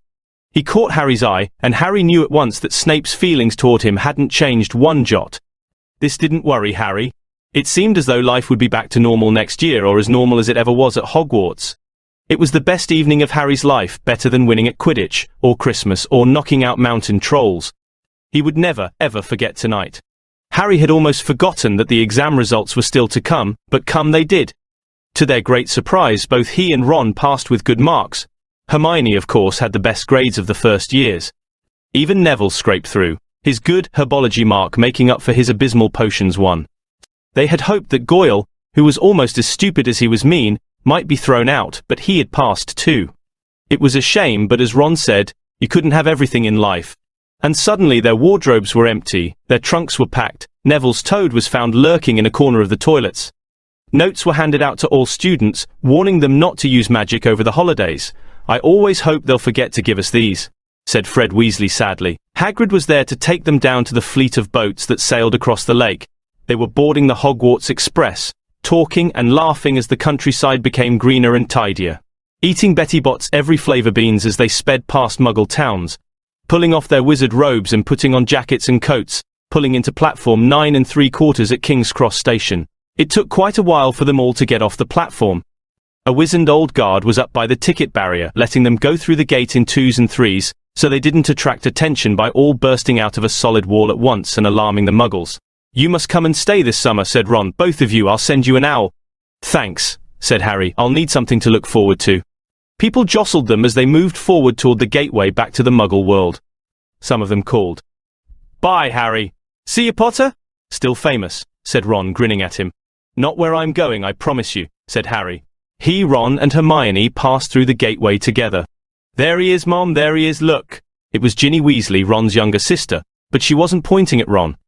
"Harry Potter!" she squealed. "Look, Mom." "I can see." "Be quiet, Ginny, and it's rude to point." Mrs. Weasley smiled down at them. "Busy year," she said. "Very," said Harry. "Thanks for the fudge and the sweater, Mrs. Weasley." "Oh, it was nothing, dear." "Ready are you?" It was Uncle Vernon, still purple-faced, still mustached, still looking furious at the nerve of Harry, carrying an owl in a cage in a station full of ordinary people. Behind him stood Aunt Petunia and Dudley, looking terrified at the very sight of Harry. "You must be Harry's family," said Mrs. Weasley. "In a manner of speaking," said Uncle Vernon. "Hurry up, boy, we haven't got all day." He walked away. Harry hung back for a last word with Ron and Hermione. "See you over the summer then." "Hope you have, a good holiday," said Hermione, looking uncertainly after Uncle Vernon, shocked that anyone could be so unpleasant.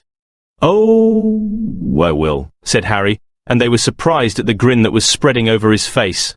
"They don't know we're not allowed to use magic at home. I'm going to have a lot of fun with Dudley this summer."